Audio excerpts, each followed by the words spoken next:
and possible paths to handle these problems.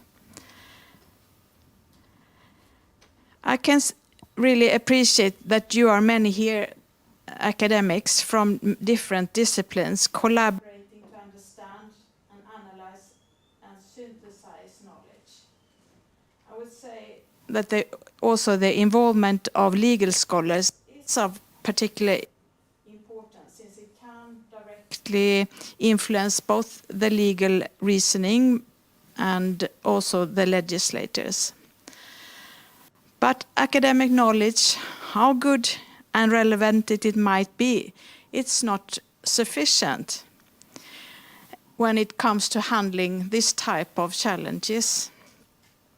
You also need to combine it with the knowledge and experience of actors outside academia. So I think that is really appreciated with this day, that you have such a wide range of different actors involved. So this conference is important not only to have this transdisciplinary setting, but also since it's, at least I understand, not only aims at describing and discussing problems, but also to take it further and together seek pathways to overcome these problems and to make change. You have, during this day, the possibility to start processes that actually will affect us in the longer term. So by that, I wish you the best for the outcome of today's conference. I wish you big ears to listen to each other, be brave in your thoughts, but also take the opportunity to make by that, I think I hand over to today's moderator, that is Tordis Elva from Game Change. Thank you.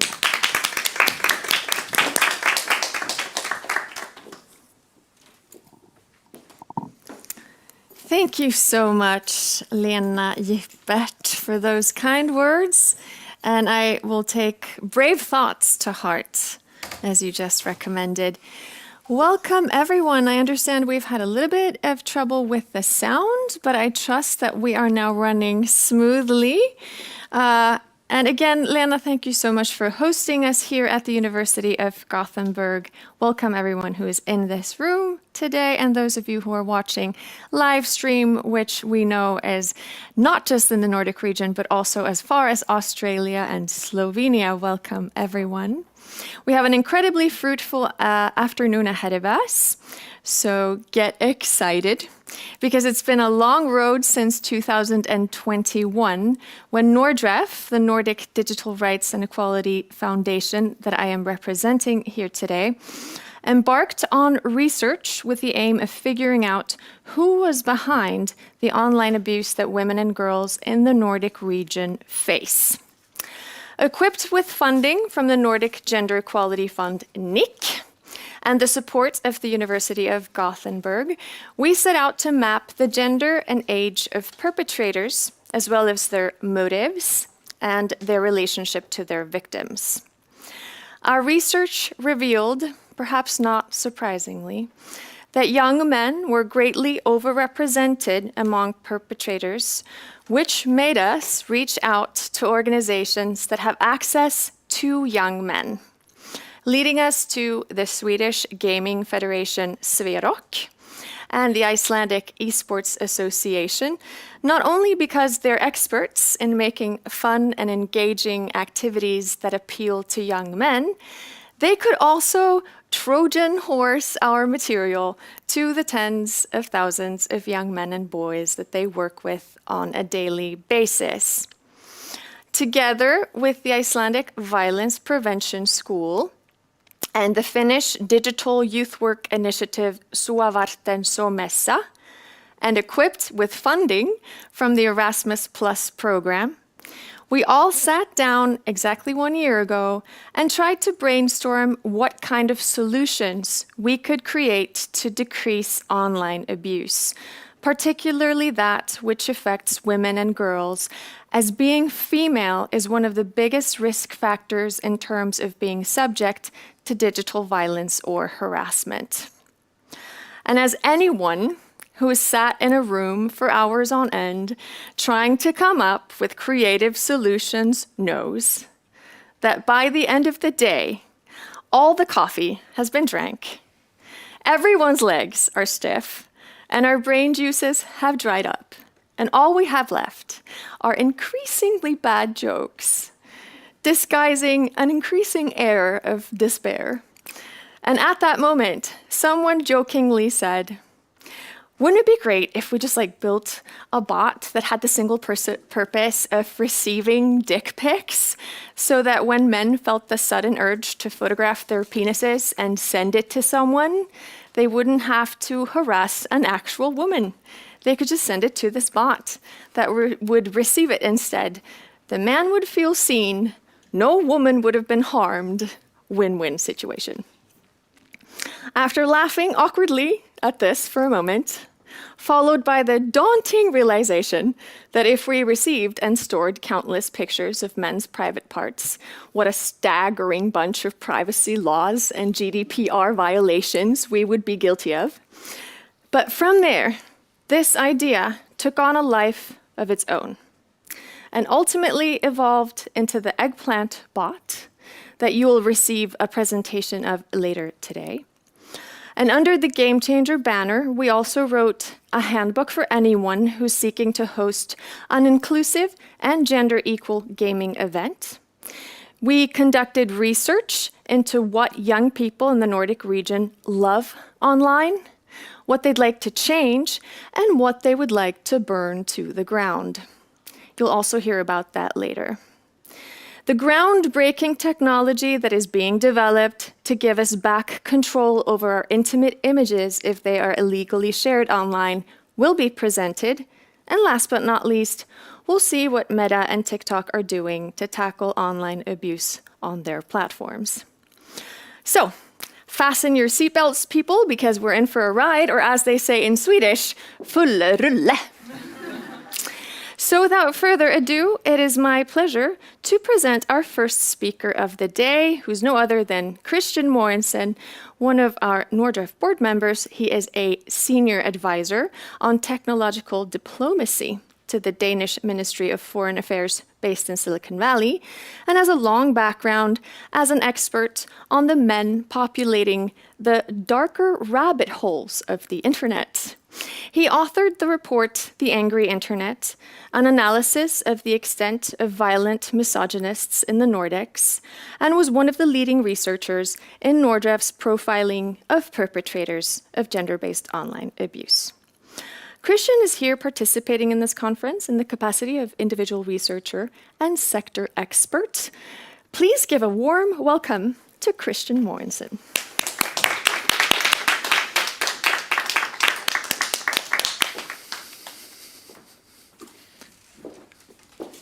Thank you, Tortis, and thank you, everybody else. I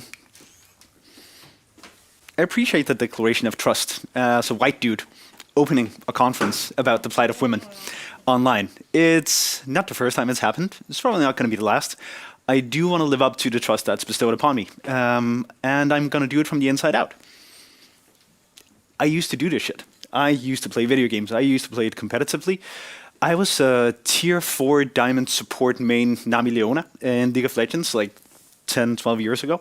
I found out pretty quickly when I was playing competitive StarCraft in the early noughts. If I pissed off my opponent, they played worse and I could play better and I could win. I found out how to weaponize. Sometimes it was misogyny, sometimes it was toxic masculinity, and at some point I found out maybe this is kind of problematic. Sure, it was part of growing up. It was part of growing out of being an idiot, which you're kind of biologically destined to when you're a 15-year-old dude with the frontal lobes not fully connected.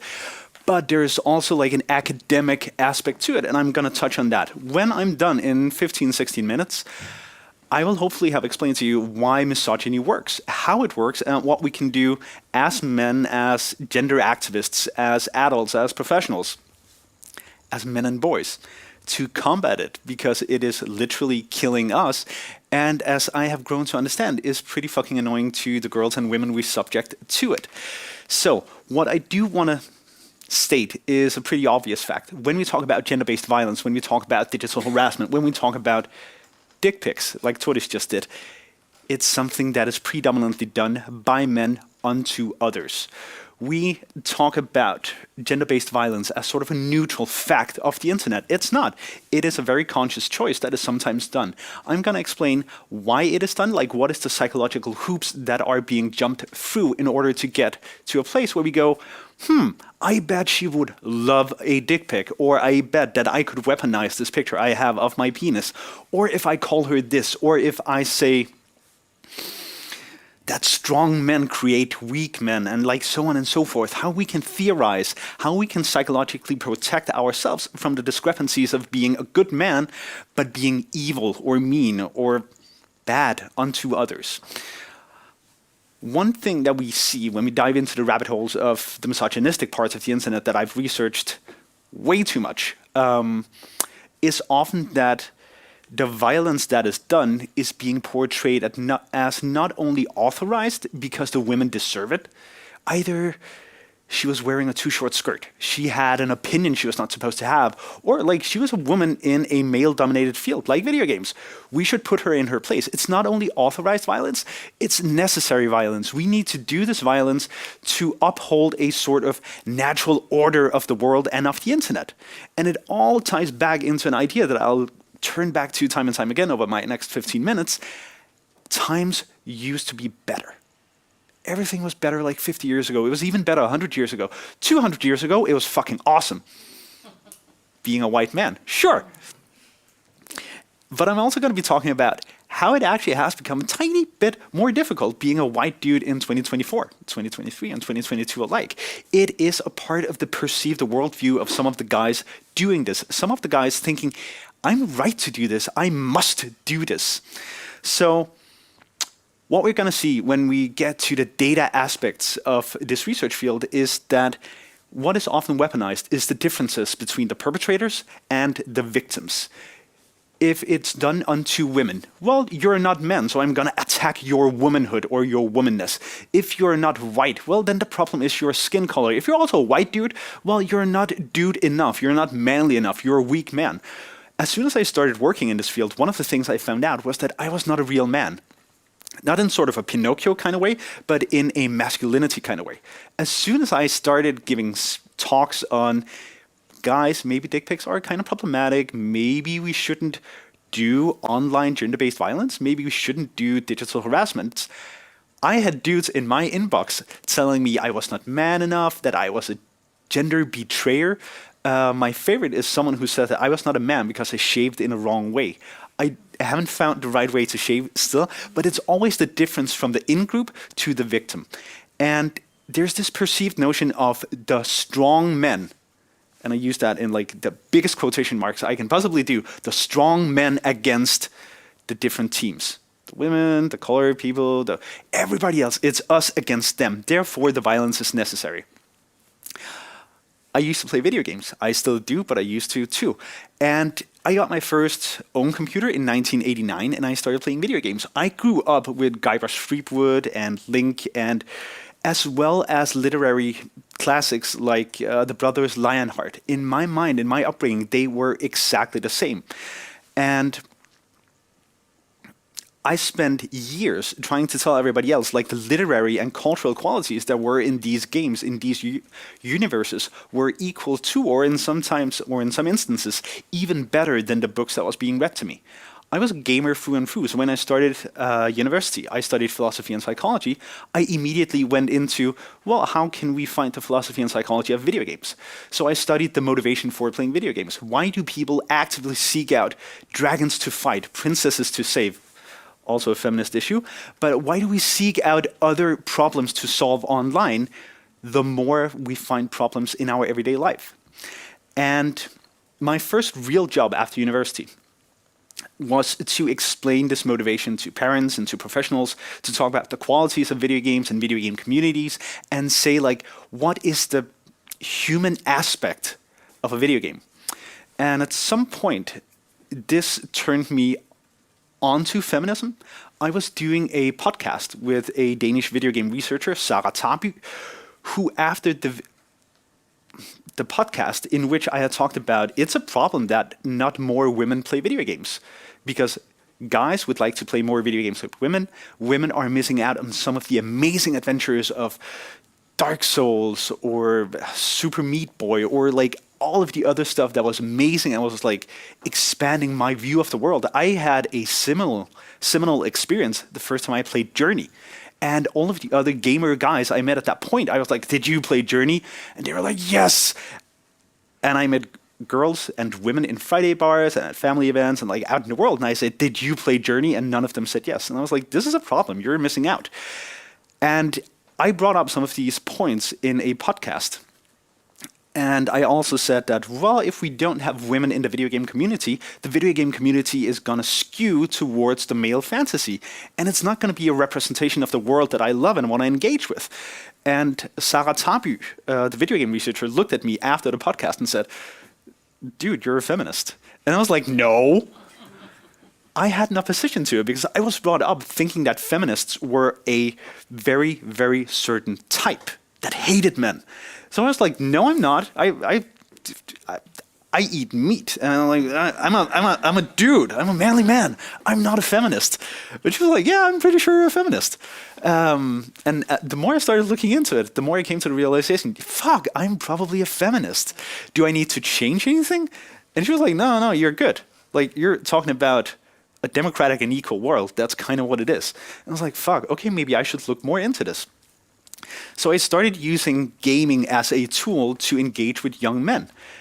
Because if you reach out to a bunch of 15, 16-year-olds and say, I want to talk about feminism, you're not going to have a good time. But if you say, I want to talk about video games, well, we found out at my old job, Center for Digital Youth Care, Center for Digital Pædagogik in Denmark, that we could at least engage the boys in video games. And as soon as we had them engaged, well, we could talk about basically anything because I was allowed to be cool. I was a role model. I was a Nami and Leona main when we played League of Legends. We had a connection. And that sort of opened the world to talk about basically everything else. I became, from a gamer, a reluctant feminist to now I'm pretty much just a very loud one. And I did a ton of work. Tordis mentioned some of it. I'm not going to dive into details with it. I've done interviews, I've done conversations, I've done data analysis on the iffy parts of the internet. But when we talk about feminism and gender equality and talk about philosophy, which is my academic upbringing, most people expect us to start by talking about Mary Wollstonecraft, who was like the mother of first wave feminism, also the mother of Mary Shelley, one of the best authors ever. Mary was also called a hyena in a petticoat from a rival academic when she was alive, which is a pretty badass nickname. But I would be a bad male philosopher if I didn't go even further back and said, this is all about Plato. So I'm going to start with Plato, which is often also what's done in like the dark corners of the internet when we want to explain why women should stay in the kitchen or in the bedroom. Because Plato wrote the Republic, which is basically like the recipe on how to build a successful society 375 years before Jesus Christ came alive and got crucified. In this book, book 5 of the Republic, he talks about in order to have a solid foundation for society, we need to have philosopher kings that decide how do we govern the society. We need to have soldiers to protect the society, and we need to have producers to bring food into the society.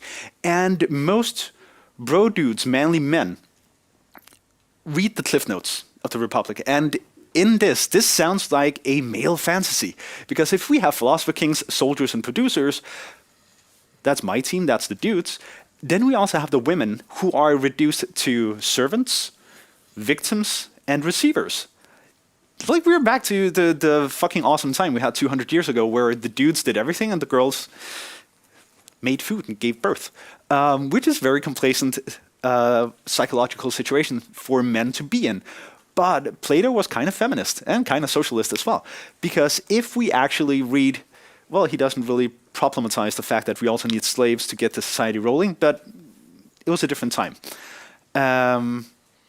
Plato also wrote, well, actually, in order to have this society, and for it to work, we need philosopher kings and philosopher queens, and they are supposed to be equal. And in order to make them equal, we must do away with the classical family structure. We must do away with the marriage, and we must do away with private property. Now, all of a sudden, Plato became a feminist icon, borrowing the notion about the slaves. Well, but we have had the recipe for a good gender-equal society for 2,000 plus years. It doesn't really feel gender equal if we jump into the commentary fields on Facebook or the notions on TikTok or the dick pics on Snapchat. Why not? We have had the recipe for a very long time. So what we've seen is that the Republic, Plato's seminal work, was a utopia. The best of all worlds will end in this republic. Real life is far from a utopia. So we have had a couple of thousand years where it was kind of practical to be a dude with wide shoulders who could fight, who could lift shit, who could build a cave. Luckily, or rather, like back when it was needed for you to have strong shoulders and build a cave, or I don't know, fight a saber-toothed tiger, or the Swedes if you're a Dane, you had an inherent value if you were a man. It was just more practical to be a man in this time and age. So men had an inherent value. If you were a man, you knew what you were supposed to be. You knew what gave you value, and you had an identity into society. You were good because you were a man.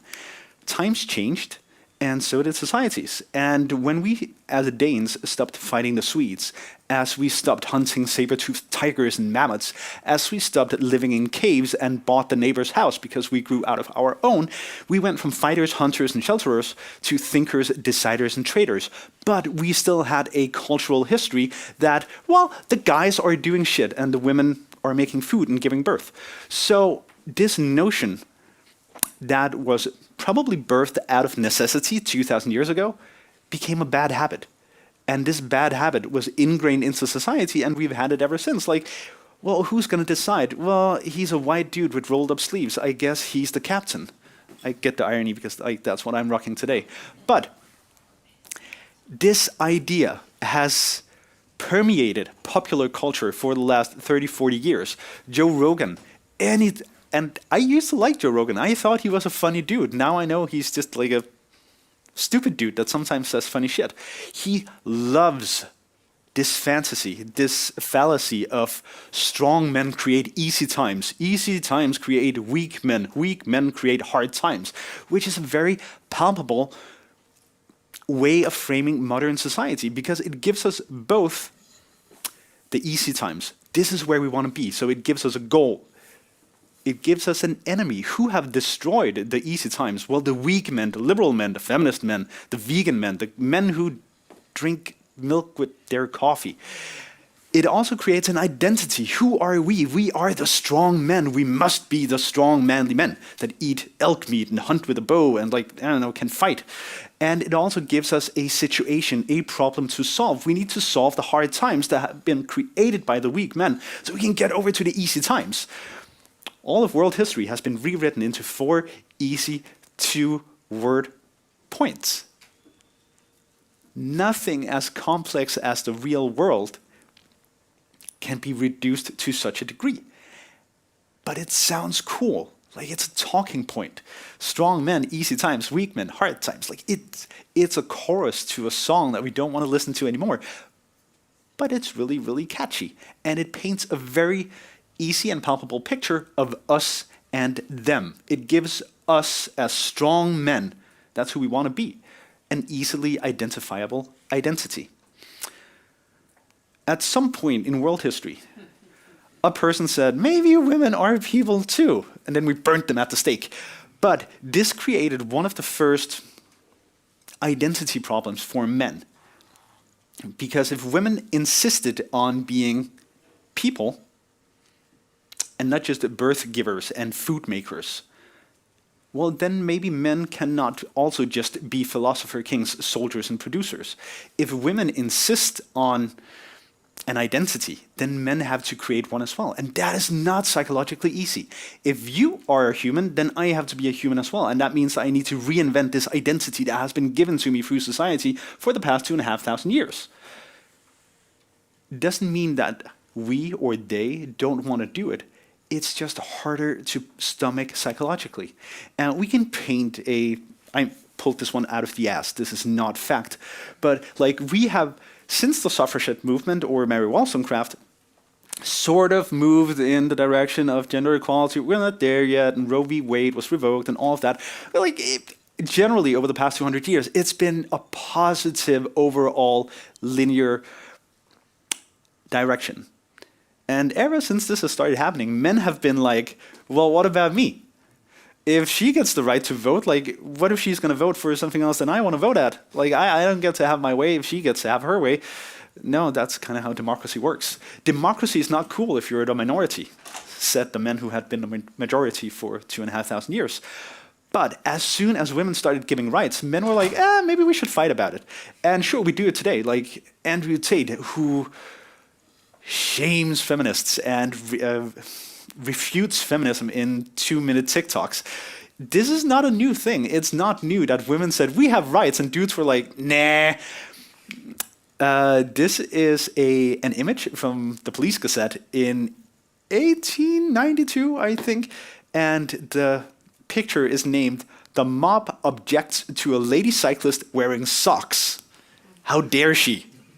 Because socks gives the idea of an ankle, and ankles are sexy. And if she's sexy, I have to have sex with her. And if she's not, became kind of problematic. And like we can go 500 years more back. Like women started being like, we can do doctor shit, and dudes were like, nah, you're a witch.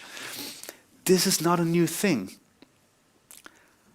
It all hinges on the idea of rights and privileges in society being a zero-sum game. The more she gets, the more I have to give. And I don't want to give, as if the right to vote is like, well, we have a certain number of votes and you get mine and you can have his, so on and so forth. Like the reluctance to gender equality is not a new thing. This is not a new problem we're trying to solve, which is probably why feminists have a reputation of being pissed off. I've heard so many feminists rightfully say, we've been doing this shit for decades, centuries, if not millennia. I'm new, I've been in the game for 5 minutes, but I'm starting to see the problem. Like, this is not a new thing. But when we talk about this not only authorized, but necessary violence, we can put it into different aspects. All of the misogyny or gender-based violence groupings or the manosphere comes from the same like misunderstood psychological math. The natural state was good. The natural state was not equal. Man was king, woman was subject. The natural state, therefore, is not feminist. Therefore, equality and feminism are not good, and we need to fight it. And like this flavor of manosphere can be put into like different aspects. It can be focused on sexuality, it can be focused on politics, it can be focused on masculinity. We can call them incels, pickup artists, hyper-conservatives, trolls, ethno-nationalists, alpha coaches, all sorts of stuff. But they all have digital aspects. We're in 2024. They are all reactive. They are all reacting to a woman vice president. They are all reacting to stuff that is happening, which is good. Like, this is a hornet's nest we, you, all of us should be proud to be kicking. And speaking on the psychology of stuff, the last point is one of the safest things in this. All of these movements disregard the individual, me, for a greater goal. All of them also create a recipe for the good man. He needs to be strong, he needs to be wealthy, he needs to be attractive, he needs to be socially dominant, and he needs to be well educated, especially the socially dominant part. There is a misconflection of if he's loud, he's probably right. As soon as I say that, most women are like, oh yeah, I know that dude. It also creates, speaking on the plight of men, unnecessary, if you don't live up to this, you must be a loser.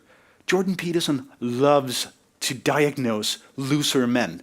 If you don't do my 12 rules of life, you are a pathological male loser. This becomes a threat that we hang over the head of each other and say, if you don't conform to this recipe for a good man, you are a loser. And if you are a loser, you won't have any power in society, no women will like you, all of this.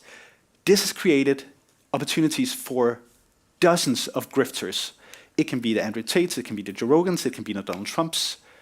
We're faced with a modern masculinity where instead of seeking therapy, we seek out enemies because those we can fight. We can't fight capitalism, but we can probably fight women.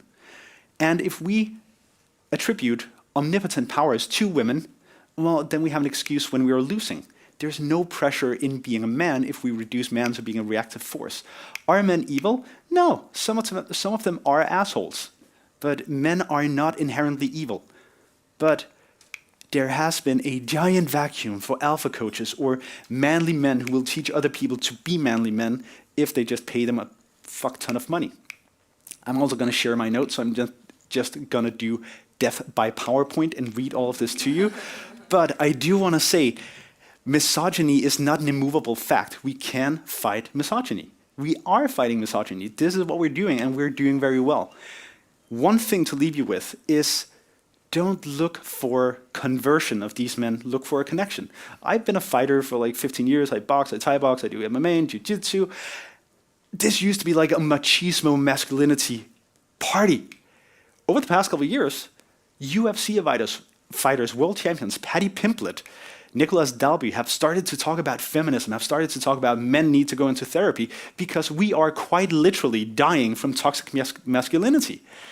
And if the self-proclaimed and globally acknowledged sexy motherfucker Prince can be a male icon, dress in leopard clothing and feather boas, and sing songs about emotions, and still be a pretty manly man, he could do it 30 years ago, you can do it today. So misogyny is not a fact.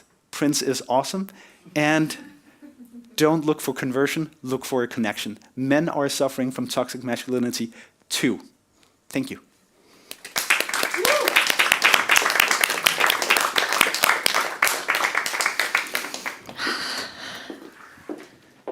Thank you, Christian. What a powerful start to our day. Wonderful. All right. Well, our next speaker will not let you down either. It is Anni Pätilä, a Helsinki-based project manager specializing in digital design and communications. Her work centers around the strategic use of social media to drive youth engagement and create safer online environments, particularly through the award-winning initiative Sua Varten Somessa. Anni has been integral in translating complex social issues into impactful digital campaigns, making Sua Varten Somessa an influential voice in promoting safe online environments for Finnish youth. In 2022, their educational videos garnered over 3 million views, underscoring the success and reach of their work. She is here today to hold the speech, We Need You Online, the perspectives of Finnish youth. Without further ado, Anni. Thank you so much, Tortis, and thank you for the warm welcome on stage. I'm just going to have my notes here in case I lose the plot. So as mentioned, I'm Anni Pätilä from Sua Varten Somessa for you on social media. It's a digital youth work initiative from Finland. And the headline of my presentation today, I don't think I've been harassed really, but men have sent me dick pics since I was 9 years old. It's an actual quote from a girl, from a client of ours that we've worked with, and it has stuck with me for years. The fact is, she said it in such a matter-of-fact way, sort of not out of desperation, just sort of having given up on internet. And I think that's why the quote really stuck with me. And she continued the sentence to say, I wish there would have been adults when I was younger, that 9 years of age, who would have understood me, who would have helped me, like you could have if you had been there, 9 years ago. And I think this somehow culminates the omnipresence of online sexual abuse that our children and youth face each day. They've accepted it as part of their everyday lives. on digital platforms. So actually one thing I would like you to take from this presentation is not the grime reality of our digital lives, it's actually that our kids and youth are relying on us, adults. We've made these digital platforms, we can change them. So let's not give up on our kids. Yes, mentioned here are my contact details. I would love to continue the conversation, but to skip ahead, actually, I'd like to ask one question from the audience here. How many of you know how many hours you spend online, on your phone, each day? Have you ever looked at your digital well-being tools? Some hands here in the auditorium. The average high school student, according to a recent study, spends a staggering 5.8 hours online every day on their phone. And I think I cannot stress enough the omnipresent and near omnipotent presence of social media and digital tools in the lives of our youth and children. I think one part of it is that in Finland, the smartphone acquisition age is between 7 to 8 years. I believe in Europe, it's more Central Europe, Southern Europe, it's between 11, 12, 13 years of age. Nonetheless, this means our kids spend a ton of time online. And a lot of it is good, right? They express themselves online, they share their hobbies online. In my work, I see all these beautiful aspects of the online world as well. I think especially important it is for kids who so-called don't fit the norm of their local community, who might struggle with loneliness. They can find friendships online. They can continue conversations that they might not otherwise have. They might be able to forge alliances that with which they survive those brutal teenage years. But as you can imagine, with this much time online, our kids also face a tsunami of abuse, because these platforms were not made with kids' rights and safety in mind. 40% of Finnish girls between the ages of 14 and 15, they've already faced sexual harassment online. 6 out of 10 kids have been approached by an adult online. And half of kids have been cyberbullied. 80% of kids say they've at least seen someone else being cyberbullied. And really what breaks my heart is that I know as a fact and from my own work that so many of these kids share this with no one. And if they do, it might be a friend, another 10-year-old. And this means so many of these crimes, because sexual harassment of a minor, obviously it's a sexual offense. These crimes go unpunished, undetected, and these children are left to their own devices to deal with the situation. Just a few slides, statistics on platforms. We conduct a survey with my work every year, and in 2023, 1,500 kids responded. We asked them if they've faced sexual harassment online, and 40% of them said yes. And when we asked which platform, a lot of them mentioned Snapchat. And the youngest one to report sexual harassment, by the way, was 9 years old. And when we asked about cyberbullying, about half of them said yes, and TikTok took the cake there. I believe this is in part to do with the fast-paced algorithm that sort of feeds on emotions and quick reactions on TikTok. So out of this rather maybe grim reality, I present to you our Digital Youth Work Initiative. We were born 4 years ago out of will to bring youth workers, safe adults in line. And our promise is to be your digital big sibling. So the idea we present to kids, to the youth, is not to completely ban social media, to tell the kids like, I used to play in the forest, so thus you have to do that too, you know? I bar you from entering the online spaces ever again. We are actually challenging the notion that being bullied and sexually abused is just a price you have to pay for operating online, because that's actually something we hear quite often. Like, if you just stopped going online, you would not get bullied. But what if we actually made these social environments safe for our kids? We have 4 aspects to our work. We offer personal support via direct messages on social media platforms. So our idea is to bring safe adults to the same platforms where the kids already are, where they're operating. We intervene when we see cyberbullying on TikTok mainly, and kids tag us a lot, so that means they're inviting us to take part in the conversations, intervene on behalf of their friend who's probably being bullied. We also post a lot of educational content, as Turtis kindly mentioned, which gets taken down quite a lot. Thank you, TikTok and Meta, if you're already listening.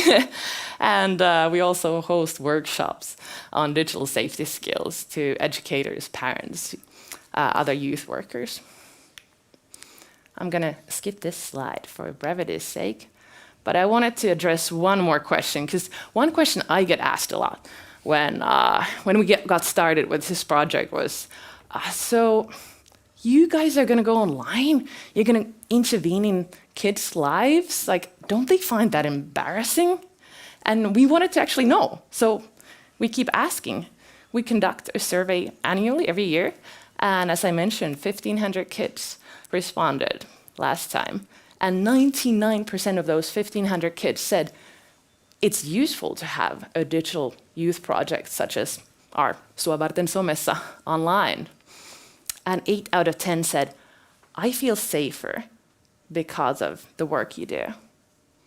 Also, what I find awesome is that 94% said, I have more skills to protect myself online because of you. And another aspect I'd like you to take with you today is that I sometimes think we as adults, when we discuss digital violence, we kind of get into this quagmire of despair. We feel like, oh my gosh, there's nothing we can do. It's bad and it will be bad or maybe worse. And my message is the kids don't think so. 8 out of 10 think there's a lot we can do to actually solve this epidemic of online violence. We're going to talk about solutions later today, so I'm not going to go deeper into those right now. But when we asked, kids had, we asked this question last year in November, and out of 1,500 respondents, 800 kids between 8 and 20 years of age took the time to answer. Some of them wrote long texts describing how they would change digital platforms, how they would change the culture online, how they would rid away with anonymous commenting, how they would generate automatic censoring of bad words and slurs on TikTok. There are so many solutions our kids can think of. So I think as adults, we could, draw some inspiration from that. And only 2% of those respondents said they don't believe there's anything we can do to eradicate online abuse or bullying. So, to conclude my presentation, I'm going to leave you with a quote from a girl we worked with. She said, "You helped me realize it is not my fault that a grown man manipulated me to send images to him when I was 13. Thank you. It still hurts, but not so much anymore." And I believe that's such a hopeful and kind message that she chose to write on one of our videos as a public comment. Also as an encouragement to others, other kids who might see it and maybe draw some hope from that. So please, let's keep the good fight going and the conversation flowing. Thank you very much.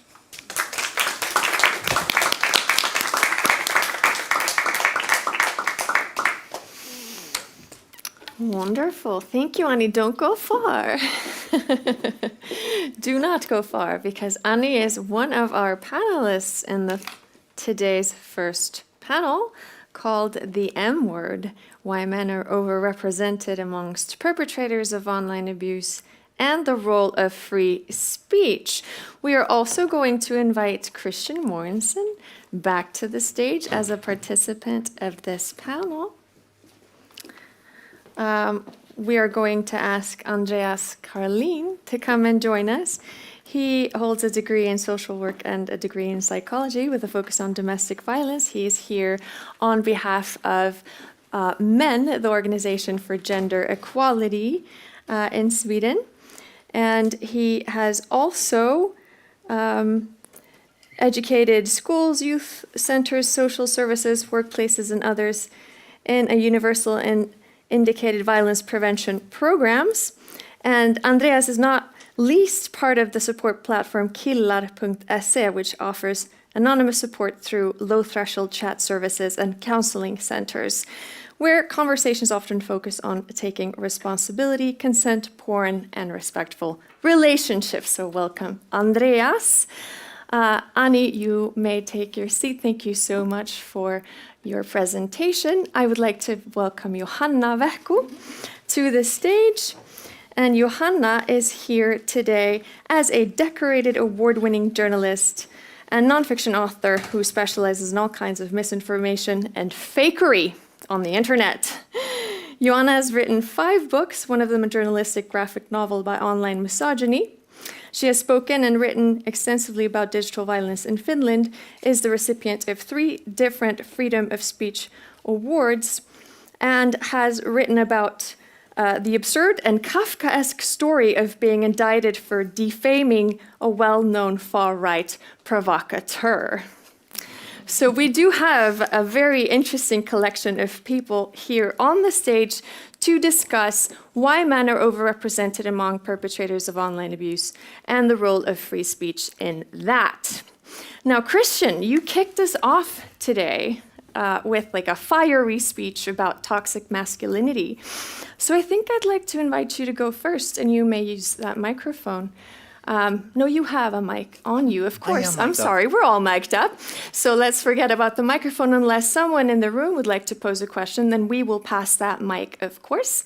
But I would like to invite you to be the first to sink your teeth into the question, why do you think that men are overrepresented among perpetrators, particularly of online abuse?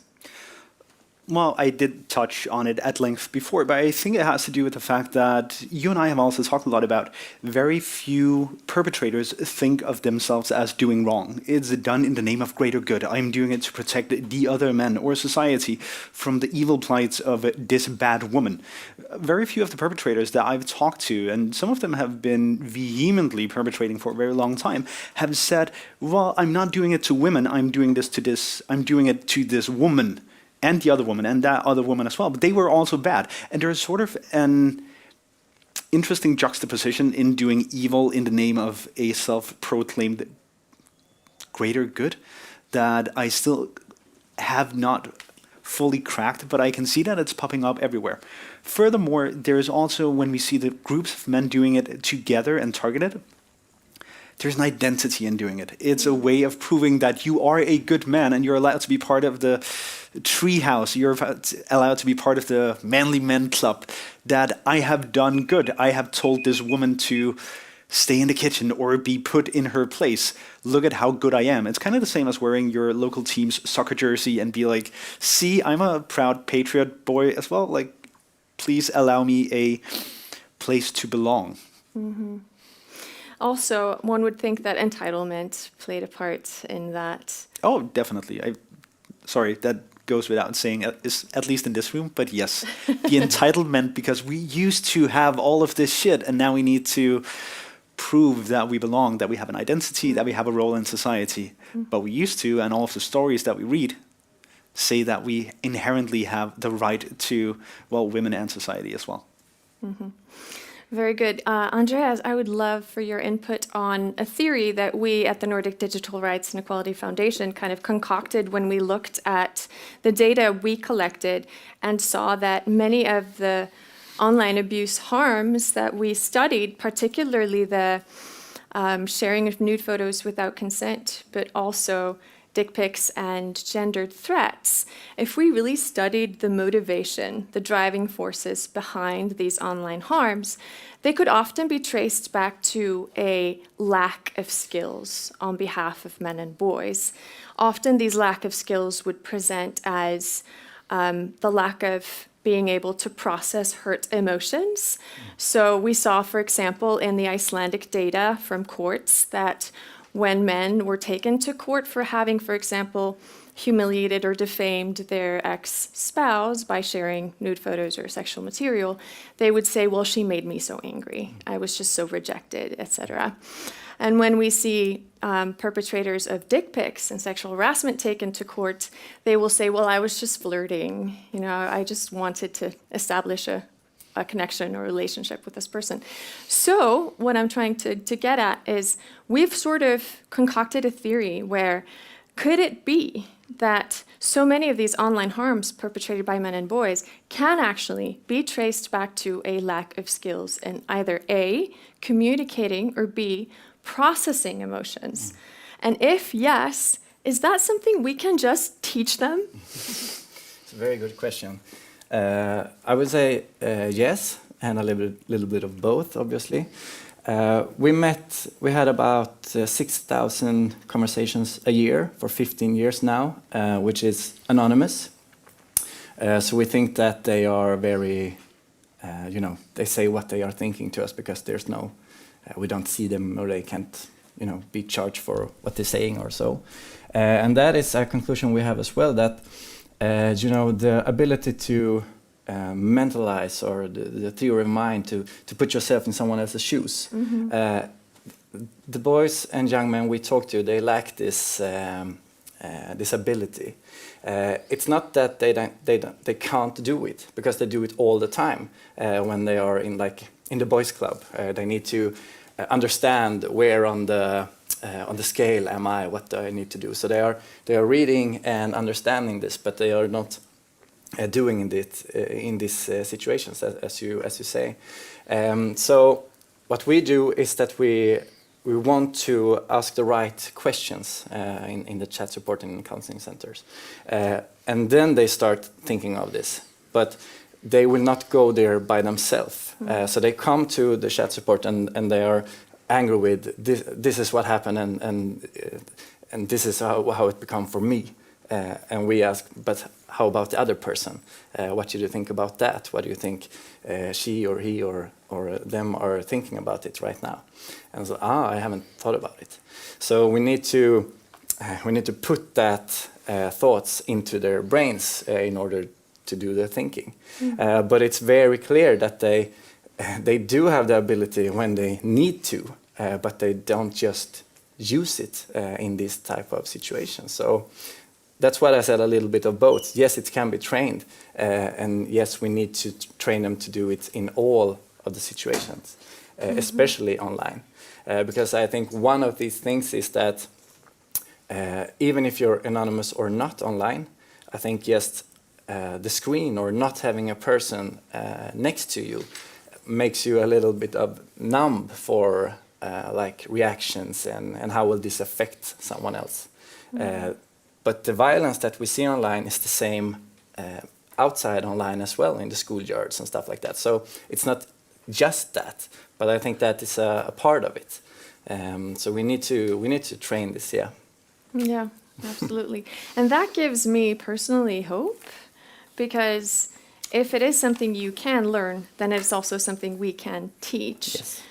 But some would say there's also a simplistic way of seeing it, because if it's not just a lack of skills, if it's a bigger cultural system that it belongs to, such as Christian has touched upon, then we must do more than just teach individuals. We must also be dismantling that system actively. And I will get back to that with Yeah. you, how we dismantle that system actively. But before I do, I would like to welcome Johanna to partake in the conversation, not only as a woman, but also as a journalist, with free speech being very integral to what you do. Without free speech, there would be no journalism, essentially. But free speech is also, as we have learned, a very gendered thing.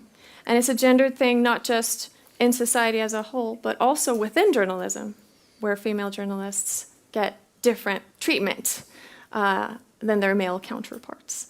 So how would you say that the concept of free speech presents to you in a gendered dynamic? Well, if I start by talking about online harassment of female journalists, we have quite a lot of data on that. And for instance, in the Finnish Public Broadcasting Corporation, Yle, there have been a number of studies done over the years, and 1 in 5 of all Yle journalists experience online harassment due to their journalistic work on a regular basis. So not just, they have experienced this, but on a regular basis. But what we find in these studies is that actually female and male journalists say that they experience an equal amount of harassment online. But then actually the difference comes when you look at what kind of harassment it actually is.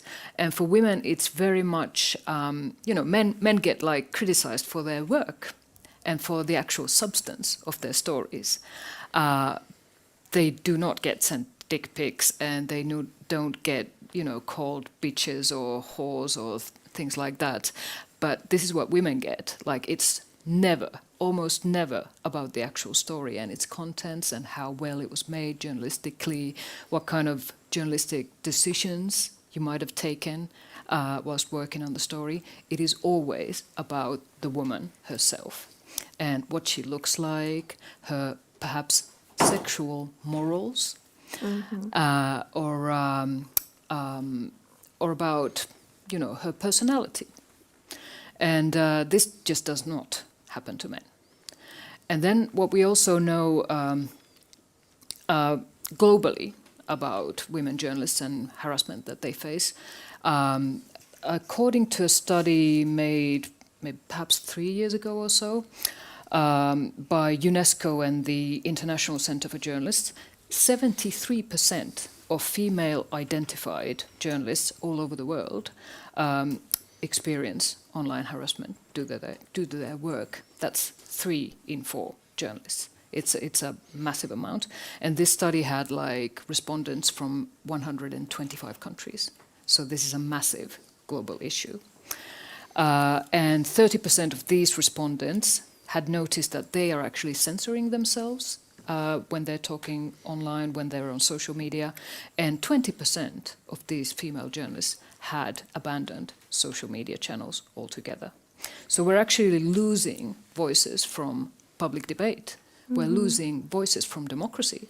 We also have studies in Finland where local politicians were asked if they were going to, consider running for elections, and a lot of them, female ones, were responding that, no, I don't think I'm going to do that again because of this online harassment. So we're actually really losing, democratic potential of many female-identified people. So this is a massive issue, obviously, for freedom of speech. Absolutely, and democracy as a whole. Yes. Christian, you have studied the more hateful corners of the internet where men are actively hating and spewing misogyny. Do you think that it is a calculated strategy that what Johanna is describing, this self-censorship among women, do you think it is part of the mission as a whole, or do you think it is just a collateral damage?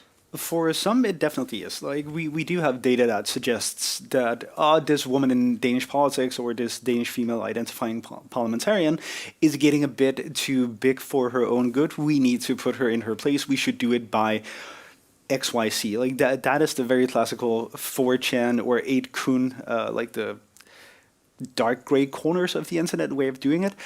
mainly what we've seen is that someone on a male-dominated message board is just like, I really dislike this politician. And everybody else is like, because of the social adherence in having the same opinions, oh yeah, I don't like her either. Oh yeah, she's a bitch. Like, oh, I don't like her. I'm going to send her this and this and this and this. So it's like the dogpile effect of needing to belong. Because like Andreas touched on, this fear of not belonging, this like... Also, you described very well a culture where women just have not historically have had agency, like the stories we grew up on. Women are a prize you win if you kill the dragon or slay the evil king of the neighboring kingdom. Like, we're not used to imagining women as people. They are obstacles, and they very easily become that in these message boards. So it's not concretely coordinated to a large extent. It can be. More often than not, it's women become a goal, or harassing the woman becomes a tool for a social adherence to belong for the man. So she's reduced to not only an object, but like a tool I can use to become part of the guy group. So a bit of yes and a bit of even worse yes. All right. So no lesser of two evils here. No, just two evils. All right. Well, Andreas, I know that in your organization, you're used to having hard conversations with young men about masculinity, about the challenging aspects of living in an ever-changing world where norms are being pushed and challenged. So if I were to paint a picture of a young man struggling with what we have talked about, who is perhaps has an online persona that is misogynistic or spewing hatred, and with this, as Hanna has described, very real effect on our fundamental values in society, such as democracy and transparency and openness. How would you approach that conversation with a young man who would be at risk of maintaining this problem? Well, as I would say, it would depend, given the context, of course. But what I told you about, like, train the mentalization part, that is like the goal of it. And then how you reach it, could depend on hobbies or where you're at or so. Like Christian told us about the gaming, the way in through gaming. So we've done the same as well, that when we trained youth to go out to Sverok associations and talk about gaming. But we really talked about power, gender, violence and such. But all was connected to gaming. So that's like one way to put it. But when we talk with an individual in the counseling center or in the chat, then we focus very much on responsibility and the choices of it. So because many tell us, like you said, she made me so angry, or this and this happened, X and Y happened, so that's why I did it. And what we want to do in that conversation is to look at these specific events and break it down to like 20, 25, 30 different steps where you can very easily see that you made all these choices. Someone said no or didn't invite or whatever it's so, but you stepped over that boundary and you did it anyway, and you had some thoughts doing it, you had an idea with it. So what was it that you wanted to achieve doing this? So we want to flip from X happened, so I'm just a victim of this, that's why this happened. We want to flip that and ask the question, what was your target? What would you want to achieve? And mostly of the time you can see that I wanted her to shut up. So that's why. Okay, so that was the target. So you used violence to silence someone.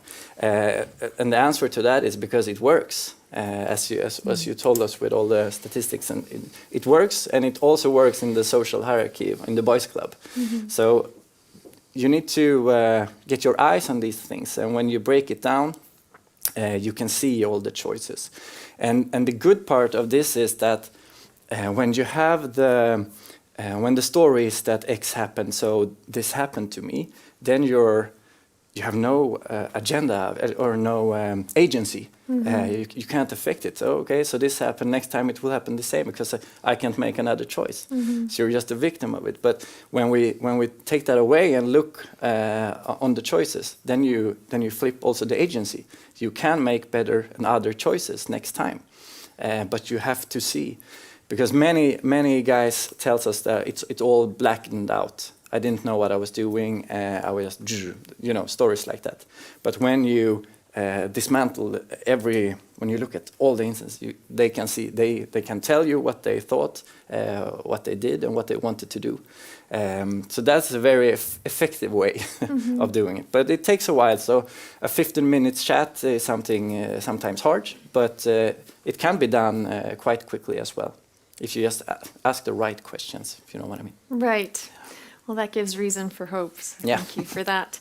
Johanna, we have talked about, and it was mentioned in the very presentation of you on stage, that you have touched upon defamation quite personally in your career. Yes. You've been taken to court, and what you described as a Kafkaesque episode of that. We also know that defamation is quite a gendered thing, as you underlined to me in the prep talk for this very panel. Could you share with the audience how it presents as a gendered thing, defamation? Yeah, absolutely. I mean, I can't really go fully into the detail of that court case because I had to write an actual full book about it because it was, there was so much nuance that didn't actually come out in the sort of news pieces published about this. But suffice to say that I called a well-known extreme right-wing extremist and online troll who actually makes a living being an online troll but also a local politician. I called him a racist and a Nazi. And to my best of my knowledge, I was only speaking the truth. But as it happens, according to Finnish defamation law, you can still be guilty of defamation even if you speak the truth, because the truth does not matter. Which, to me, as a journalist who's actually specialized in fact-checking, was really quite a difficult thing to swallow. Yes. So in the two lower courts, I lost the case. Then I had to take it to the Supreme Court where I won. And this has been called the most important freedom of speech, freedom of expression decision by Finnish courts in some decades. So it's all about political free expression. And the decision says that, when you're an actual politician who is an actual far-right provocateur who makes a living of calling people all kinds of things online, then you really have to take it in the neck. Didn't this particular politician call immigrants cockroaches and something of the like? Oh, well, and all manner of things, yes. Exactly. Like I say, he makes a living out of defaming lots of people, and he collects court cases, and he's being defended in a lot of court cases, but also a plaintiff in many. And yet he took you to court for calling him a racist. Yes, but it was the public prosecutor who did that. So the public prosecutor kind of went in with his game, which was unbelievable. And also did not see the fact that he was only taking me to court because I am a journalist and he doesn't like my work. So this aspect was completely ignored. But anyhow, in the end I did win, and I wrote a book about it. So, well done. But in the process of that, I did learn a lot about defamation crimes in Finland. And, one fact that we have to mention that should it even be a crime? I'm not too sure about that. But Helsingin Sanomat, the biggest newspaper in Finland, they they did a piece of investigative journalism, and they found out how defamation is being investigated by the police in Finland, and also how much is being indicted in the courts. And they found that it's the plaintiffs in these cases, the injured parties, the cases that actually proceed to court, they are overwhelmingly male. So men's honor is protected much more than women's honor. Almost like the system was built by them for them. Yeah, One would think. There's a point to consider. Right. So we do know that, and we do know also from academic research that the indictment regarding defamation in Finland it's actually arbitrary. It's completely dependent on the individual prosecutor, what gets indicted and what doesn't. I understand. And Christian, you wanted to comment? Yeah, it's I was just about to say it's amazing to hear. It's terrible to hear, but like glad the outcome was at least somewhat positive. The point about defamation cases is something that often comes up in some of my corners of the internet, because exactly like you say, the legality of them can be very finicky. And I've read more arguments than I'd care for about when you have defamed a woman. Like most of the places I've read, both the Nordic forums and also the Americans where I live right now, it can never be defamation if you call a woman a bitch, because you cannot prove or disprove if a woman is a bitch. But if someone is a Nazi, well, that's adherence to a political party, and that we can prove. And I've seen some of these strategies, to your question before, I've seen those strategies discussed at length, both with defamation, also with rape, especially in the pickup artist communities. Like, when is it rape? Well, it's not rape if you can get her to instigate any sort of connection. And I can only imagine that it's the same on the other side, that there are, I don't know if we call them handbooks, but at least best practices and cases on, well, if she calls you this and this and this and this, well, then you can take action. So you just need to push her to call you a Nazi instead of an asshole. Yes. And then we can come down with the full force of punitive judgment. And right now, defamation is also used as a weapon against women who speak up about domestic violence. So in Finland, there are a number of cases recently have been in the news where a man has been sentenced because of domestic abuse, and there have been restraining orders and everything. But when the woman writes about this, established truth of the abusive relationship online, on social media, then the man can take her to court for defamation. Why? Because it doesn't matter if it's true, it can still be defaming. We have seen a similar landscape in Sweden with connection to the Me Too movement, for example, where I think all of these factors intersect. We have toxic masculinity being uncovered, we have women being taken to court for defamation, and we have, hate speech being wielded against those that stood in the forefront of that movement. So I think everything we've discussed today kind of culminates there. And it was a very revealing moment, I think, for the global community as such. Andreas, would you like to comment on how defamation and Me Too kind of intersected in Sweden? Because it was quite unique globally here. Yeah. I mean, it's like you told us in Finland as well. It doesn't have to be true, or it can be true. It doesn't matter, because it can still hurt someone's reputation or whatever when these accusations go to court or in public and such. So it's been quite some times repeatedly with people in this matter. So it's really a harsh environment when you speak up and then you lose on it. So it comes with a very high cost. And I understand that it silences people from the start, because eventually it's not worth it, because you will break. Yeah, it brings to mind, because some of the front runners of the Me Too movement in Sweden were taken to court as a result of talking about things that had basis in a court of law, that had either been where men had been found guilty or at least prosecuted for crimes. And it brought to my memory a quote by a woman who said, "I wonder where a woman's freedom of speech ends and a man's honor begins." Where does that leave us? And in today's world, I would just like to invite you. Do any of you have an answer to that question? Well, like in the Finnish constitution, both freedom of speech and your right to your honor, and also your right to your privacy, these are basic rights protected by the constitution.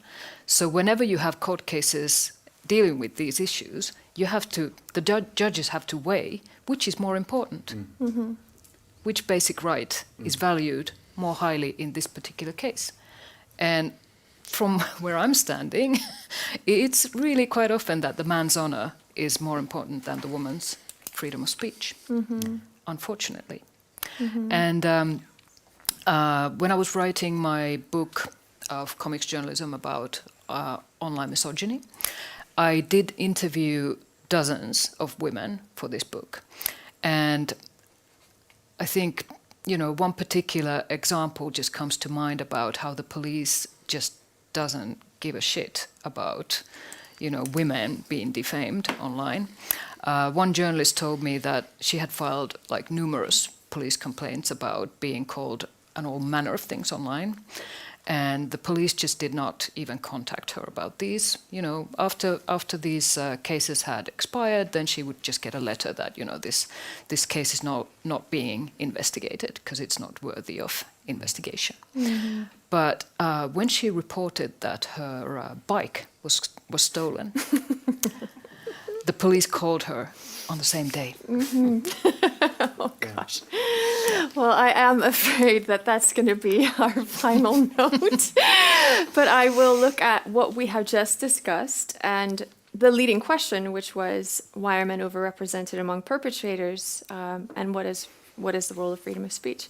And I do think that we have answered that the reason why men are overrepresented among perpetrators is because they get away with it more easily.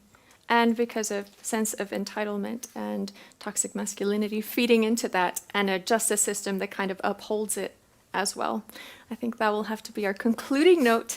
Thank you so much, and please give a warm applause to our panelists. Thank you.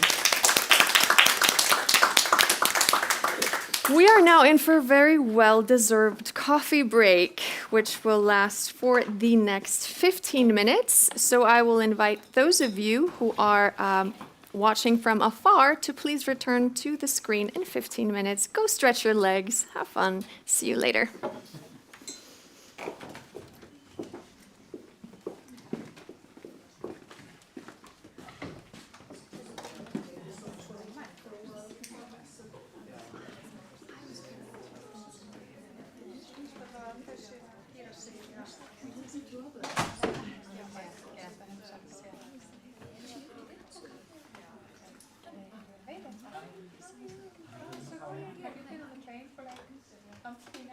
Yes, I arrived at 12.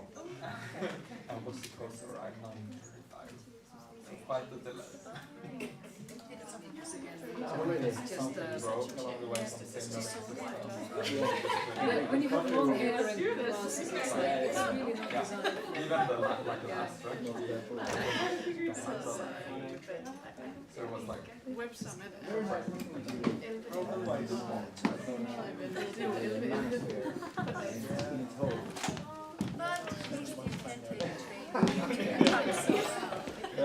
yeah, and you probably had it much more like an early 5 a.m.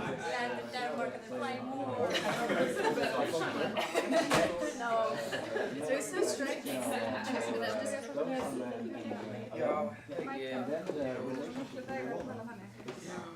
Too important because there's no one else. So when that breaks, it all And I'm still like somehow I think that's mixed up in it. very it's interesting with men going their own way and these types of because their points are, it's true. Like, we are rated having suicide, all these things, it's true. But we just, it's hard to listen to all the other notes.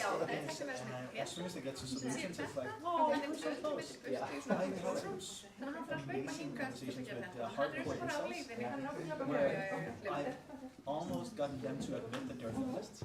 It's like some of the very hardcore incels are like, men are supposed to be like one of the archetypes, that produces women to these things, and we're just adhering to the rule, and we want to break down. Oh, wonderful! I'm like, we're almost there.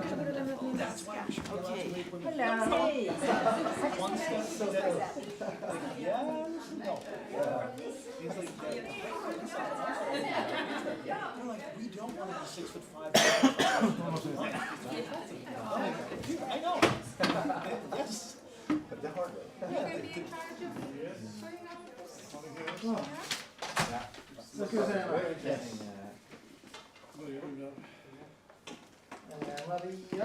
Maria Rum. Yeah, she's probably just outside.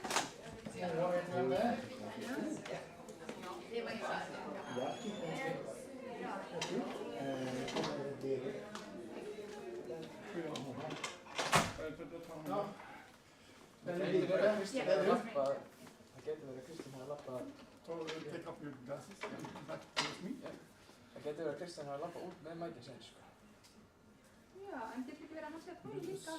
Jo, han är med. han. Ja, utan han kallar vi också. Du, väck upp. Thank you.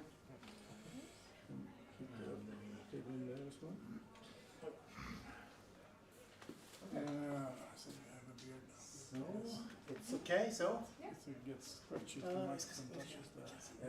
Okay. Yeah. Okay, you can say. Pull my He will do hair some back, check it's with gonna, electron. like, interrupt the mic if it's suction. Då kan man sätta den här.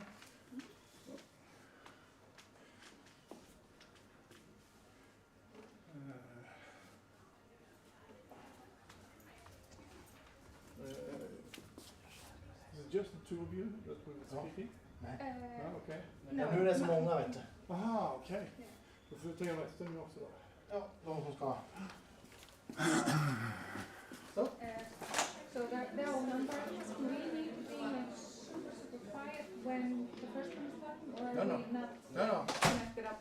Yes, you are on, but I fix when you...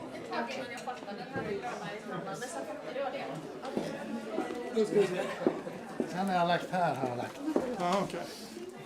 Treorna där och fyrorna här. Moa. Och Tämä on toistus svona äästyslievä. Anders Slarvo. Nummer 3. Det är Marie Rönnbjörnar dotter. Och Vad heter hon?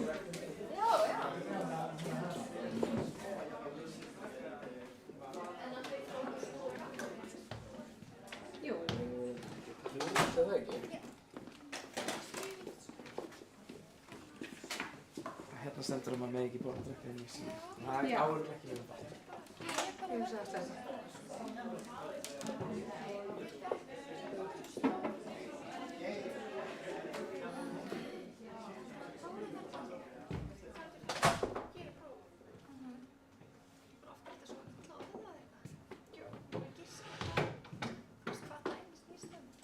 En bara fyrst, við erum bara búin að þetta sé bara léleg bók og kennarinn valdi sér bara þetta kaffi, 5 kaffi.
Johan Ragnarsson och Henrik Almén.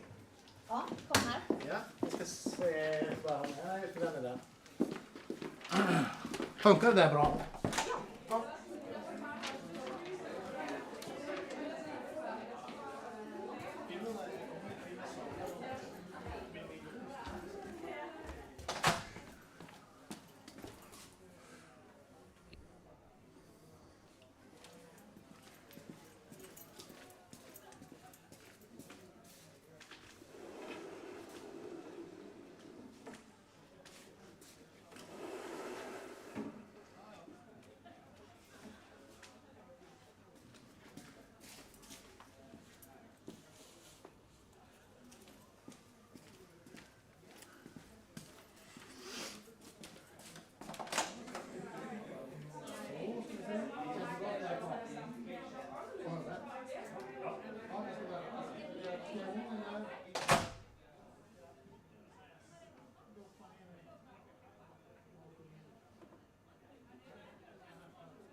Clover.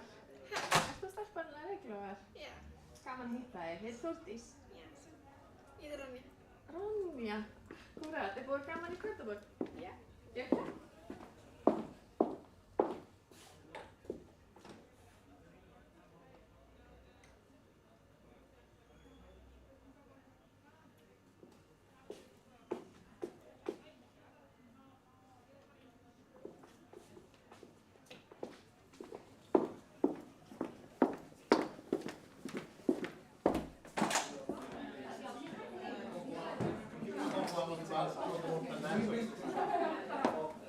All right, everyone. There's no mercy on live stream.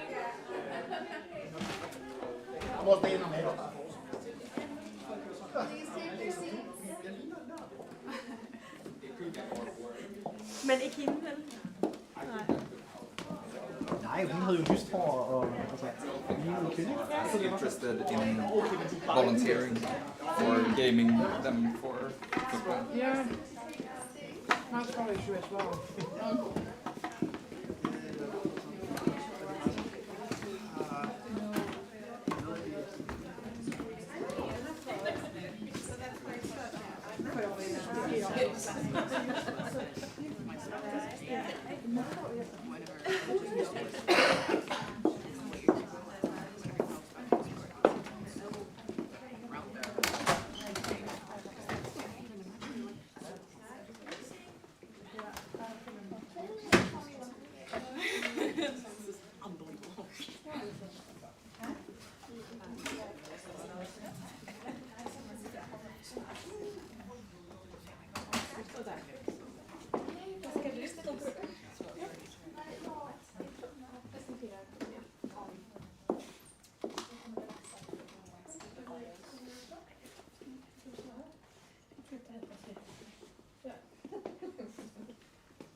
I do not know why our screen is not on.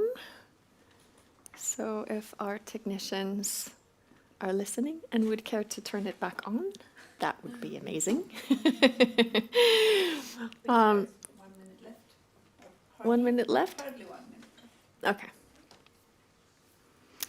Well then, enjoy 60 seconds of more coffee.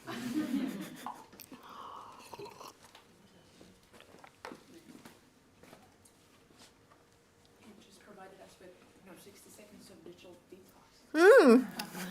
That too.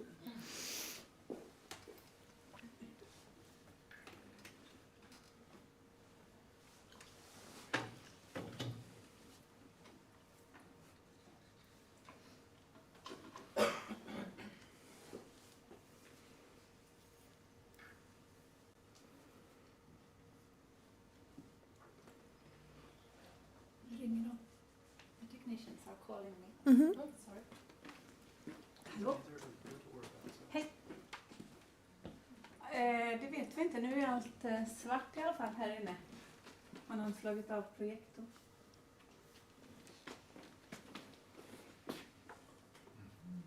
Alla är svarta. Aha, jag ska stå här nu. Ja, den är liksom, nej den är nog inte avstängd. Nu vaknar den lite här. Starta står det.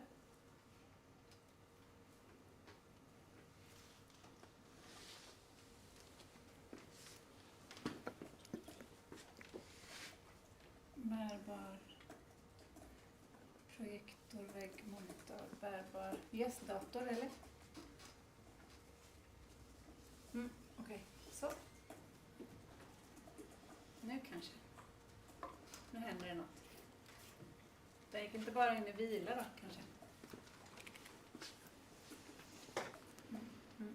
Ja. Okej. Bra, fint. Hej. Wonderful. Thank you so much, Moa, for stepping into that little technical glitch we had there. Thank you, everyone, so much for your patience.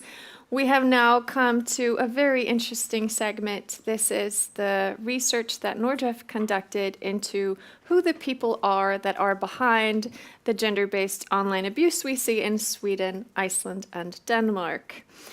And the title here is The Harasser, the Troll, the Threatener, and the Sextortionist, which are the four main categories that our lead researcher, Moa Bladini and Maria-Run Bjarnadottir pulled together out of our data.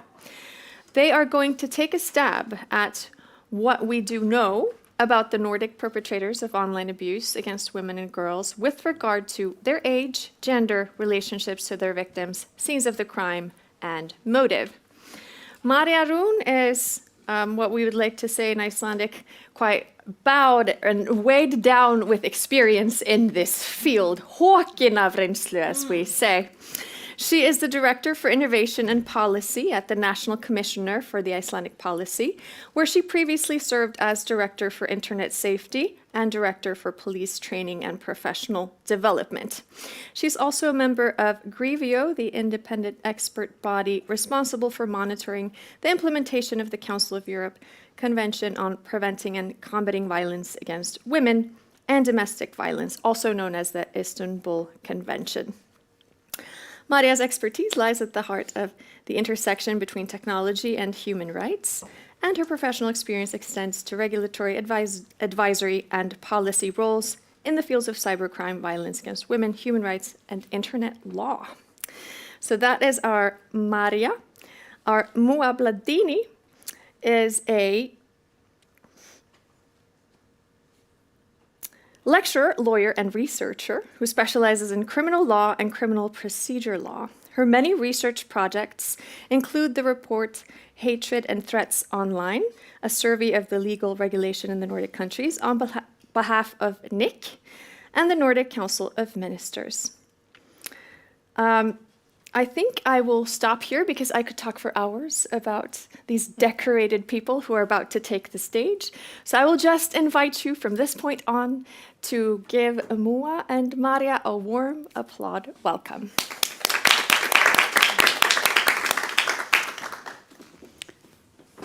Thank you very much, Thoris. Dear colleagues, friends, and distinguished guests, it's a great pleasure for us to be here today and share some insights and reflections from the recently completed research project that you've already mentioned, Thoris. The project titled Profiling Nordic Perpetrators of Gendered Online Abuse, Who, Why, and How to Curb the Harm. It was conducted with the generous support of NIC that you already mentioned, Nordic Information of Gender, to whom we're really gratitude. We want to extend our sincere gratitude to them for this. And the Swedish segment of the project was also funded by the Department of Law here in Gothenburg and Adler Bertschka Foundation. So I am Moa Bladini, an associate professor in criminal law, and this is Maria Bjarnadottir, yeah, lawyer. Yes, and we have performed this research together with Christian Mogensen, who is also here. You already met him today, and Vanna Svedberg Andersson, also a criminal lecturer, senior lecturer in criminal law here in Gothenburg. So we will discuss the results primarily, rather than going through them in detail. Mm-hmm. But we will start in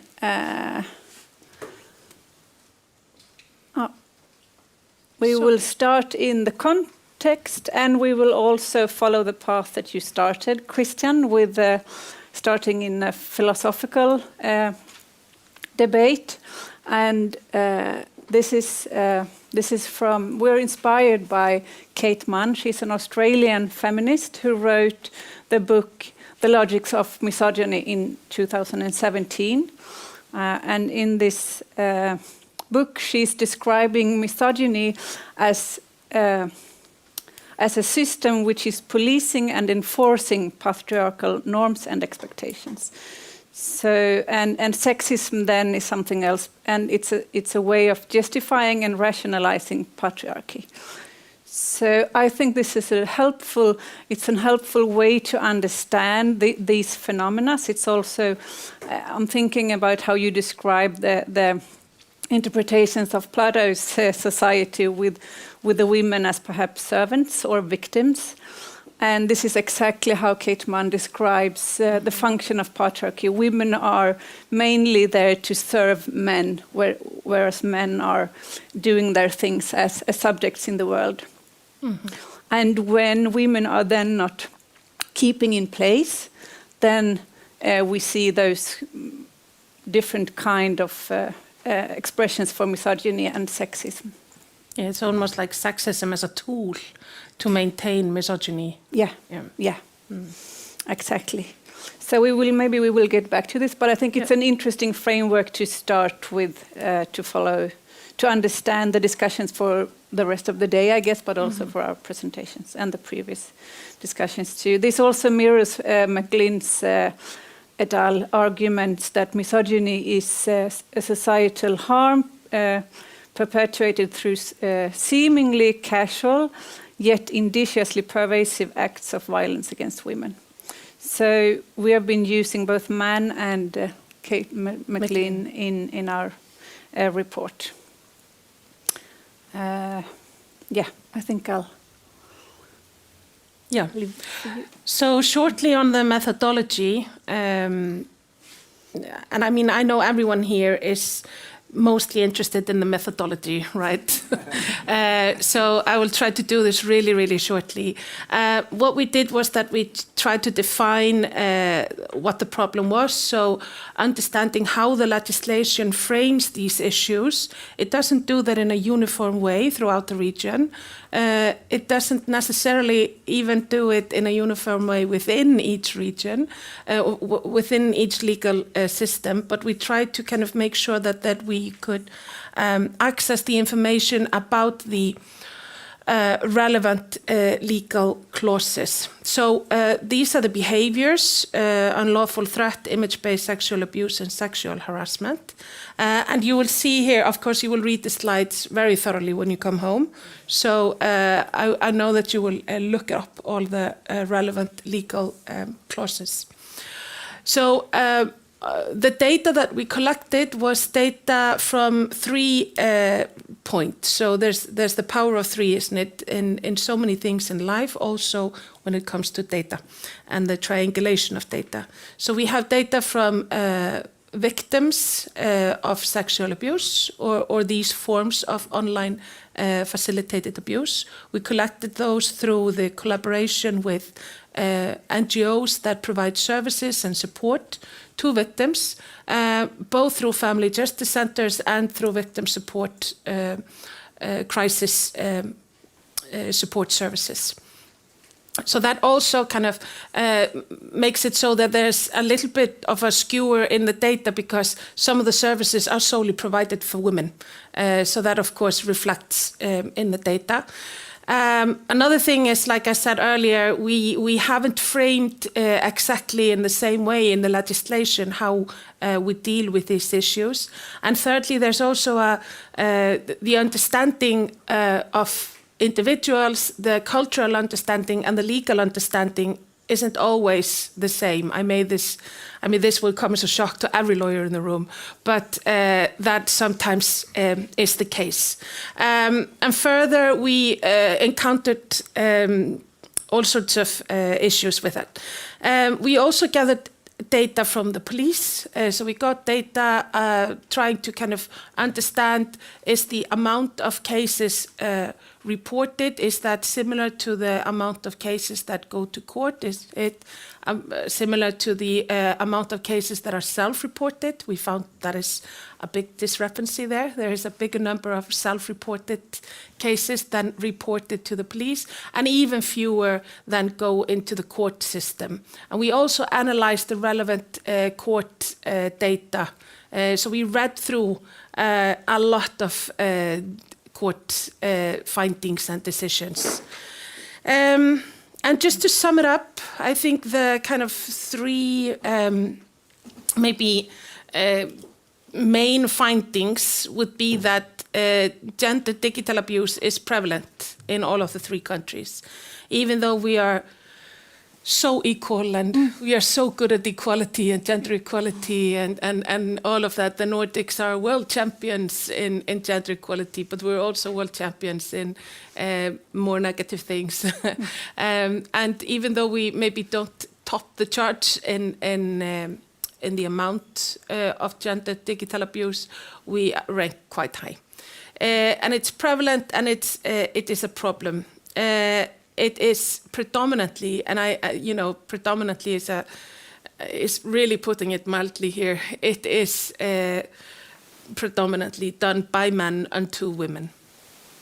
And then the motivations, they vary. Not much, but they do. And should I just go straight into the stereotypes, maybe, before we do the? Yeah. Okay. So you all know that we talk about gender stereotypes as a negative thing. It's harmful because it locks boys and girls, men and women, into these boxes. They don't allow for boys to extend out of the preset box, and they don't allow girls to extend of their preset box. And these boxes, of course, are nothing new, like Christian already mentioned. And they have been maintained systematically, like Moa introduced in the theoretical framework that Kate Mann has established. And I mean, I don't have to explain these images to you. This is, this is a blatant violation of copyright that I conducted online.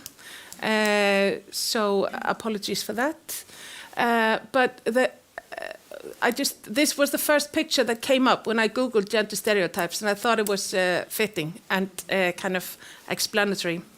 What I did then was that I asked this AI that I have paid for access to, like you all have. Don't even try it.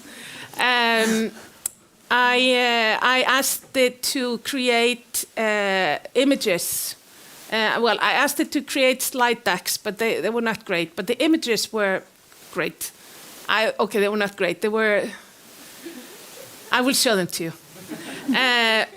But when we kind of took out all the data, when we looked at kind of how does it look, we saw trends. So these are kind of the 4 stereotypes that we encountered through the data. So it's 4 stereotypes. It's the harasser, the sextortionist, the troll, and the threatener. And you hear that already. These are not established, maybe, job titles already, but a lot of people put work into these actions. So this is what the troll looks like, according to AI. I mean, I think he has not been in contact with killer.se to process his feelings. It's kind of my guess here, at least. But the troll is the person that kind of conducts verbal abuse from afar, so to say. He has little to no personal relationship to the victim, and he is male. He is in the age group of all of the above, but also not certain, because the victims hardly know them. There are not many of these cases that go through the court justice system. So this is mostly a profile that's built from the data from the victims. And I also want to say that because the analysis is based on specific legal provisions, these perhaps do not capture very well the abuse that women that participate in the public sphere, for example, journalists and feminists, might encounter. So there's a slight bias in the data as regards that. So the second professional because I want to also say that I asked the AI to create these images, and it said, like, what's the tone of the images that you want to set? And I said professional. So I don't know what to say, other than I didn't create it myself, I promise. So the threatener, he is male, he is in all ages, but usually 18 to 50.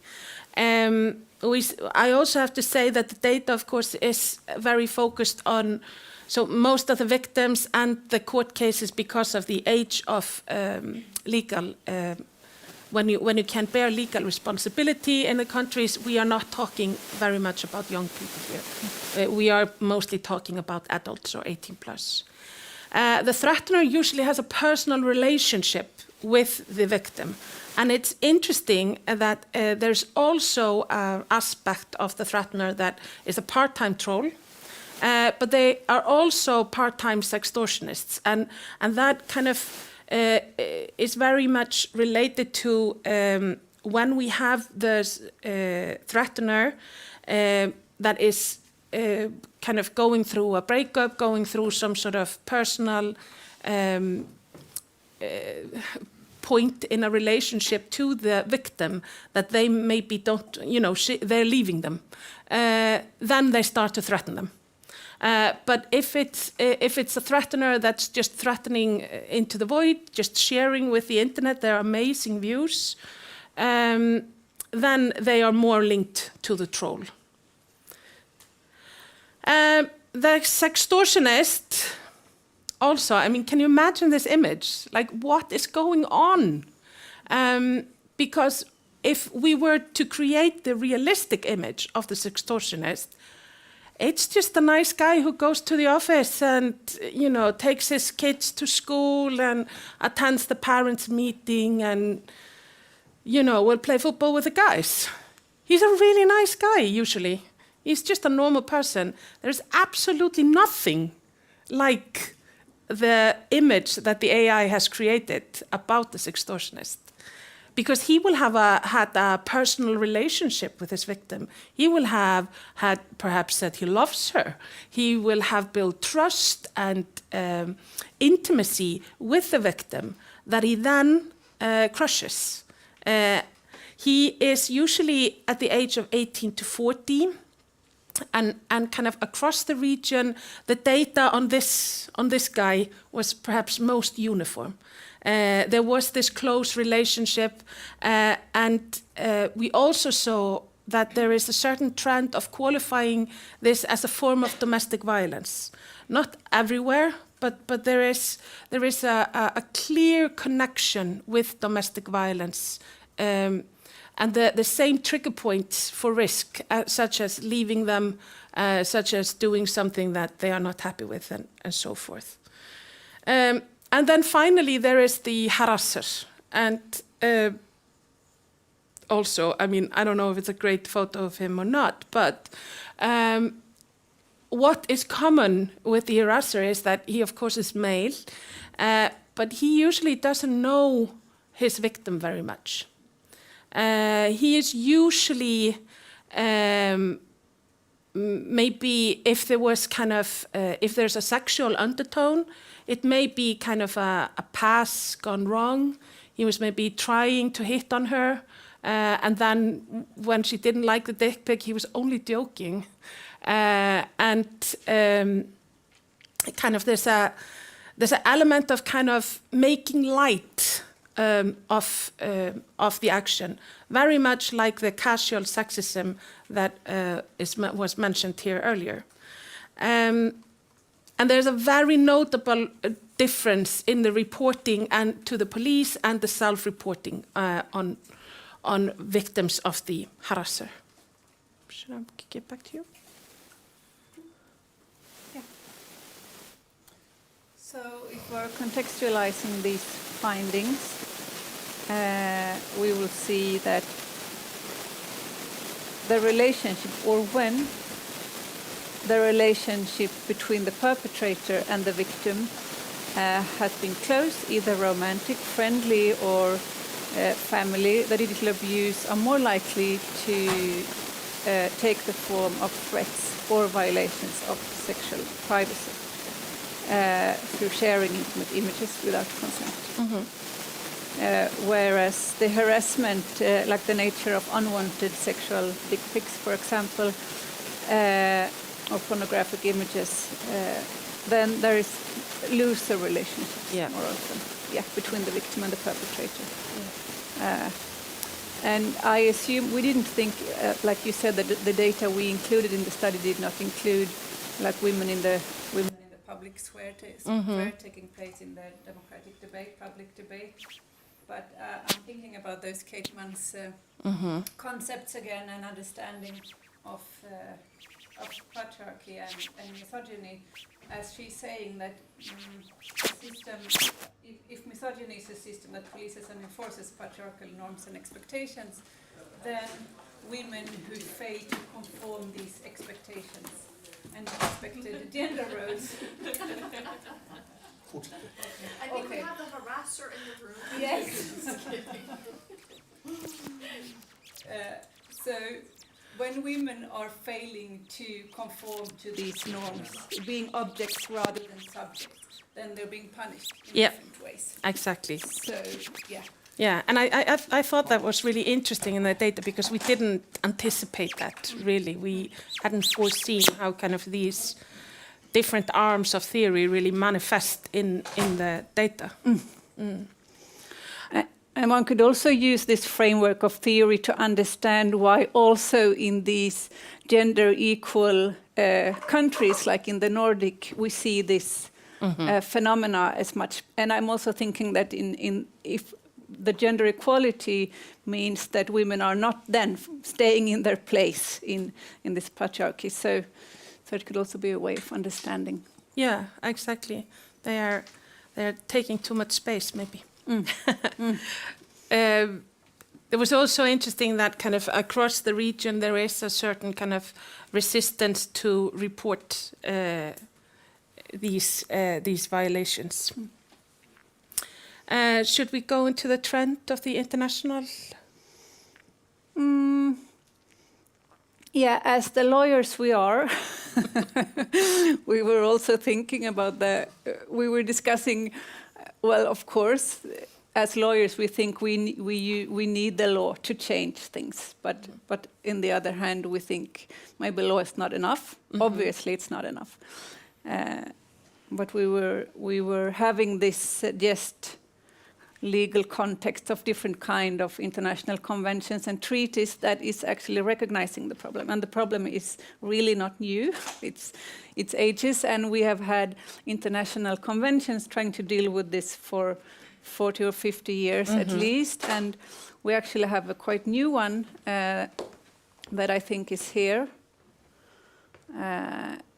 No, I cannot find it. The new EU directive that is combating violence against women and domestic violence, and is having this contextual approach to violence, and it seems like they can now address this seemingly quite not so serious abuse, actually part of something bigger. So there is hope, I think. Yeah, and remember like the talk that we did together in Finland a few years back, where we kind of were analyzing this, and it was kind of the legal framework in the Nordic region specifically is gender neutral, but the issue is gendered.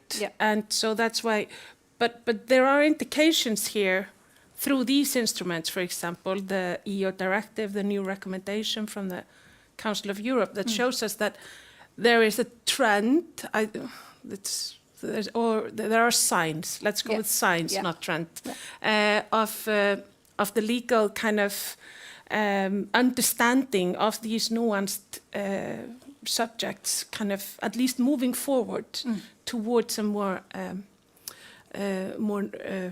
realistic approach. An understanding of the world as gendered. Yes, exactly.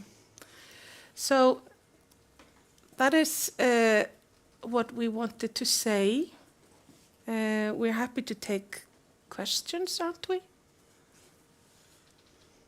Are we ahead of time? Yes? Yes. Few minutes. I would love to pose the question about these protected characteristics that we have when it comes to hate speech and such, where it's not allowed to hate on someone who has a disability, who has, due to their sexuality, the color of their skin, ethnicity, religion, etc.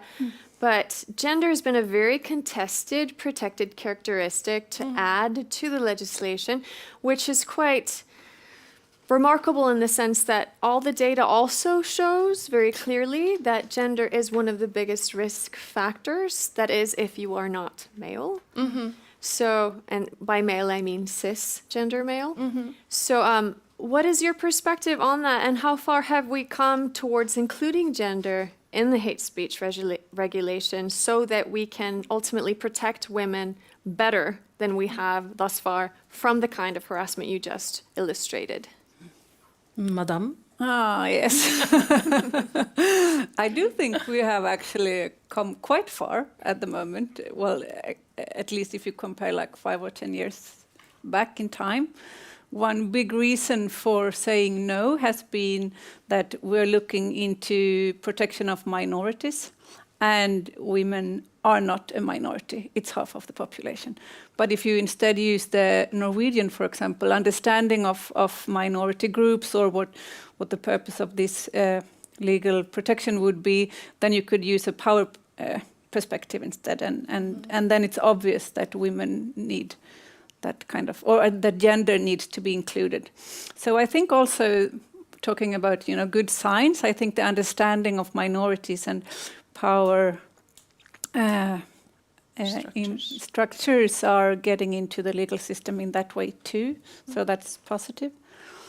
I know that practically police, for example, I think police representatives would say, no, we cannot include it because we will be overwhelmed of cases, which would be a reason to include it. Yeah. I mean, that's what the police in the UK said, because this was proposed in the UK in 2018, and the official response from the police said, well, if we do that, we will not do anything else.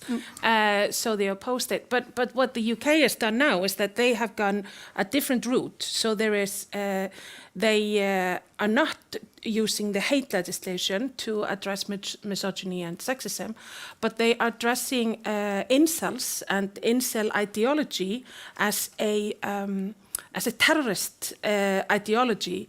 And so if there is imminent harm based on incel views, or if there is spread of incel views or similar rhetoric, then the police would have the same resources and opportunities to respond as if it was based on more, longer recognized kind of framing of terrorism. And the Scots are actually going in the same direction. If I can pose a question. We heard earlier from Johanna that legislation can be used as means of oppression, basically. Yeah. But you're also telling us that legislation is also what's opening up the possible solutions to some of these issues. How do we change legislation? I know in Denmark we ended up printing out laminated flowcharts for local police as to how to navigate dissemination of naked imagery without consent. Like how do we change the foundational legislation in our countries without it taking decades? Elect better politicians.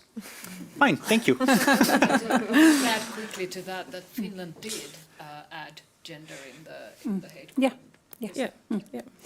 But there's also a problem, I guess, with, like you were describing, with we can have this legislation that aims to target violence against women, but then the system is embedded in a male gaze and a male rationality. So I guess even if we have the law in place, we also need legal professionals that are able to reflect upon all those embedded male rationales. So I guess it's that's maybe that's the reason why it takes such a long time. And I mean, another thing, like, I mean, now we made legal reforms in Iceland in 2021. And since the government rolled out specific strategic measures to follow up that legislation, and we have been measuring the results, and we see that the cases, and what we did, for example, was that we trained police officers, we changed the investigative procedures, we did a lot of prevention, training for everyone and their grandmother, to be honest. Literally, my grandmother came to one training, and I will tell you, she was not impressed. I will tell you in the break. So what I think is that, I mean, we can't stop at the law, and it's a strange thing as a lawyer to say that the legislation isn't enough, but that is the thing. It isn't enough. And especially for police that is, in a lot of countries, underfunded and overworked, changing procedures has to kind of happen literally kind of manually.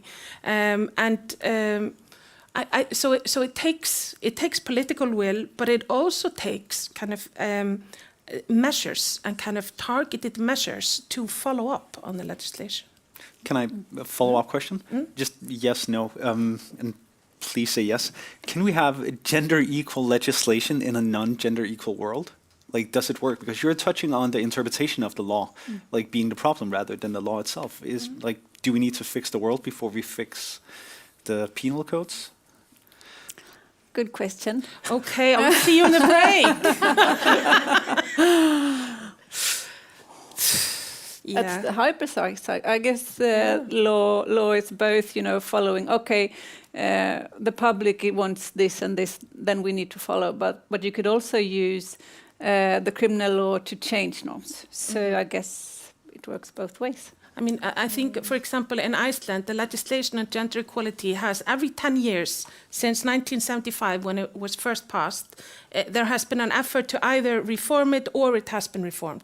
It's very strange to look at it. When I was doing research on it, it was like every 10 years there's a, now it's time. Now let's kind of make it happen. And it was funny that every other time. During that time, the intention with the legislation was to change the norms. But then, so they did that, and the next time they were not going to change the norms, they were just going to standardize. And the time after that, they were going to change the norms. So it's kind of, I don't know, I don't think it's a one-size-fits-all. Thank you. Thank you.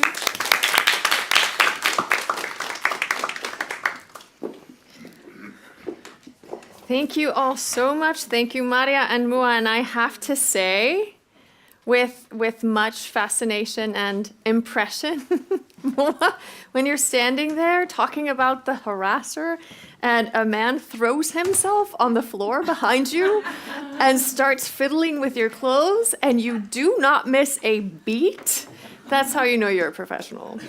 I think you should add that to your CV, which is already very long and impressive. But speaking of long and impressive CVs, it's my pleasure to now invite our next couple of speakers. We have now Benedikta Sørensen, who is the founder and principal of the Icelandic nonprofit organization called Ofbeldisforvarnarskólinn, which means the Violence Prevention School. With over 13 years of experience as a youth worker, Benedikta holds a master's degree in pedagogy and is currently pursuing her PhD, focusing on the manifestations and prevention of gender-based violence.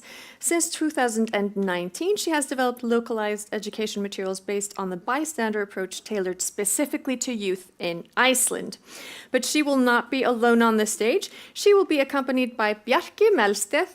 He's the director at Klutz Esports, an organization dedicated to promoting female participation in esports. With approximately 20 years of experience in esports, he has taken on multiple roles, including player, manager, coach, educator, and organizer. Benna and Bjarki are here today to give the presentation Leveling Up Your Sexting Game, presenting the Eggplant Bot. Without further ado, Benna and Bjarki.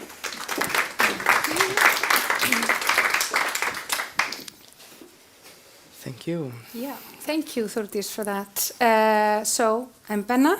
I'm part of the Game Changer group that's been working on this project. And like Thordís mentioned, I am first and foremost here as a youth worker.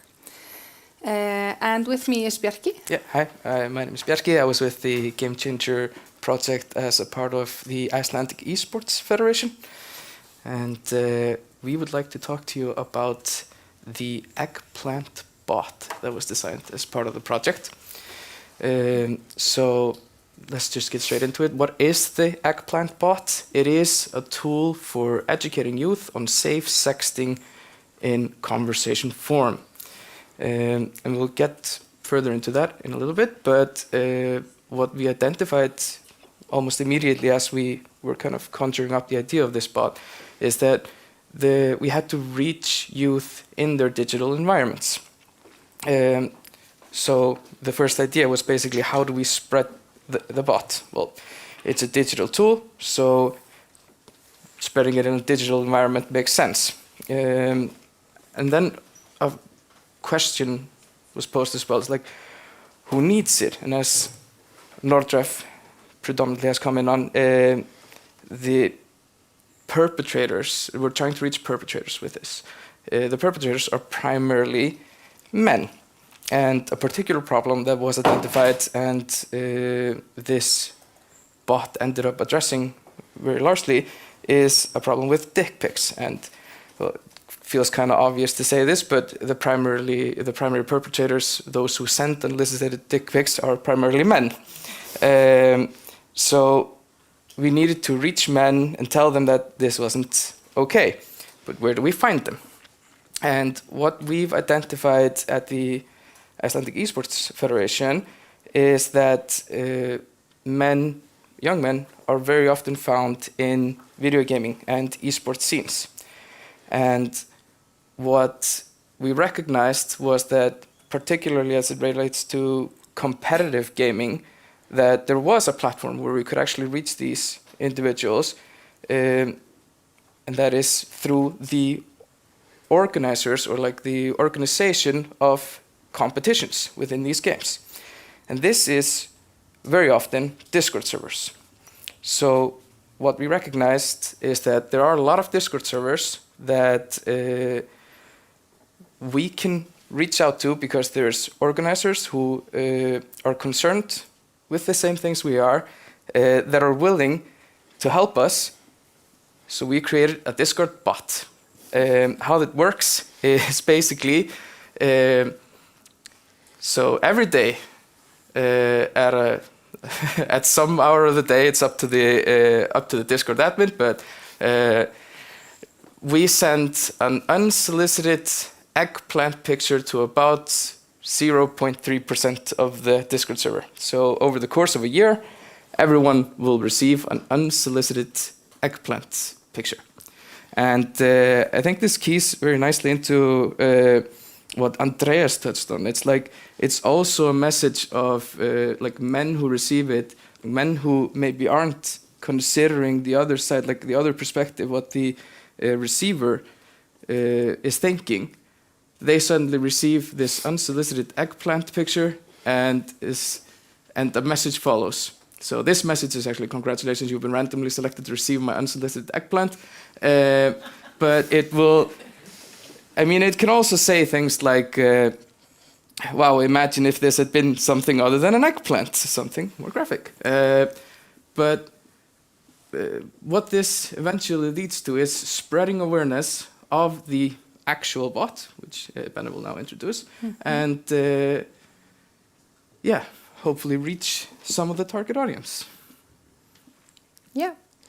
And once having reached the target audience, we need to engage them to stay. And that means that we need to create a platform, to create a conversation that is non-judgmental. And that is part of what we've been hearing also, is that it is difficult for boys to engage in this conversation because they are treated and talked to as a perpetrator, and nobody wants to be talked to as a perpetrator. And in general, we find that, as is the case with so many things related to sex, is that it's a damned if you do and damned if you don't sort of world. Youth who send nudes or want to send nudes or receive them, they feel judged. And sometimes this is not because of something that they are imagining, they are being judged. The world asks questions such as, why did they send this picture in the first place? What did they think would happen in this case? And all these different things that society asks people who've been subject to violence in a way to make them responsible for what has happened to them. And in a very similar way, the youth who feel they don't want to send nudes, they don't want to receive nudes, they don't want any part of it, they feel pressured. They feel pressured to do so, and this can be very direct pressure. This can be pressure from a person who wants to send them or receive a nude from them.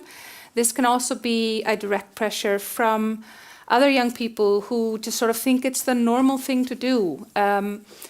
But it can also be pressure that just sort of comes from observing society, that comes from more within themselves, that they feel that this is something that they should be interested in.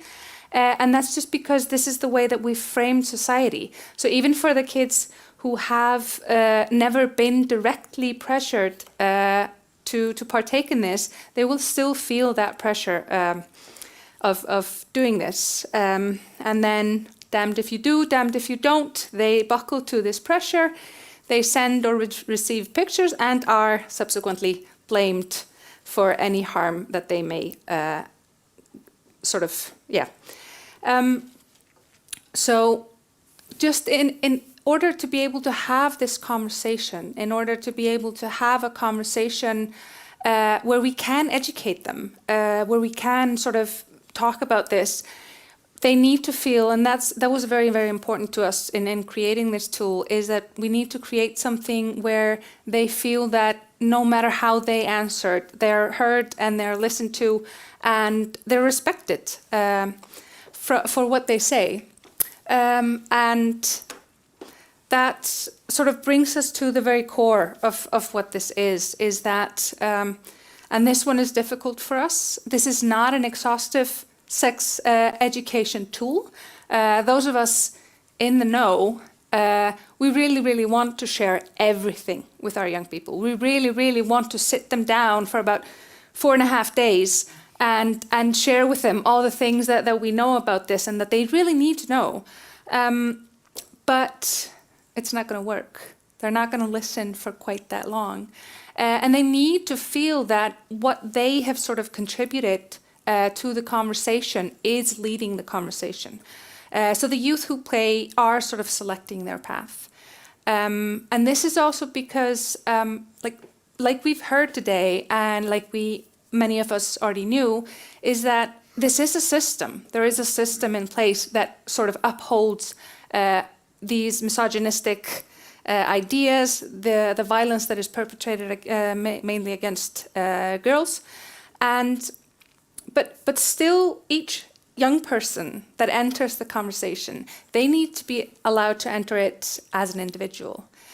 Because they can't simply be told that they are part of some sort of enormous system and everything that they do has actually been done before and we know the reasons why, and so this is all the things that you should listen to.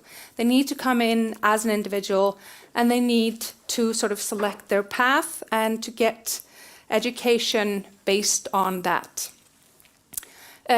So this means that the youth who tell us that they don't like nudes, they get a different path. They get a path where they get asked, is there, if they tell us that they don't like them or even that they hate them, they get asked, did something happen? Is there a reason why you hate this?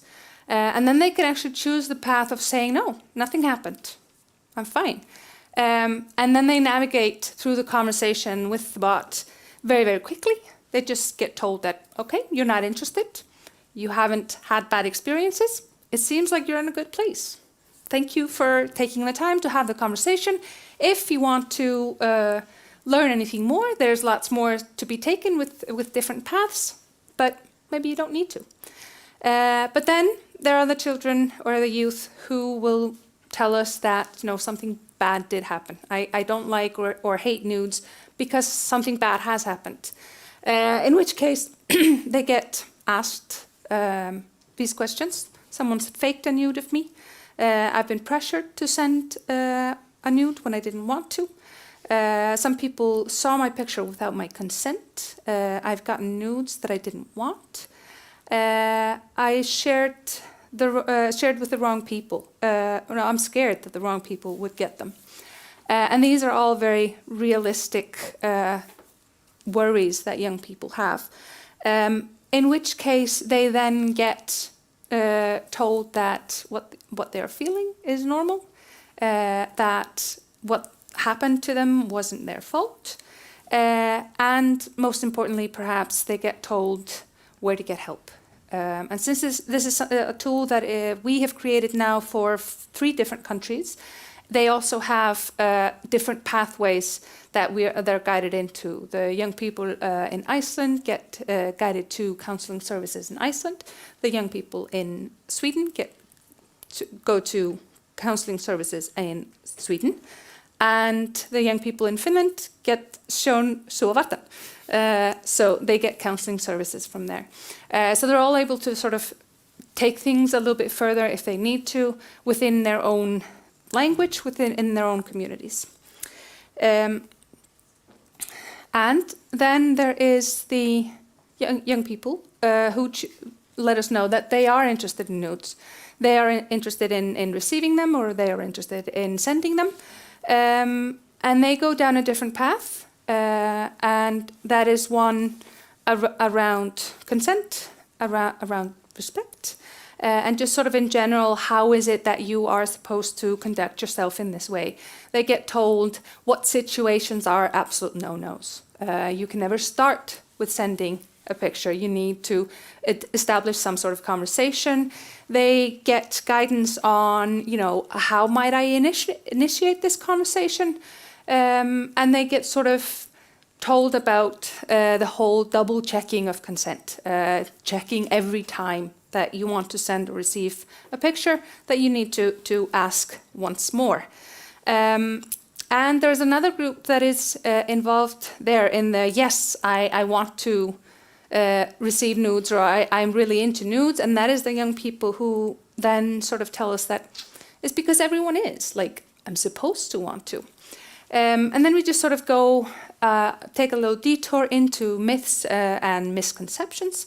This is actually wrong. Not all young people are sending nudes. There are lots of people who are not interested in them and who are not sending them, and that's fine. And then double consent, they get asked again, are you actually interested in nudes? In which case they get respect, boundaries, consensual sharing, and then they get, or they go down to the other path where it's about, are you okay with it? Do you need help with it? So every time, basically the one thing that all the conversations have in common is that they sort of get brought together in a thank you for taking the time. It's been a pleasure for this little bot here to have this artificial conversation with the young person. And, this is game over. That's all that they have. So here in Sweden, we have just launched this, or are just launching it. We haven't done it yet. But you can test it on this little site right there. And if you do, please let us know about any problems or thoughts that you have on the subject. So, thank you. Thank you.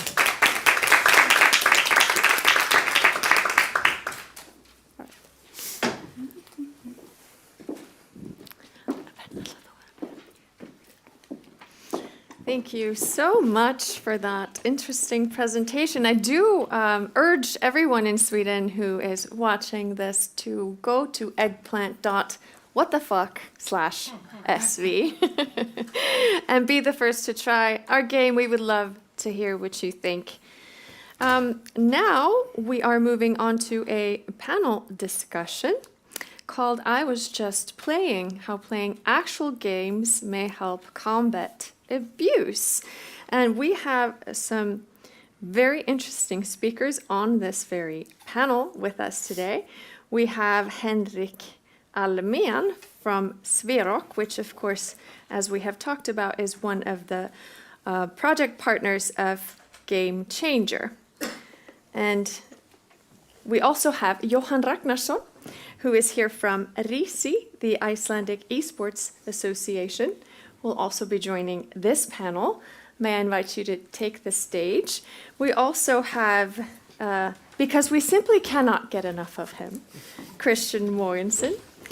And they are here to talk about how the most commonly used offenses used by perpetrators in cases of online abuse against women and girls, how gaming can actually be helpful to cultivate healthy mindsets and attitudes among players. So without further ado, I'm going to give the word over to this panel, because this is the first panel today, where we only have men. So do enjoy yourselves and give them a warm welcome. Thank you, Doris, and I will be moderating, so I will be trying to keep my opinions to as few as possible. I briefly want to touch on Henrik, whose bio reads, Henrik is an acting secretary of Sverok, the Swedish Gaming Federation. Sverok has around 1,700 member associations all over Sweden. The association offers youth a plethora of activities, both within digital games, but also with tabletop games, cosplay, and other gaming-related activities. Johan Ragnarsson is a new addition to the esports scene, having just joined the Icelandic Esports Association, RISI, as a project manager of equality and education a few months ago. Though he is new to the esports sphere, he has a long history of gaming and a background in game design from Nordic University.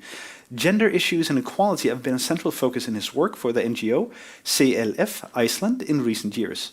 Having enhanced access to digital education, implemented health education programs, and currently working on a teenage pregnancy prevention program for a school in Kampala, Uganda. We have a tall order ahead of us. Mm-hmm. We need to open the box of flirting, gender harassment, and video games, and we need to find a solution, and we have about 30 minutes to do so. So, Johan, I want to hear, I've been gaming online for close to 30 years, as I told earlier. Harassment, shit talk, and like making fun of each other has been there as long as I can remember, all the way back to Warcraft 2 in 1995 and 96. Is there really different kinds of severity here, or is it just bad for everyone? Is there a gender difference to how you're talked to when you game online? I think there's definitely a difference. I mean, it's just a recent report. I even jotted down some of the numbers because there were a lot of numbers in the report. It showed that 65% of female gamers experience toxicity while gaming, and 31% of them experience it regularly. And the threats are verbal abuse, they get sent inappropriate content, sexual harassment, and even 12% receive threats of rape. And that is not as prevalent for male gamers. So I think there is definitely a gap there. And it's something we have to look into as well, because female gamers are pretty equal in number to male gamers. At least from a recent EU report, it shows that the gender difference is close to none, and about half of the population in Europe play games regularly. But female gamers are on the receiving end of abuse way, way more than male gamers, especially when it comes to gendered abuse.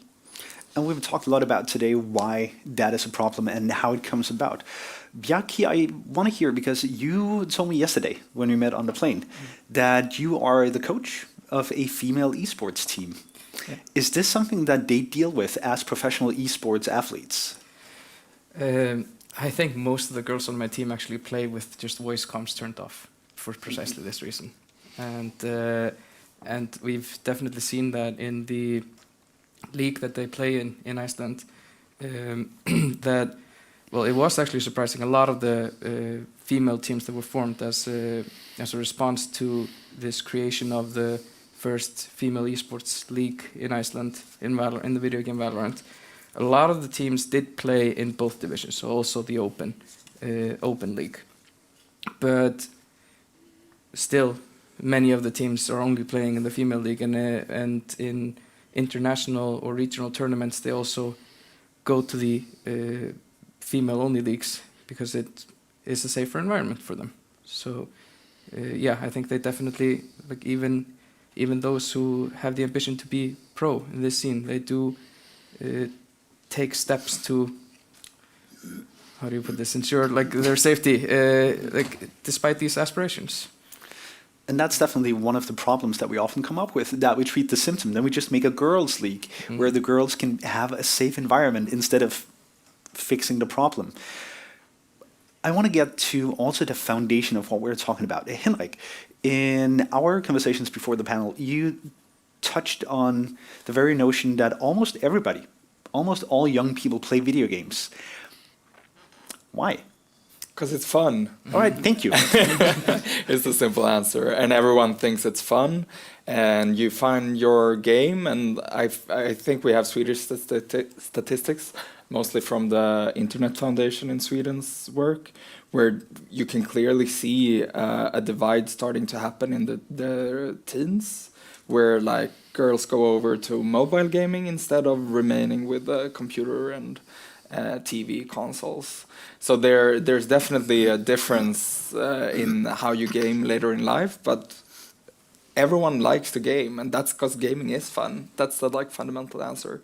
And it's really sad that some people don't get to be part of that gaming culture, or when they are to be faced with the harassment that they are. So that's a huge issue that it's a problem that needs to be solved from many different angles, but we are trying to do ours as one arena for activities for youth. Is the harassment that girls and women, young women, start to receive in their early teens, is that the reason for the exodus of girl gamers? Is that why they leave for mobile games?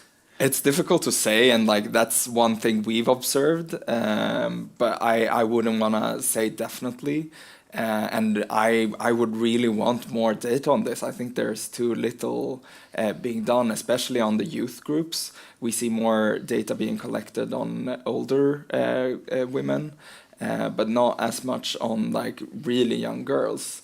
And I think it's a problem that begins very early. So we need more data to also be sure that the different tools we could do to affect this problem, that they're implemented at an early age.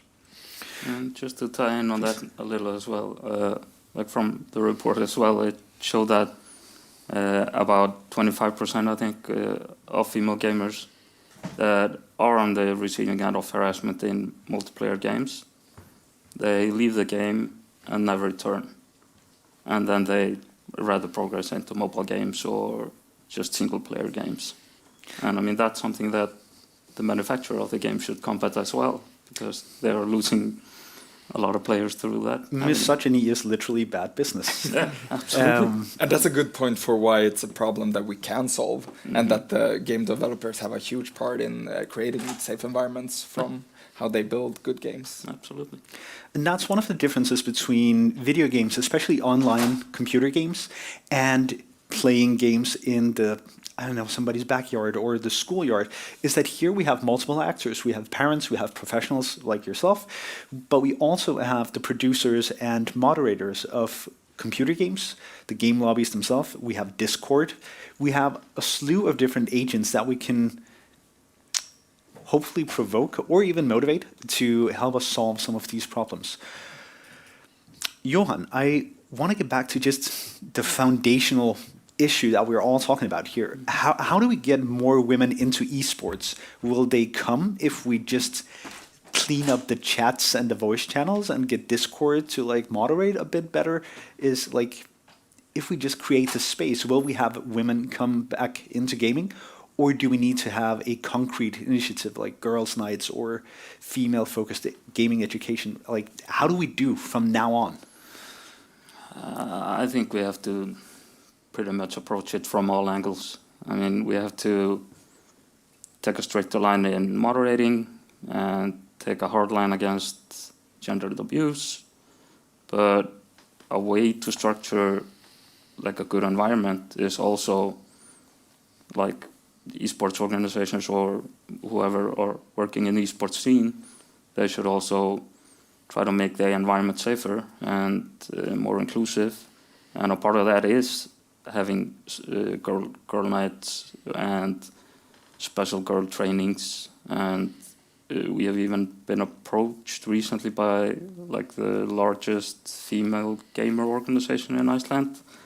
And there are women and girls in that organization that have been either shy at attending like normal trainings to become a caster or production assistant or esports coach, or they are like tech shy and they're just shy to attend a training where they perceive it as a male dominant field. So they have been asking for a special seminar for girls. So that is something that at least Rishi as an esports organization that is holding those seminars, we can easily have special trainings for girls and get them into more jobs in the esports scene. And by fostering a more inclusive environment, we get broader views and views straight from women that caters to a more safer environment for everyone. I think that would be a very, very good outcome, hopefully in the near future. Bjarki, we have talked a bit about getting girls into gaming and allowing them a safe space and how we do it in a good way. One of the things I often hear, and you've concurred with that, is that gaming is, like we just heard, a male-dominated field. As soon as we get into online multiplayer games after the age of 12, 13, 14, where gender becomes, dare I say, an issue, or at least a talking point, do we need to create a room where girls can get good in gaming for them to be accepted into the gaming space? Or is it not about, what I'm trying to get at is, are the boys harassing them, boys and men harassing them because they're not good or because they are girls? So yeah, video gaming and also just video game development and basically many, if not all sectors of this field are very male dominated. And what we've seen, or well, what I've personally seen is that often women are harassed because they are women, but also because they're bad. Because there are fewer women, and they've had less opportunities and more barriers to joining because of the male domination of the field.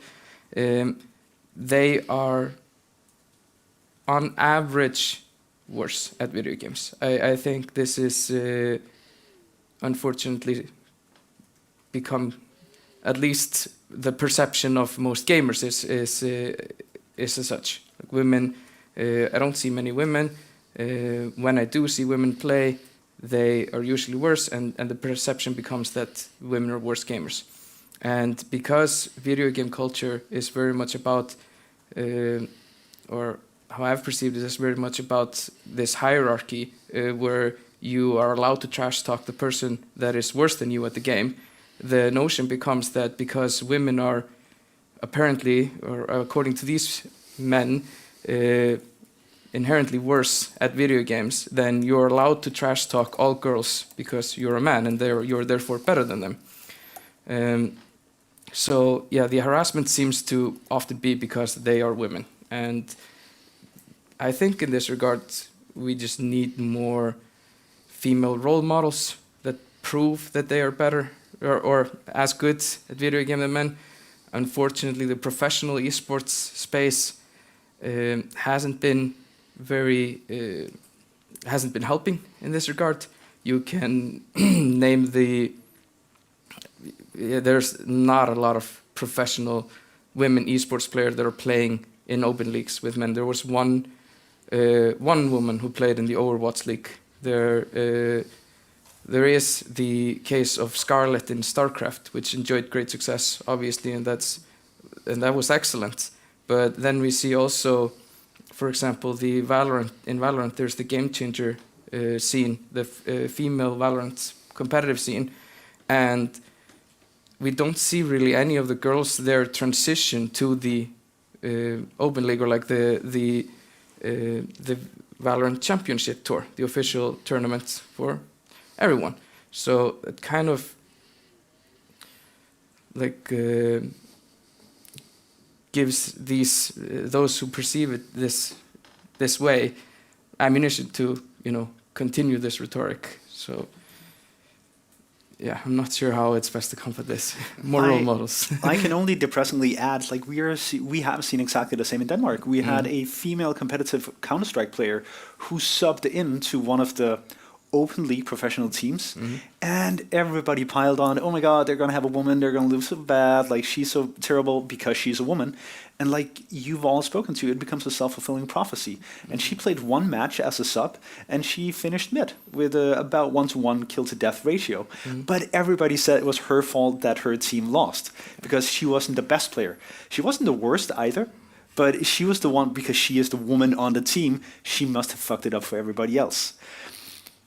So this is uplifting news.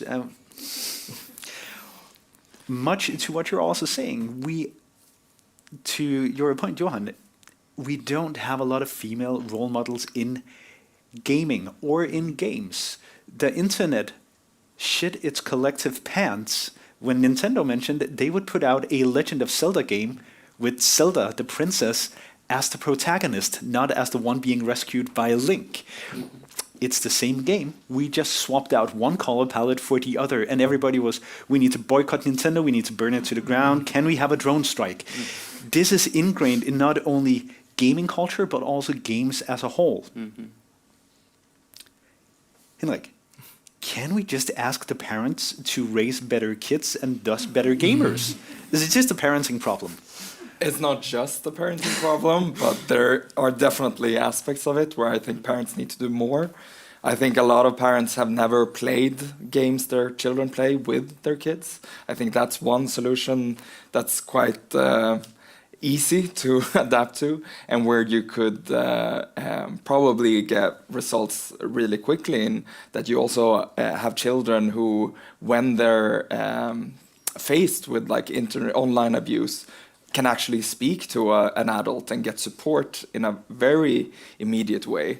So I think there are a lot of things that we're missing from the grown-up world, and where children really would wish for more interaction with their parents. They maybe won't state that, but I think it's definitely one part of it. And I think it could also foster better relationships in general. I remember as a youth when my father took down my door because I couldn't hear when they called for dinner time. That was one of their solutions to my gaming problem, where obviously I played an online game. You can't just quit those. And I think they would have gotten that more if they'd played it with me. So I think there are a lot of barriers you could take down if grown-ups were more engaged. And I think that comes with the territory also of like what we do with associations. We have children gaming with each other, but we don't always have the grown-ups who could support them in developing their organizations. Whereas if you're into sports, it's probably easier to get a parent to like take you to the game. I don't think every child who's into gaming gets their ride, so to say. So I think there's a lot more grown-ups could do.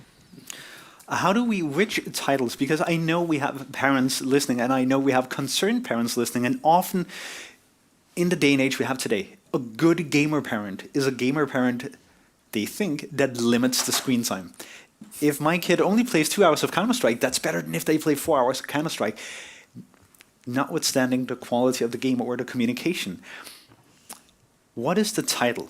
If a parent comes up to either of you, I want to hear all of you, and say, I want to understand gaming so I can connect with my child, in itself a very good idea. what is the title where you say, sit down and play or watch someone playing this title? Then you get why gaming is good.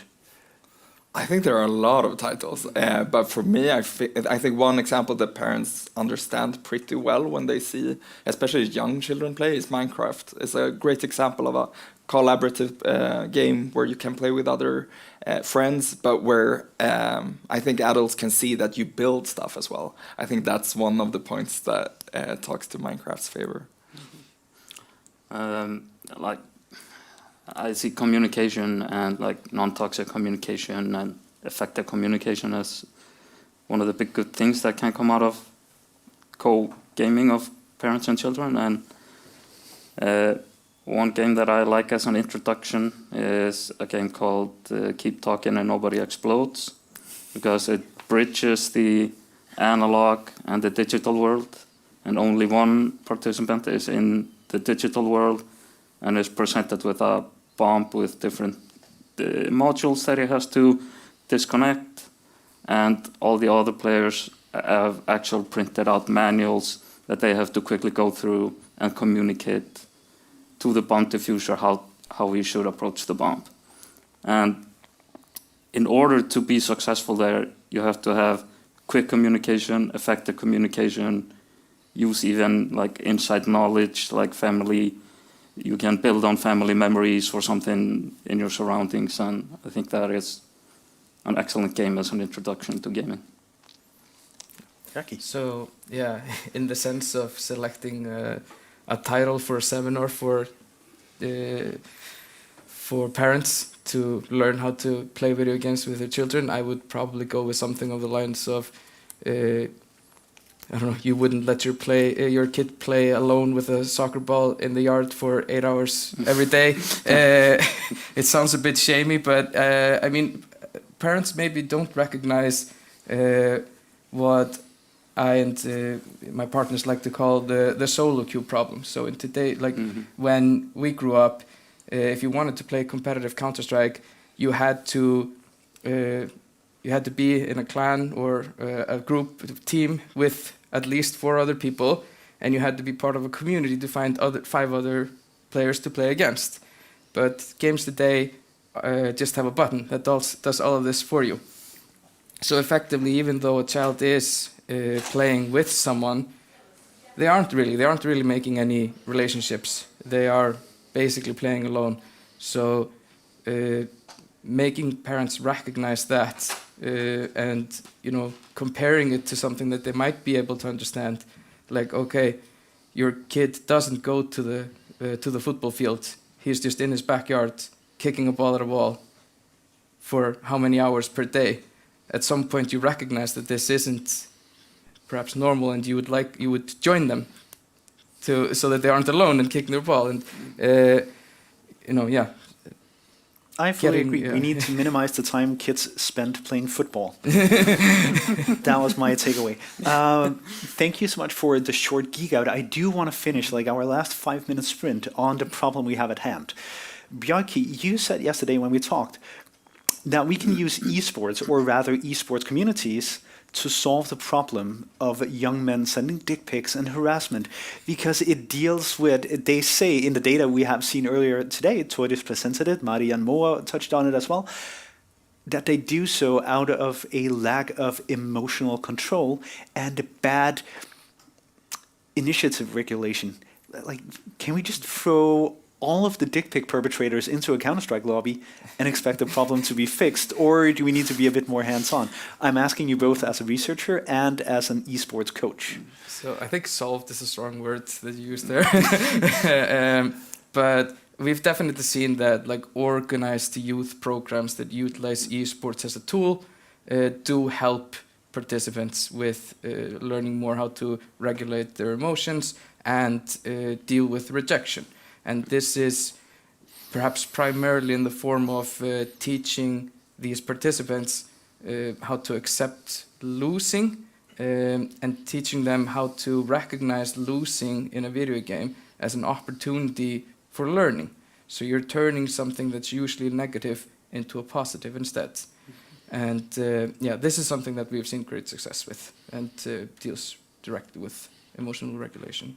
That's also a huge responsibility on the coach, that at a certain point becomes more than a trainer and more as a professional guardian or a support system for the kids. Yeah, I think it's important to recognize that as a tool in digital youth work, esports is perhaps even less about teaching the participants how to be good at a particular game, and it's more about using the phrase esports to get these individuals into an organized environment where you can actually teach them more akin to youth work. I mean, young kids who sign up for esports classes and are perhaps only playing Minecraft and Roblox, you aren't teaching them how to be better at Minecraft or Roblox. You're teaching them things like how to sit correctly in their chairs and how to communicate nicely to each other, etc.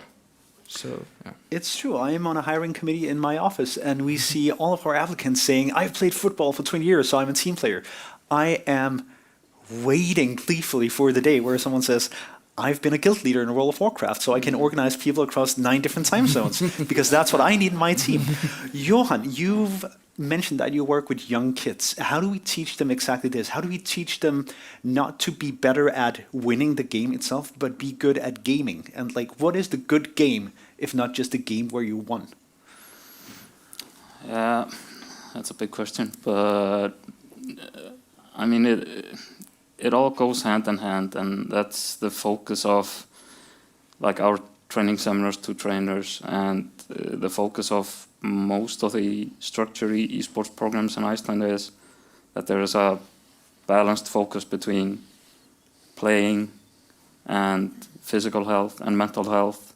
And we can even see, like Bjarki mentioned, that like esports programs for the youngest kids, they are often with their first and foremost focus is on communication, and playing games is like maybe 4th or 5th on the list.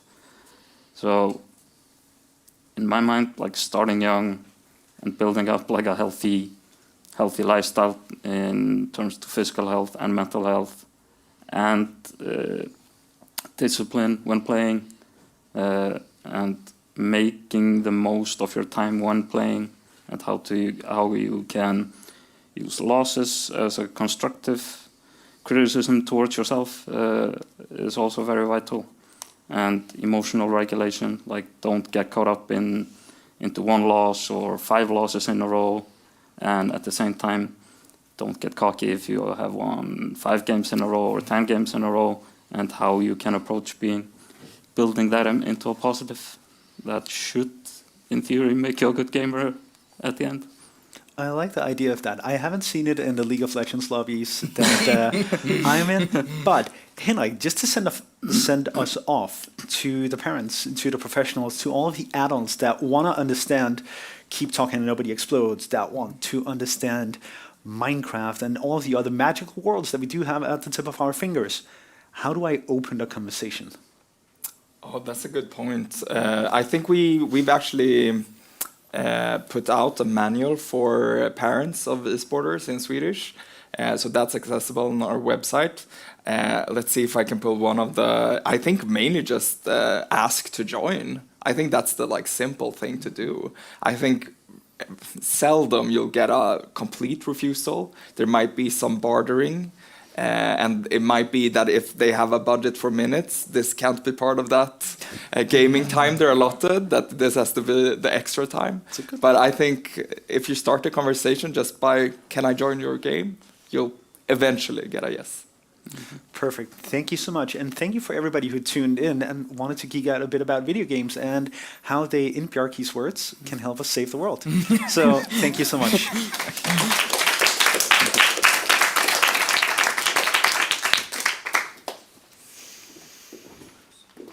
Thank you, guys. And I think after that, all of us are excited to go and play a video game for the next 15 minutes, which I am sure some of you by the screen might do. But for the rest of us, here's another well-deserved coffee break, and we will see you again in 15 minutes. So go enjoy.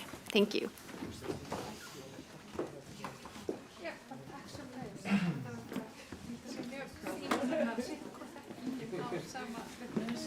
Ja, det är så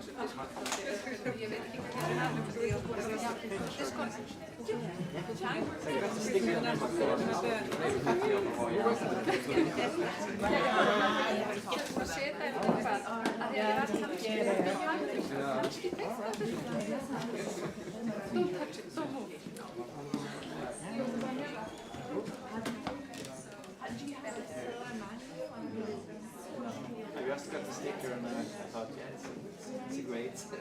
Yes. But I haven't looked into it. But I will. It's done for the day.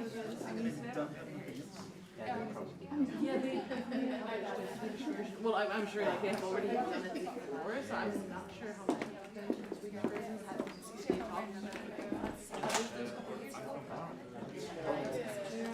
Yeah, great. But it's really great work they do.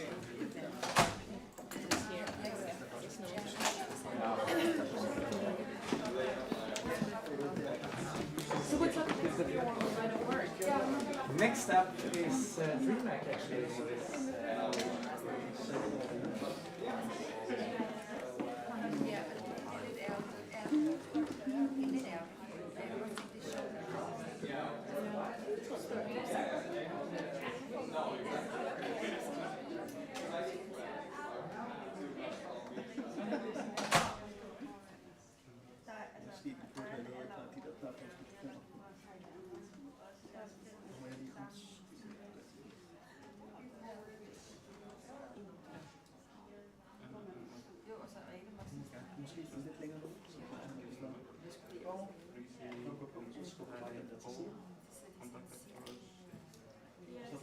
Så sidder der en et eller andet sted i universet.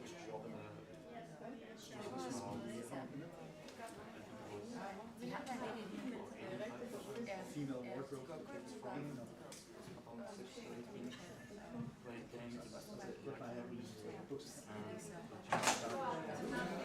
Nå skal vi se. Hej hej. Der var en krydsning. Skal vi se.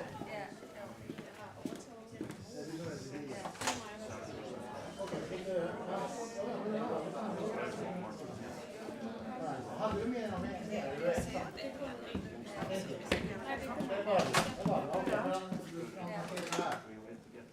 Ja, men de är där.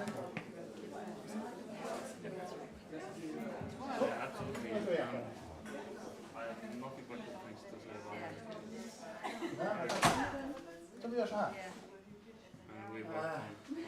Jag ska du hålla upp hålet där. Droppa den bak i. Där. Ska vi se. Så. Yes. Den kan du ha där i sidan. Så. Nej, du behöver inte göra någonting. Jag sköter det helt och hållet. Jag bara sätta så här. Så. Känns det bra i nacken och så? Okej. En ting mere. Jeg har 2 videoer. Ja. Og det dem med lyd og det hele, det kører. Det virker på livestream. Den ligger ju där så att den kommer att komma. Ja, så men det ligger ut nu med. Det ligger ut med. Och så måste jag streama hela tiden. Ja, det ligger ut på streamen hela tiden med den där bilden så att säga. Så rör inte någonting i den där. Nej. Men der kommer, det er jo mere forhold til lyd. Ja, det ska ja, vi har testat det så det kommer ju.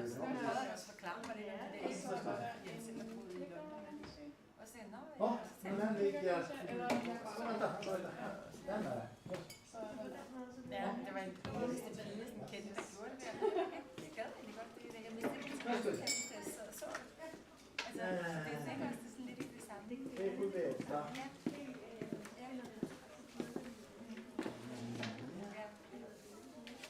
Jeg har også spurgt mig, om jeg kan lide det. Det var også lidt skæmt.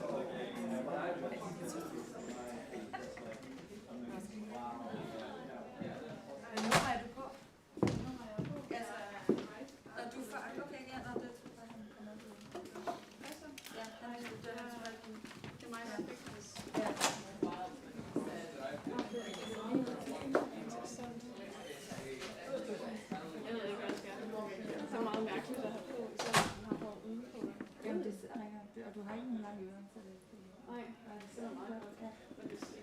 behageligt. Det skal man nok vende sig til. Ja. Ja. Jeg føler meget sådan noget. Skal jeg lige tage dig fra siden her? Også fordi ellers så Som man siger. Som man siger. Ja. Så skal jeg bare stå. Jeg gør lige sådan her, ikke? Altså, jeg kan se, der står coffee break. Ja, det er også meget sjovt. Jeg ser mega anstrengt ud. Tænker alt for meget over. Skal vi hente noget kaffe eller noget til? Ja. Nej, ikke mere kaffe. Nå, hvad er det her? Ja, men så tager jeg bare lige en flaske. Ja. Jeg havde et armbånd i min her. Det var noget fantastisk. Jeg har forresten prøvet lige at google, og der står, hvis man ikke kan tjekke ind i appen, kan det godt være, fordi at der er nogen, der ikke er skrevet op til tjekke ind i app, så man skal gøre det fysisk. Nå ja, Så vi der skal tager vi bare bare derud, være så længe vi ikke har... det første, vi gør jo. Okay, ja. Det må det være det, vi gør så. Når vi først er tjekket ind først, så gør den anden jo også.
And one of the questions that we have received on the live stream on YouTube has to do with naked imagery being shared without consent.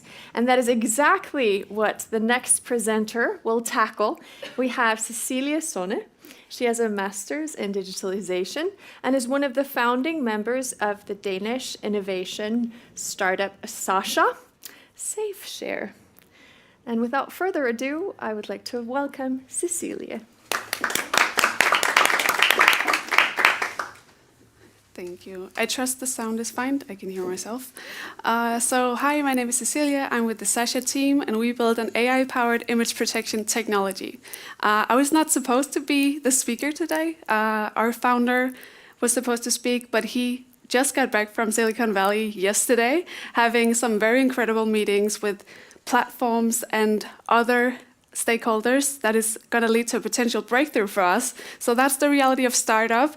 But I'm very honored to be here today, and I thank you all for this acknowledgement because, we're very proud of our work. So let's start by imagining, is this the same? No? Wait, let's see. There we go. So let's start by imagining a world where we could control exactly where our photos end up. Pretty neat. But before getting into that vision, I want you all to hear from some of the survivors of online image abuse, because they are the reason we go to work every day. So here is Mia and Christian and their stories. When it happened to me, I felt really suicidal. I didn't see how I could ever get a job, how I could ever be happy again. And I constantly had this fear or these thoughts that I was walking down the street and I was wondering, have you seen me naked? What about you and you? And I just didn't want to go outside anymore. Det er et billede af min datter på 5,5 år, som er blevet brugt som bait, altså mading, til at kunne scanne enlige kvinder, der er søger kærlighed. Og så bliver falske profiler med mine billeder, der står der widowed doctor, single dad. Min datter, altså mit lille barn, brugt til at bede uskyldige mennesker. Altså frygteligt. And when you see how your picture is being shared online, organized into groups, and people are discussing your body, you feel really horrible.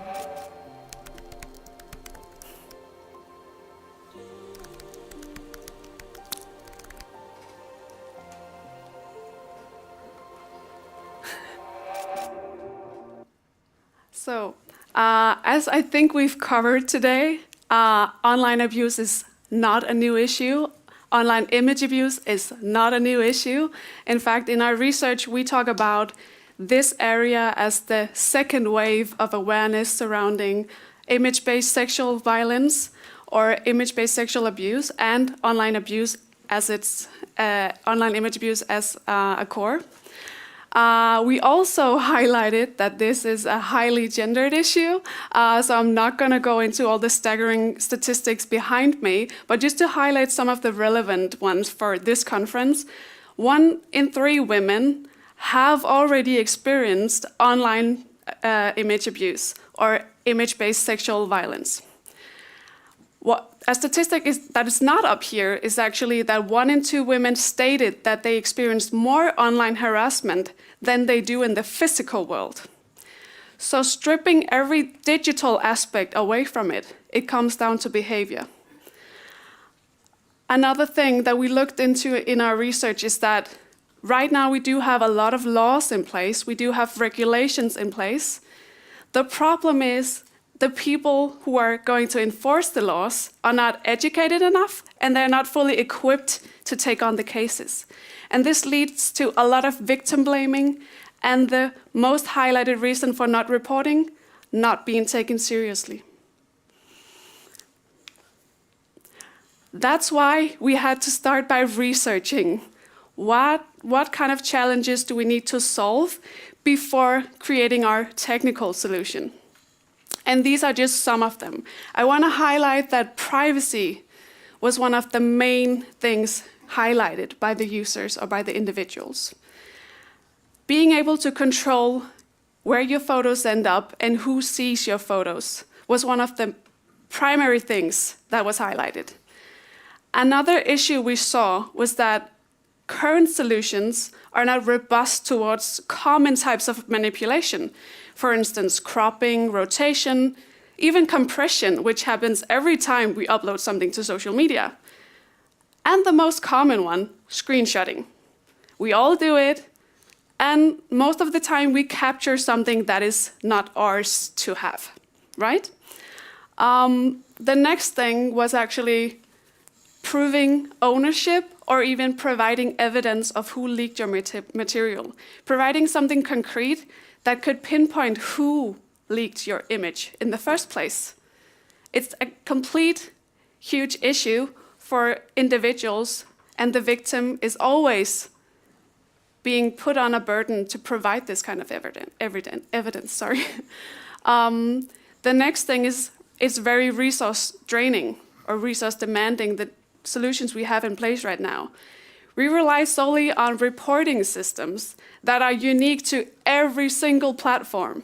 There's no standard across any of them.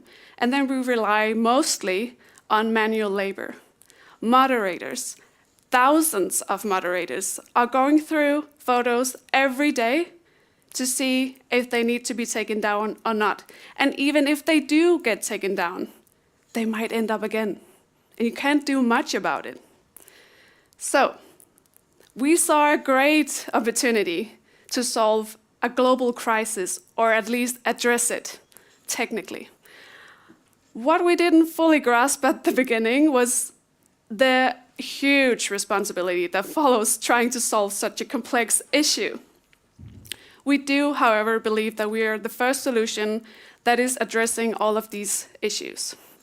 First of all, I want to highlight that we're very proud that we created an AI-powered technology that is focused on a decentralized approach, meaning our models can run on all devices, including the mobile phone or the smartphone, which is the most commonly used device when it comes to online image abuse. Furthermore, with this decentralized approach, we've managed to achieve unmatched privacy and scalability, making it more, you could say, likable when it comes to scaling the solution or even enabling prevention. And our vision is actually enabling prevention, because even though we could just support victims, we want to stop the abuse at the source. Another thing I want to highlight is that what makes us unique is that we embed our technology at pixel level, meaning it's more robust towards the types of manipulation that I just spoke of. It also means that using watermarking at the core of our technology, or forensic watermarking, also known as invisible watermarking, we're able to put something into the photo without it being visible to the naked eye, so your photos are still Insta-worthy. But also, it means that only our system, our AI models, know how to decode the information that we put into the photo. And it is more robust, unlike common types of solutions we have right now, like metadata, for instance, which is also stripped completely when you upload to, for instance, Meta's platforms. Or you have perceptual hashing, which is very good for privacy, but very bad when it comes to robustness. Because if you just tweak the photo a little, crop like a little corner of it, it's no longer useful. This enables prevention. And let me see. Yes, let me go through. So we should have a video starting shortly, maybe when I press this. Let's see. Sharing our lives and experiences through photos is an integrated part of modern life. We're constantly entrusting people with our photos. Anna loves sharing her adventures with her friends, but sometimes it can turn into a nightmare. Now one of the receivers seems to have leaked her personal photo. And she feels frustrated and sad. Fortunately, Anna has Sasha on her side. Sasha is safe sharing. By helping you track leaked photos rapidly and efficiently, it streamlines the reporting and takedown process. Anna can use Sasha's technology to ensure automatic ownership for irrefutable proof that those are her photos. And most importantly, Sasha can help Anna identify the original leaker, empowering her to take decisive action and encouraging accountability on the perpetrator's side. Now Anna knows people will think twice before leaking her photos and continuing the cycle of violation of privacy.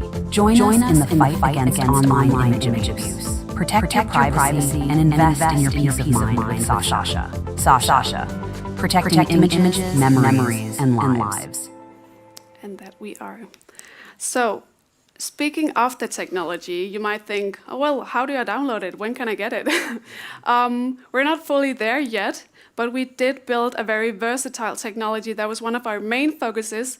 We want to enable prevention, and we want to make sure that this technology can be used in different environments. So, these are some of the ways we could distribute our technology. We could not only empower users directly with a digital tool, we can also integrate our technology directly into camera software on the OS level, or even in the upload phase on social media. And what do you mean about upload phase on social media? Well, if our technology was embedded in the upload server on, for instance, Meta's platforms, we could actually block photos that were flagged by Sasha, meaning we could stop the abuse directly at the source. And that is amazing news, because that means Sasha could actually become the new standard when it comes to protecting photos online. And that is our vision. We want to make sure that photos are safe to share, and that you can share your photos with confidence, that they are safe, that you can trust people, and that you can be whoever you want. It's your photos and your rules.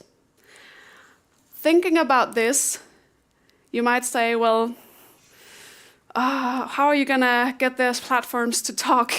Because there's a lot of conversation right now around online image abuse, CSAM, NCII material. And we did actually address them 2 years ago. We addressed them again this year. And as I said, Thomas was just there. And they are very welcoming with our solution, because where we have our strength is actually that we can focus solely on online image abuse. And that's the difficulty when you are a large mainstream platform, is that, I mean, you need to earn money. It's a business like everything else. So we are very fortunate that we can try at least to contribute to a solution here. What I can say is that we actually recently tested an integration with iMessage, and it was successful. So we proved that our technology can actually work with an integration. Also, another great news is that we are launching our first version of Sasha app next year. So it will be downloadable with all its flaws at the beginning, but we are learning like everyone else. And what I want to say is that we're not just releasing another app. We're trying to accommodate the immediate demand that we've seen in our research, and it's honestly really depressing. But we do still willingly and wholeheartedly believe in our vision to enable prevention, and that is why we continue to push the conversation on this. So we wouldn't be here today without all these great people. I'm not going to introduce them all by name, but I want to say on behalf of me and the other founding team member, Nana, who's also here today, we're very proud that so many talented and very experienced people decided to join our journey and are trying to push forward and actually push this technology where we've never been. So AI watermarking is a new emerging field. It's only 5-6 years old. And we believe that we are actually one of the leading parts in that research. So without further ado, please give an applause to the team and to yourself for supporting this great movement. Thank you so much.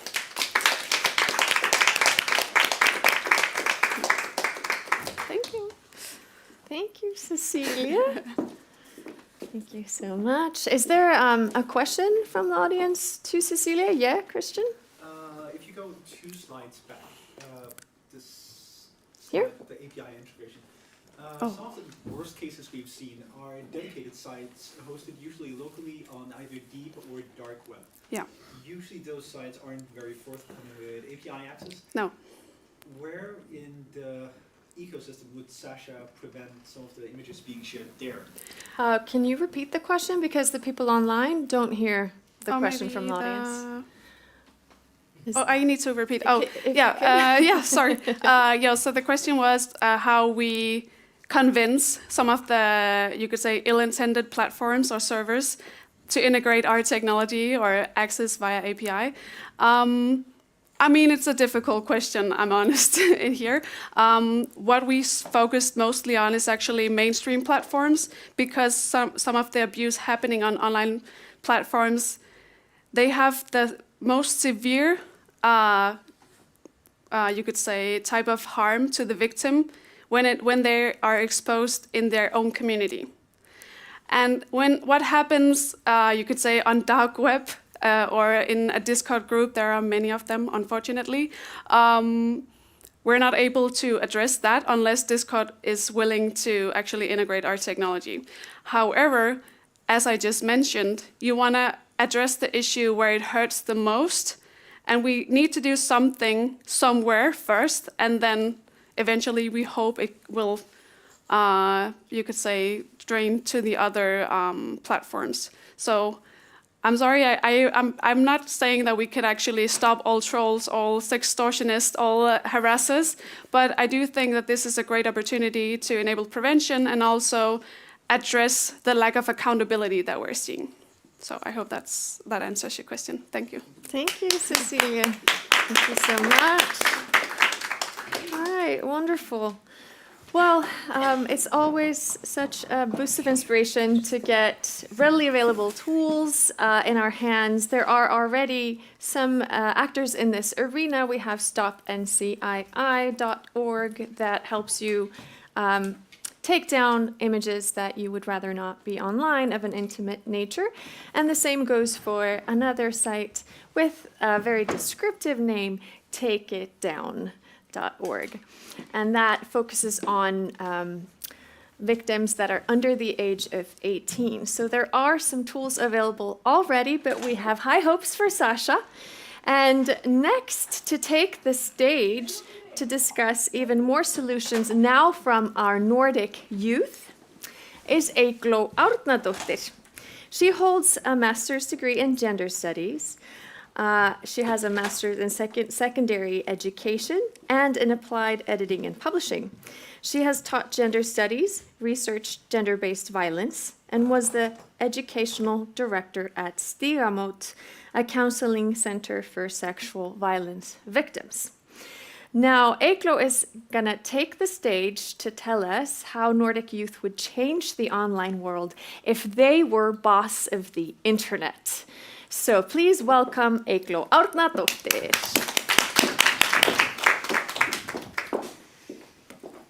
Thank you, Þórdís. Hi, I'm Eygló, a part of the Game Changer team through Nordref, already mentioned. And my job today is to tell you about one part of our project, a questionnaire we made and distributed to youth, titled, "If I Were the Boss of the Internet, What Changes Would I Make?" We wanted a picture of young people's utopia online. So we gathered information from them on what sort of environment they need to feel safe and happy online and how they envision that to actually happening. And the good news is that their online utopia is a beautiful world where we are all equal and safe, kind and respectful. The bad news is that that is not the internet that they actually know. We asked all kinds of questions. We wanted to know what they do online and why, how they feel online and why. We had open-ended questions where they could answer however they liked, and questions with fixed options, answers that we put a lot of thought into. These questions were used in different ways within the Game Changer project, but I'm going to tell you about a Google form questionnaire We distributed this past summer in these 3 countries, Iceland, Finland, and Sweden. We had a little over 700 people responding, representing many genders, and a surprisingly wide age range. We got kids down to 10-year-olds, and then people over 30. But the biggest age group to answer the questionnaire were 17-year-olds, and the people we were mostly looking for, age maybe 13 to 21 or so, made for 35% of the participants. So when asked what platforms do you use the most, we get a very clear picture of these 4 pillars of youth online presence: Instagram, YouTube, TikTok, and Snapchat. These 4 are far mostly used by the age group. So these are the online areas they mostly have in mind while answering the questionnaire. We've heard a lot of negative aspects to online communication today, but we can also see that there is a lot of fun to be had online. And the internet is a big part of young people's social lives. Using social media scored highest when we asked what are your favorite things to do online. And the main reason for liking a certain online platform is their friends being there also. But then they also watch movies, they listen to music, pursue their interests, play games, and overall have a great time. The bad news is that even on their favorite, most used online platforms, young people don't feel particularly safe, especially not from hateful or degrading comments. When we asked, what don't you like about your main platforms, the far most common answer was, the culture there can be toxic. And then followed by finding it hard to avoid upsetting people or upsetting things, not always feeling safe, and having had unpleasant experiences on that platform. And this rhymes with the most common answers to this question. What types of things upset you online? Where actually intrusive ads is at the top. Distracting pop-ups and bots in your face, they find this very annoying. And some mentioned specifically pornographic pop-ups and really wanted to be rid of those. But equally as common answer to this question is cyberbullying and mean comments. Closely followed by hate, and we gave examples like racism, sexism, homophobia, and so on. And we told them these could be things that happen to them or things that they witness happening to others. The least common answers I kind of expected to be higher up there, like no one reacting to my content, no likes on my photo, or anxiety for underperforming, for example, in a video game with other players where we need to deliver and not fail the group, or being excluded, like from a group chat. These are all really tough things that hurt our ego, they hurt our pride, but they came nowhere near the upset that hateful and mean words cause, and annoying ads. We had a few open-ended questions, since they usually give the juiciest data. When we get so lucky that teens can be bothered to type long answers of their own, and they're just as likely to think, no more homework today, thank you. But these guys had a lot to say about their online experiences, and we got a lot of answers to these open-ended questions. They particularly wanted to answer this question, our main question. If you were the boss of the internet, what changes would you make? And as I said earlier, they want to create a beautiful world. They want world peace online. Have less hate and ugliness. Take away all the evil. Eliminate bullying. Like create a system where you can never hurt another person. Have more love. make it a place where everyone can feel welcome, make it safer, have no discrimination, make it a friendlier and safer community. This was the all over main theme. We only had a handful of answers about making the internet more fun, like more free games or more free shipping of stuff, things like that. The vast majority of answers were about safety, equality, and friendlier communication. And they told us the ways that they see possible to work towards this lovely culture.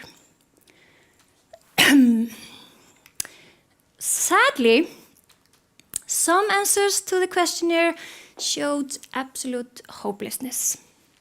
Quite a few said, if I were in charge, I would delete the internet. I would change everything possible.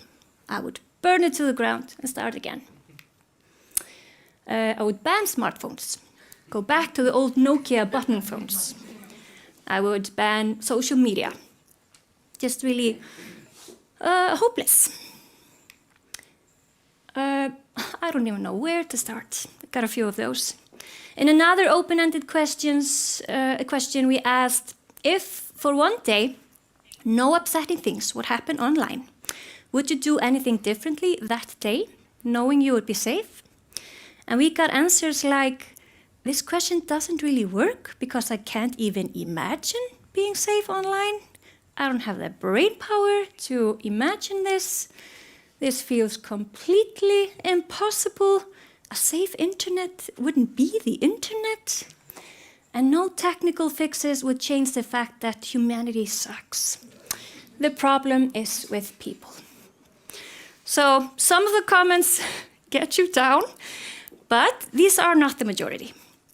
And the answers that did actually say what these kids would do differently if they were safe for a day said things like, I would dare to be myself, to post more, to create more, to post the things I really like, knowing no one would hate on me for it. So overall, I would feel safer, yes, but mostly I would feel free to be the real me. We asked, what do you feel would improve your online experience the most? And the most common answers to this question have the same recurring theme as in the open-ended questions. More respectful communication at the top. And this is always the main message throughout the questionnaire. But also more consequences for those reported, for not behaving properly, for writing nasty comments and such. And better rules on platforms. Clear rules on contacts, so it is possible to clearly punish those who break the rules. As one wrote, toxic people don't deserve being online ruining people's lives. Why are we okay with that? Why is that the online culture we just agree on? Another said, people only dare to write nasty things because they are sitting behind the screen and know that nothing will happen to them. We need clear rules and consequences online. So this was the main theme, better rules. More actual consequences. So rules about what?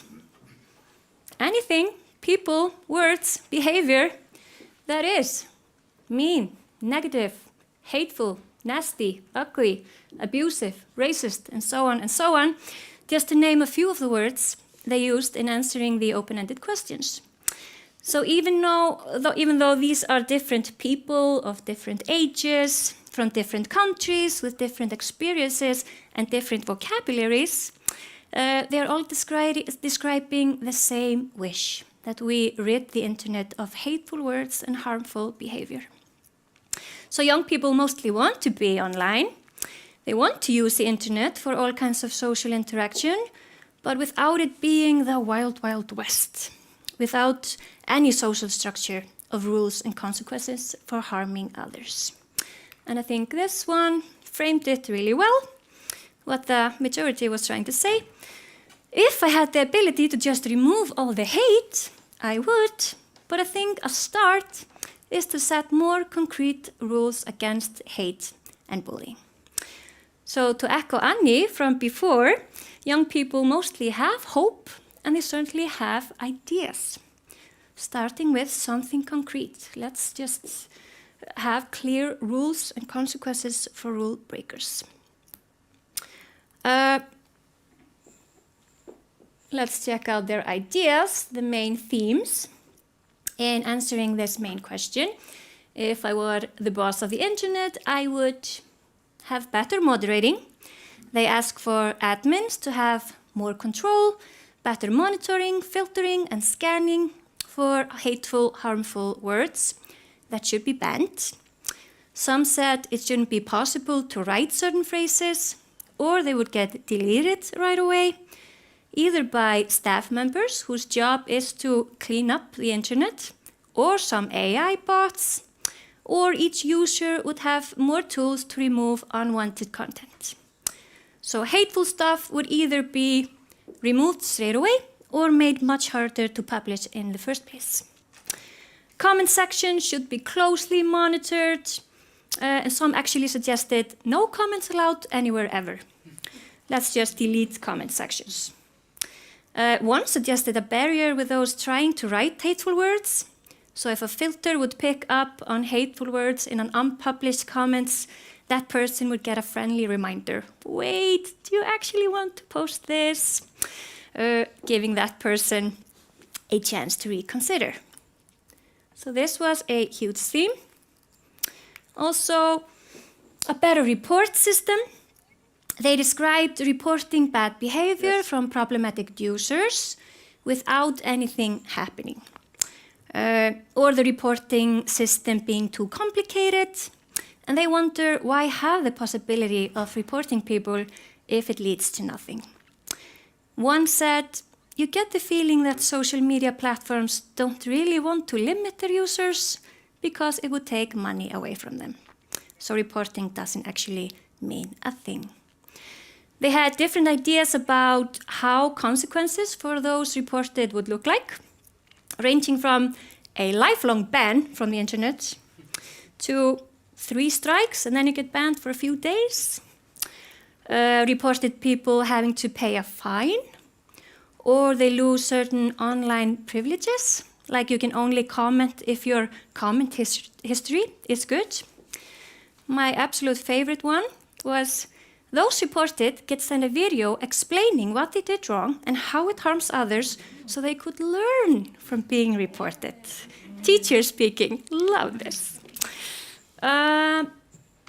Not allow anonymity. I knew I would mess these words up. Anonymity. This was mentioned a lot, being the main problem of the internet. People being able to say and do anything in hiding, removed from their actual names or faces, therefore not facing any consequences. This is what makes the internet the wild, wild west. So these young people often mentioned bank IDs that no one could create an account on social platforms or comment anywhere unless tying it with their actual identity. This would give online communication some social structure we are used to in real life. So no fake accounts allowed, no false identities, no creating new accounts if you get reported.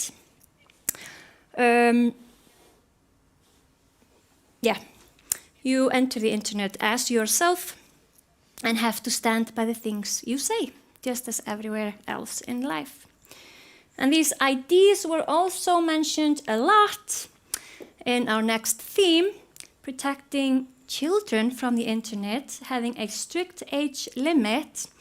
And I found it interesting that this, protecting children, was a recurring theme since the people answering were children still, or were very recently, not middle-aged worried parents or teachers. People either wanted children off the internet completely, or at least with a limited access to certain content. Make it illegal for parents to use their ideas to put their kids online, and illegal for parents to post videos of their children. And actually some had ideas about maximum age limits also. One said, "Old people, get off our social media. You belong on Facebook." But that was just one. The rest said, "Adult men should not be allowed on the internet." And of course, they were talking about men sexually harassing and grooming children online. And they found it the safest to just keep that group Yes, but it's a bit off difficult the internet. with the other one talking over. Yeah. Then we had a theme of having more barriers between strangers. Why can strangers contact me online? I should always be in control of any messages I get. Why is this even possible? Or I want to play video games with only my actual friends. Why can't I do that?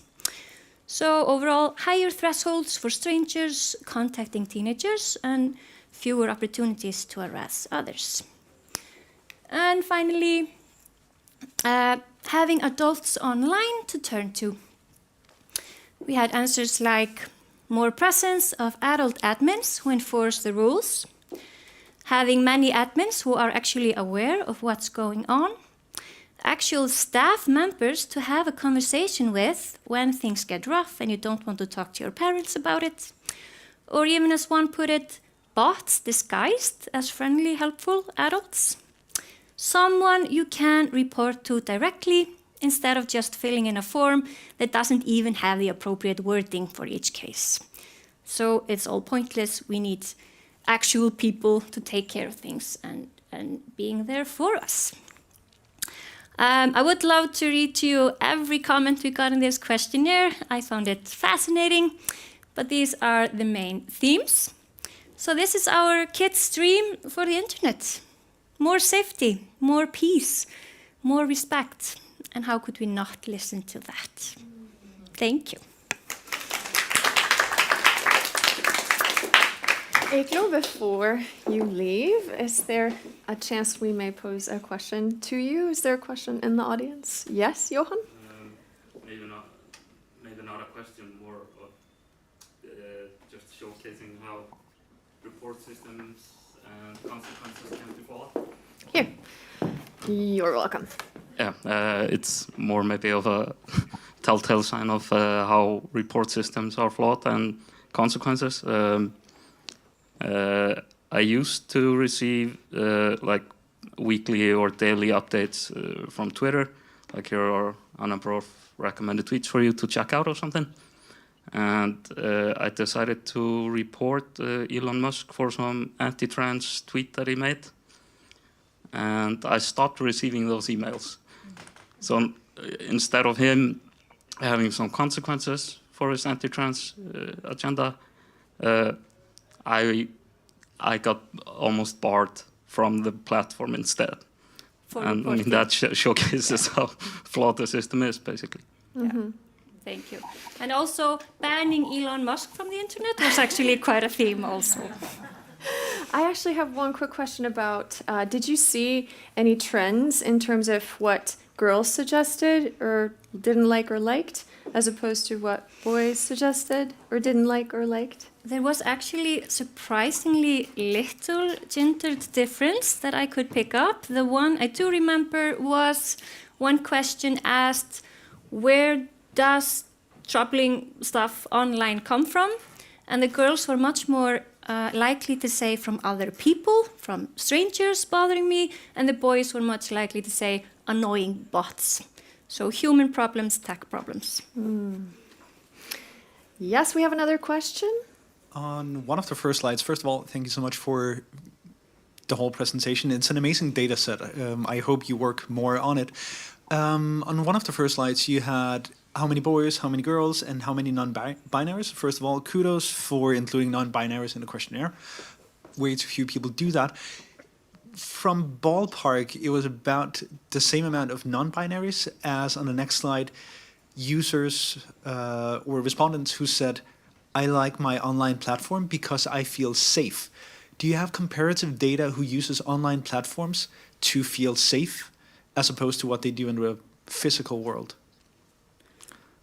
I'm just imagining that it could be non-binary kids. If I understand the question, is there social media they turn to because it's safe? Yeah, you had about 50 to 100 respondents who said they turn to social media because they feel safe there, as opposed to elsewhere? Do you have any insights as to who No, they that's are? a really great question. I have to really go back to that data specifically and check out which teams were answering that. But it was the smallest one, so we were much more focused on where they don't feel safe and why not. But yeah, maybe there are some answers in that. Thank you. Thank you so much, Eygló. Thank you. Wonderful. Yes, there's always a gendered angle, it seems, to these things. And mentioning that brings to mind that Sasha also spoke about the fact that we are now living in a world where we can manipulate and fake imagery very easily. And there has been an explosion in apps that allows you to undress effectively anyone using a photograph. Now, I, of course, had to try this out to see just how much of a threat this was. And I decided to do good on their promise that they would undress just anyone. And it turns out that if I entered a picture of a man into these apps, the man would come out undressed, but he would actually have a female body in the end. So it became very apparent and revealed, pun intended, that these apps are not constructed to effectively undress just anyone. They are a weapon of gender-based violence and should be seen as such, which is why we bind so much hope to solutions that are being developed, such as Sasha. And speaking of solutions, we are now about to segue into the last panel of the day. It is called, Are We Sitting on the Solutions Already? And in this panel, we have some excellent company, as we have all day. We will be seeing some familiar faces that have already taken the stage. We will invite back Anni Patila from Suovarten Somessa, the digital youth initiative from Finland. We will also have Maria Rún Bjarnadóttir, that has also taken the stage today, from the National Police Commissioner of Iceland. Welcome back to the stage. Heading this very panel is Johanna Vähku, who has also taken the stage earlier today. So we have 3 familiar faces. However, we will be joined by 2 people on link. They are Kjartan Sverdrupdal Larsen. He is the head of government relations for TikTok in Norway and in Iceland. In this role, he engages with stakeholders in politics and civil society to discuss topics related to minor safety, women's safety online, data security, and privacy, to name a few. He also established partnerships with organizations to educate the public on topics such as mental health and digital literacy. Welcome, Kjartan. Thank you. And last but not least, we have Cindy Southworth. She is a global expert in technology and domestic violence, currently serving as the head of women's safety at Meta. In this role, she develops policies and tools to enhance women's safety online, focusing on issues like non-consensual image sharing and providing resources for women leaders, journalists, and abuse survivors. She also oversees the Global Women's Safety Expert Advisors Group, which works on safety improvements across Meta's platforms. Welcome, Cindy. It's great to be joining you. I will now hand the stage over to Johanna. Thank you very much, Tordis. So today we have heard a lot about what is actually happening online to women and girls, and now we actually know a lot more about also the perpetrators, which is what I think is often missing from the conversation about online abuse.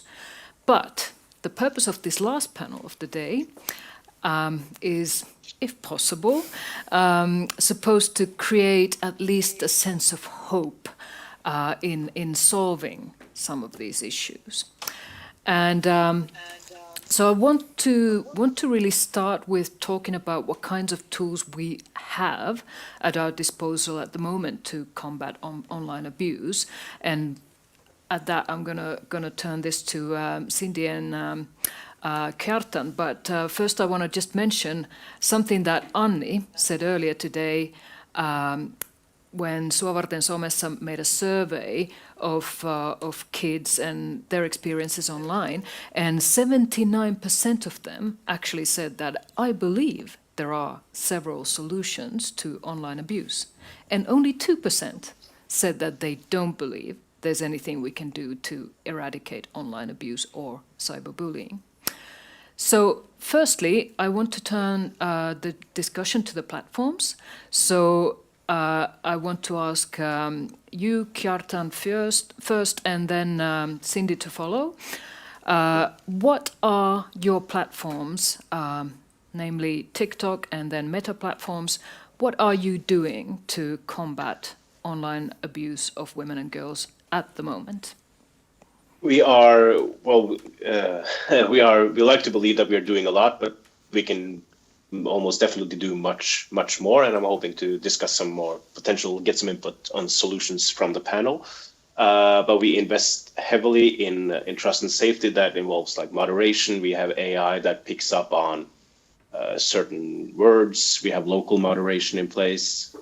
We have settings for teenagers, our youngest users, that we don't allow direct messaging. Their account is set to private, etc.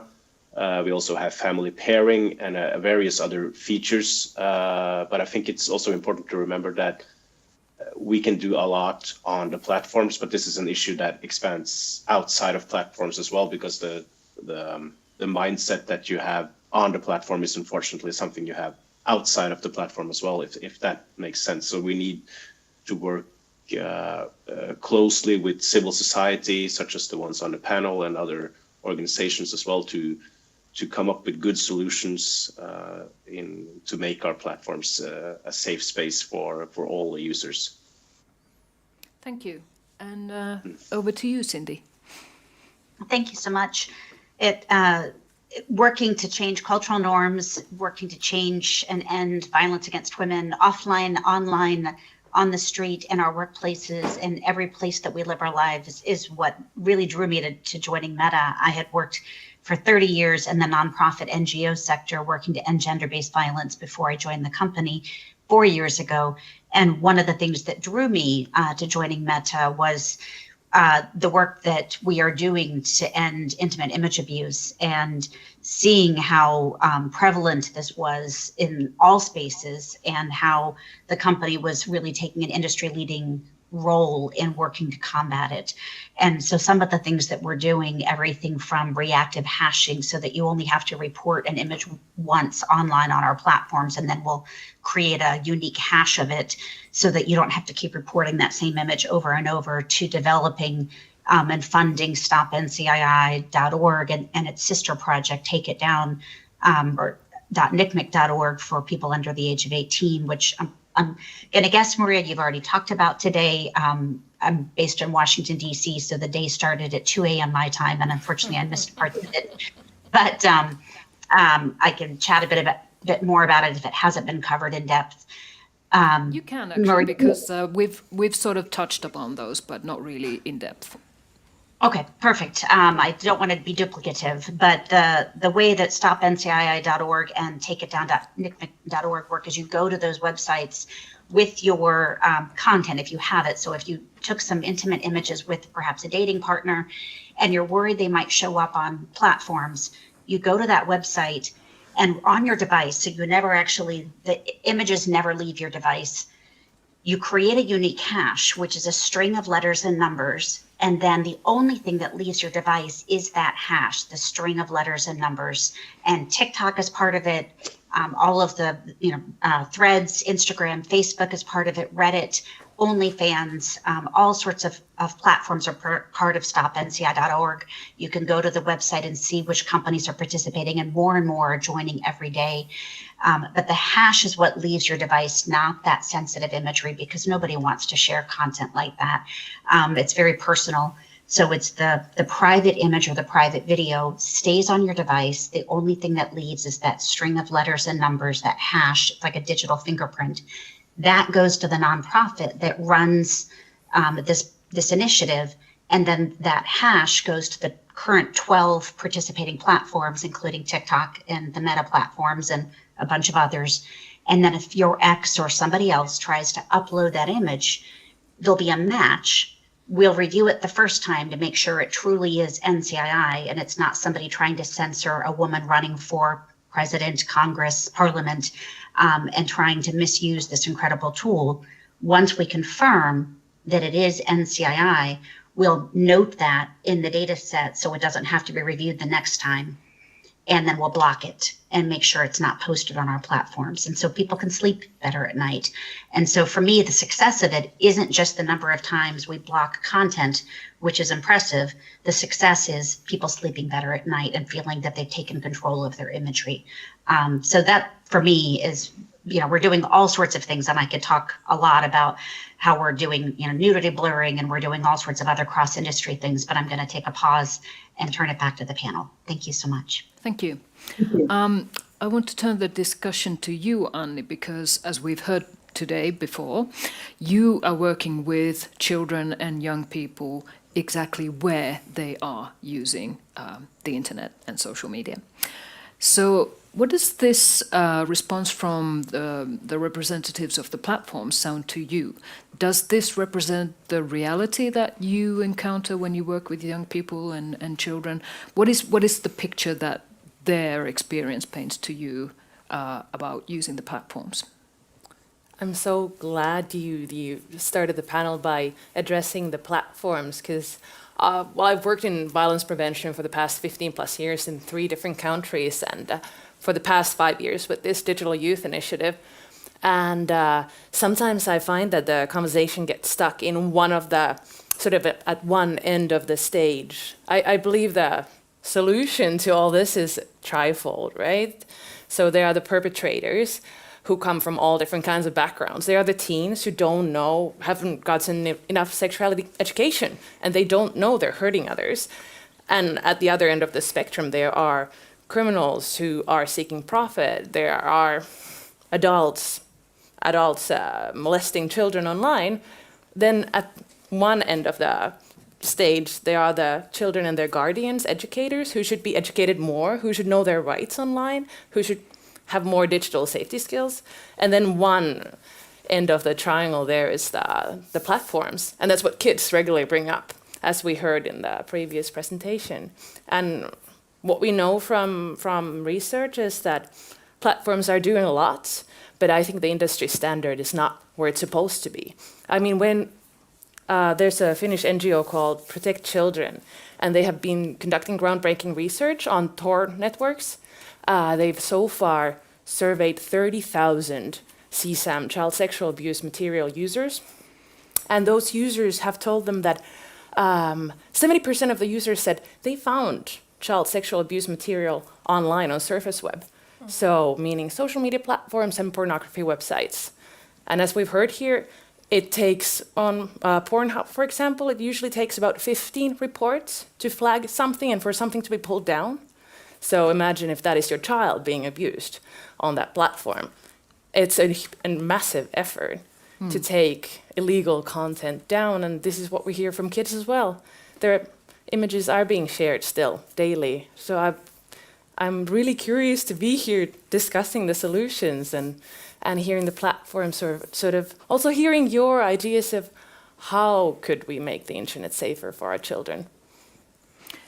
I looked at this survey that you just mentioned from Protect Children, this organization, and indeed they found that these people, the people who actually engage with child sexual abuse material online, they actually themselves told the surveyors that they use, for instance, Instagram, Facebook, TikTok, Snapchat, and Discord to search for or disseminate this kind of material. So they use the same platforms that children and young people actually use. So it's undeniable that child sexual abuse actually does happen on these platforms. And so in a way, these platforms are providing a venue for these actions. So what do you think from your work perspective needs to happen for this to stop on these platforms? That's an excellent question. Well, we have a couple of principles that have been generated not by me or our project, but by international actors such as Safety by Design and Children's Rights by Design, and I think that could be a good start. Because, I mean, a recurring phenomenon of the internet, right, is that it keeps evolving. New platforms come every day, and children especially jump on the newest, the latest, the most fun platform. So we can't say that, okay, like there's this Facebook that I joined when, like, I don't know, dinosaurs roamed on Earth, and then, you know, I was on Facebook, and let's make Facebook as safe as possible. I think we need to have a stellar industry standard that leverages the playing field for everyone. So there needs to be enough regulation, enough legal and financial incentives for platforms to create a safe digital environment for all of us, not just children, but especially the children, right? Is there something you guys remotely would like to comment on this? Cindy and Kjartan? Definitely. I'll jump in and I think we both have things to say on this. I mean, it's something we are deeply committed to. And when it comes to safety on our platforms, we are, constantly working to stay one step ahead, or, ideally 10 steps ahead of bad actors. And it is an ongoing issue. We recently, and just a few months ago, announced a strategic network disruption. We removed 63,000 Instagram accounts in Nigeria affiliated with the Yahoo Boys, and they were trying to do financial sextortion scams, and we removed them. And then we also announced, we've been working with the Technology Coalition for years, which is a cross-industry signal sharing initiative, and we recently added sextortion signals to that to make sure that we're disrupting criminal activity at its source and making sure that as many technology companies as possible are benefiting from the signals we observe. We share those signals with other tech companies so that we're, again, disrupting those behaviors and those actors across companies, because there is no competition in safety. All of the companies are working together behind the scenes just to disrupt that behavior. We also have, tons of things that we're doing on platform, to surface help centers, articles, nudges, all of those things. But I'll pause and hand over the mic. Yeah, no, and I agree with what Cindy said here. There's a lot of cross-platform collaboration, because this is a common goal for all of us, right? To combat this and to stop this. And we're also, when I listened in before the panel started, someone mentioned the AI thing where you can like nudify someone, right? So AI is also a important, difficult topic in this discussion as well. That technology is evolving extremely rapidly, and we try our best to keep up, but I have to admit, at least for my part, that it's difficult to keep along with the technology that we can't control off platform, if that makes sense. And but we have close relationship with the local law enforcement across the world and globe, where we report on content that's against our guidelines. The removal rate of content that violates our guidelines, that includes sexual abuse, etc.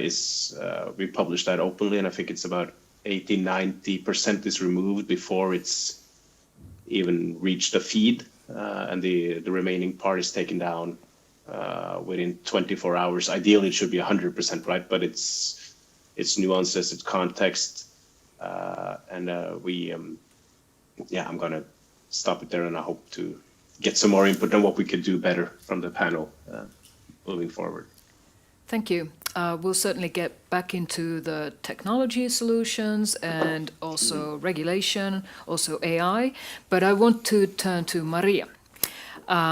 So you are the head of internet safety at the Icelandic police, and you also wrote the law on image-based violence in Iceland. Yeah. So I want to ask you about both of those things, but firstly, could you just walk us through how the police in Iceland is investigating online abuse, online misogyny? Does that happen? Does it happen perhaps a bit more than I mentioned it earlier happening in Finland? No, it's not a problem. Everything is absolutely perfect. I thought so. Yeah, You now we solved can all everything. go home. That's Yes, awesome. yes. No, Everybody just copy what Iceland is doing, yes, and then we'll be fine. And it's just Control-Alt-Delete, and then you will have it. No, I mean, it's a prevalent issue. Iceland, of course, is a country with a huge deployment of strong internet connection. So you have 99% of the population has access to high-speed internet at any given time. You have a high literacy rate. You have all kind of the components for a society that uses the internet a lot. From the police side, so what was done in Iceland was that there was political interest in doing this better. So it was actually in the coalition platform, the government coalition platform, this was addressed, that they wanted to do something about this in 2017 rather than 16. So following that, there was political interest, and then I was, like you say, commissioned to draft the legal reform and also propose kind of targeted policy measures. And we have been implementing those in different spheres. So we have targeted information for offenders. We've run campaigns. We've set up a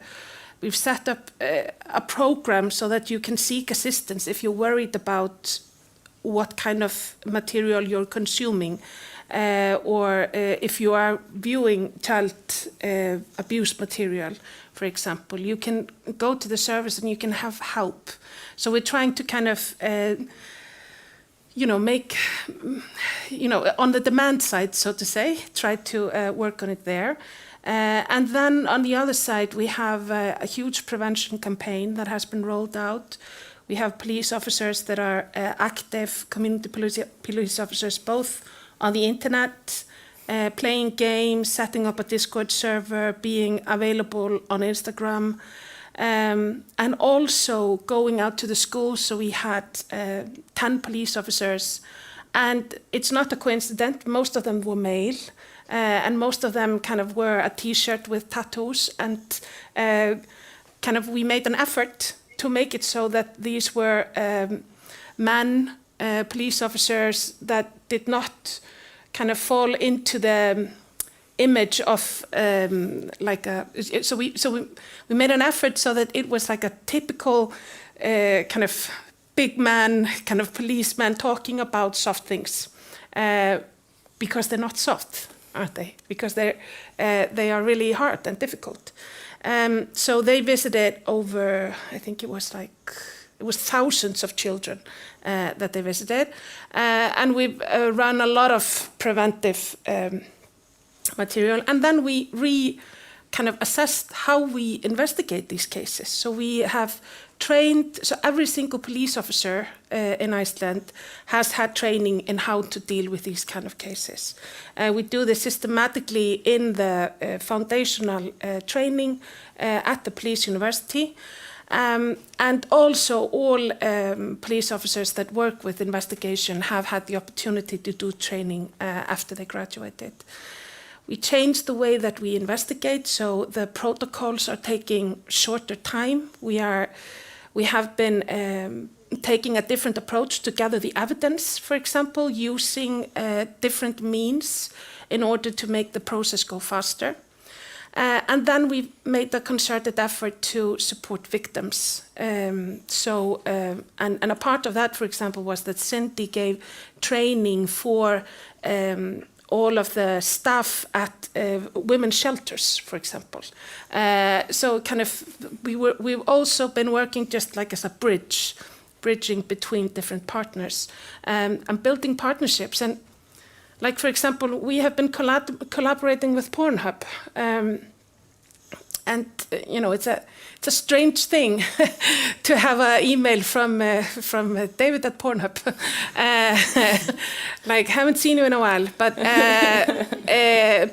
it has really been helpful. So we have actually created a partnership with them that consists of us adding words into their list that triggers a reaction. And we have had people that were looking for something on Pornhub that triggered the notice that said seek help, and they sought help. So we actually have evidence of this working. So I think what we have learned in these 4 years that we have been working on this, or 3, nearly 4, is that if everyone helps out, if we have collaboration and we work on it systematically, we can actually get results. And we have results showing that young girls in Iceland are being asked less for nude images. They're experiencing less sexual harassment online. Boys are watching pornography, okay, on average 1 month later, but that is something. So we are seeing positive signs, but we need to take them as an encouragement to continue, not to kind of say, well, it's all good, then this is not a problem anymore. We've already done it. So I think, but it was only possible because there was political interest. At the end of the day, that's what it all comes down to. That you have to have buy-in from the relevant stakeholders. And I think also, in terms of the platforms, it used to be so that the police could not get any access to any information on any platform. It's only 10 years ago where we didn't even have a contact person for Facebook, which 95% of the adult population has an active Facebook account. But we could not reach them to have anything taken down. It was just like meeting a blind wall. And I think the companies that want to be taken seriously within the ecosystem, they have all changed their attitude. I mean, you have 2 of the biggest platforms in the internet ecosystem in the Nordic participating in this. This would never have happened 10 years ago. I mean, we couldn't have even found an email address to send the invite to. So I think that's also very important. And just the last point on the platforms, I think we as consumers, we have to take into account what platforms are behaving well and what aren't. So, for example, as a parent, looking up what platforms are collaborating in, for example, Take It Down or Stop NCII, and then feel assured that your child will be a little bit more safe there. And I'm not saying that they will be safe. I'm saying just like there are platforms that are making an effort, and we as consumers should kind of support that, because we also have these stakeholders that are not here in this room, and they never will be. And so there's always going to be abuse there. Thank you. Yeah, Anni, do comment. And if I may comment, I mean, I think it's so heartwarming to hear the developments that have been done in Iceland, and I definitely agree that it takes all of us to work on this together. Maybe one sort of a critical take I would have on the platforms is that I feel like, coming from the land of Nokia, I've grown up in a culture that reveres technology. We used to think it's like the best thing that happened to us until Nokia crashed, and then we all lost our money. But until then, it was splendid. And we sort of, I think that from there also stems this Finnish mentality that, hey, like when your kid goes to school at age 7, we'll give them a smartphone. And sort of, I feel like just in the recent years, I've come to view technology and these platforms as, I mean, they are part of our critical infrastructure, right? And I've started questioning, like, hey, like, why don't we hold these amazing digital products to the same standard we hold other types of infrastructure too? Because with physical design, right, we would not accept that there's an elevator company that makes elevators that are hazardous to people and they don't do any security safety testing before they launch the product, or they don't think that, is this product safe for minors to use? But this still happens with the digital products, right? We're all still learning and sort of developing the legal and, legal playing field, the regulatory playing field. So I feel like we are maybe letting the platforms like more slack them. We should maybe. Yeah, we are, and we've done it for such a long time, you know. But I want to comment this, that there is actually some movement on the other side now. I mean, I'm honestly, like 10 years ago, I mean, that was the reason why people came and said, you know, they had their image shared. They went to the police. The police said, well, we can't do anything. Well, that was because they didn't have any access. You know, they literally could not do anything because the platforms wouldn't cooperate, and now they do. So that's why it's important for kind of our traditional democratic structures that platforms shoulder the responsibility. I'm looking at you. Yes, I'm definitely gonna let you guys respond to all of that. I just want to mention that, you know, somebody should probably tell the Finnish police that you can actually contact the platforms about these issues now, because at least until very recently, from what I've heard, is that the police's kind of explanation as to why they haven't investigated something that happened on a social media platform is that they say that it would be too difficult to kind of track down the perpetrators if they were anonymous or under a false identity, and that they just couldn't talk to the platforms about this, which I think is it's the same in Iceland. Yeah. I mean, it's the same. I'm not saying that all cases are solved. Yeah. Absolutely not. I mean, there's a lot of people that, you know, maybe the abuser is using Proton Mail and they're using a VPN that is so strong that we can't track it. You know, abusers are very, very innovative, and, you know, they take measures to kind of hide their trail. So absolutely, I mean, I don't want it to come off like we've solved everything, but it's just that we are always going to be lagging behind. That's the thing. So we just need to remember that, but still keep going. Because if we just stop and give up, the technology and the development will move so fast that we will be light years behind. So we have to kind of at least try to keep roughly, we have to stay in the same race at least. Yeah. So to Kjartan and Cindy. I just want to briefly put my NGO hat for one moment, since I was in the NGO sector for 30 years and founded a technology project back in 2000, 24 years ago.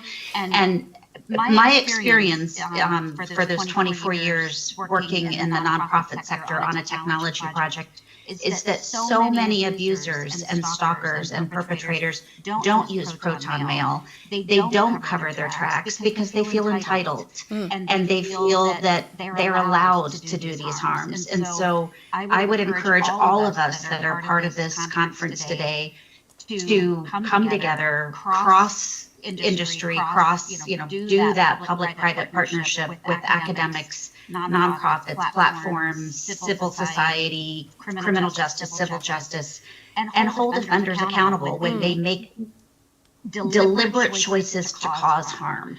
Because in my 30 years of working in the nonprofit sector, so many offenders make really, really deliberate choices and get away with it with impunity. And it's not because they think, oh, it's not going to cause harm. Often they know it's going to cause harm and they make the decisions because of it, and they don't cover their tracks. They're not using VPNs. They're not using anonymizers. They do it under their own name, and they know they can get away with it because we're not coming together in a conference like today to make change. So I just encourage us to do what we're doing today and stop it. just to follow up with a very concrete question to you, Cindy, that if there's a person, an online abuser on a meta platform, just simply using a false identity, but then if the police wanted to investigate this person, I'm sure these people when they actually create the account, they have to give you like a phone number and an email and stuff that you can then use to track who their real identities are. So would you cooperate with the police in a case like that? We have a law enforcement portal, and whenever we have due process with legitimate legal requests coming in, as you can imagine, we want to make sure that we always follow legal process because we don't want, unsavory governments coming at appropriate user data inappropriately. So we always follow appropriate legal process, but we have a law enforcement portal, and we encourage all the law enforcement in the room and listening online to sign up through the law enforcement portal and request records whenever they need them. And we will cooperate because we want bad actors held accountable. And all the same questions go to you, Kjartan. On the law enforcement bit, of course, we collaborate with law enforcement, if the Finnish police believe that there is not there's some trouble reaching out to us, I will have my colleague reach out to the Finnish police and then set up the dialogue there. I was actually in Sweden a couple of weeks ago with a meeting with your Minister of Justice, not to discuss online abuse, but the issue of gangs on social media, etc. And the police there highlighted the strong collaboration between not just TikTok, but Meta and Google and Snapchat on how quickly we respond to requests from law enforcement. And it's so I forgot the first part of the question, but I hope you can repeat it. Then I can. But the Icelandic initiative, that sounded really impressive, and I'm hoping we can next time I'm in Iceland. I hope we can have a meeting about what you have done and what we can learn from that as well, as a platform and as a Norwegian policy influencer, so to speak. Wow, influencer. And I just wanted to mention that before I joined TikTok, or a couple of years before I joined TikTok, I worked at the Ministry of Equality in Norway, and when this was kind of a new topic then, unfortunately. But we had then it was Meta was basically the only platform, but we had really good and constructive meetings with your Norwegian colleague, Cindy, speaking as a former bureaucrat. Just wanted to mention that as well, that this has been a topic for both the companies and regulators for several years. I want to briefly go back to the issue of AI, and namely deepfakes, because we all know that the misuse of like intimate images is not really a new issue, but we now have this like very, very rapid evolution of these image generating apps, and this has really created like brand new opportunities for harassment and abuse online. So I'm talking about, for example, AI deepfake porn. There's research that 98% of all deepfake videos online are non-consensual porn. And obviously the targets here are girls and women. So how do you see it, both of you, Cindy and Kjartan, on your platforms? And especially a question for TikTok that I've recently read in some news that young TikTok video creators have become like a focus for this non-consensual pornographic deepfakes, and like the material is taken off TikTok, made into pornographic material, and then circulated on other platforms such as X. That's a difficult and a good question. On the last part, we can't we can't unfortunately control what others do with content off platform, but we have settings for teenage users that you can't download their content. And we also have implemented automatic detection and labeling of AI-generated content, not just, well, if it's online abuse and nudity, etc., it will be removed, but if it's normal AI content, so to speak, that will also be labeled as such. But it's you can. I'm not gonna. I'm gonna tread lightly here because we don't want to. But we have settings for users on how others can use their content. You can switch off that you don't want others to download your content. That setting is default for our youngest users. And you can. I don't think you can override it if you are between 13 and 16. But that is an issue that you take. How should I put it? Legitimate content on one platform, take it off platform, and then do something bad with it, and then put it on another platform where maybe there are less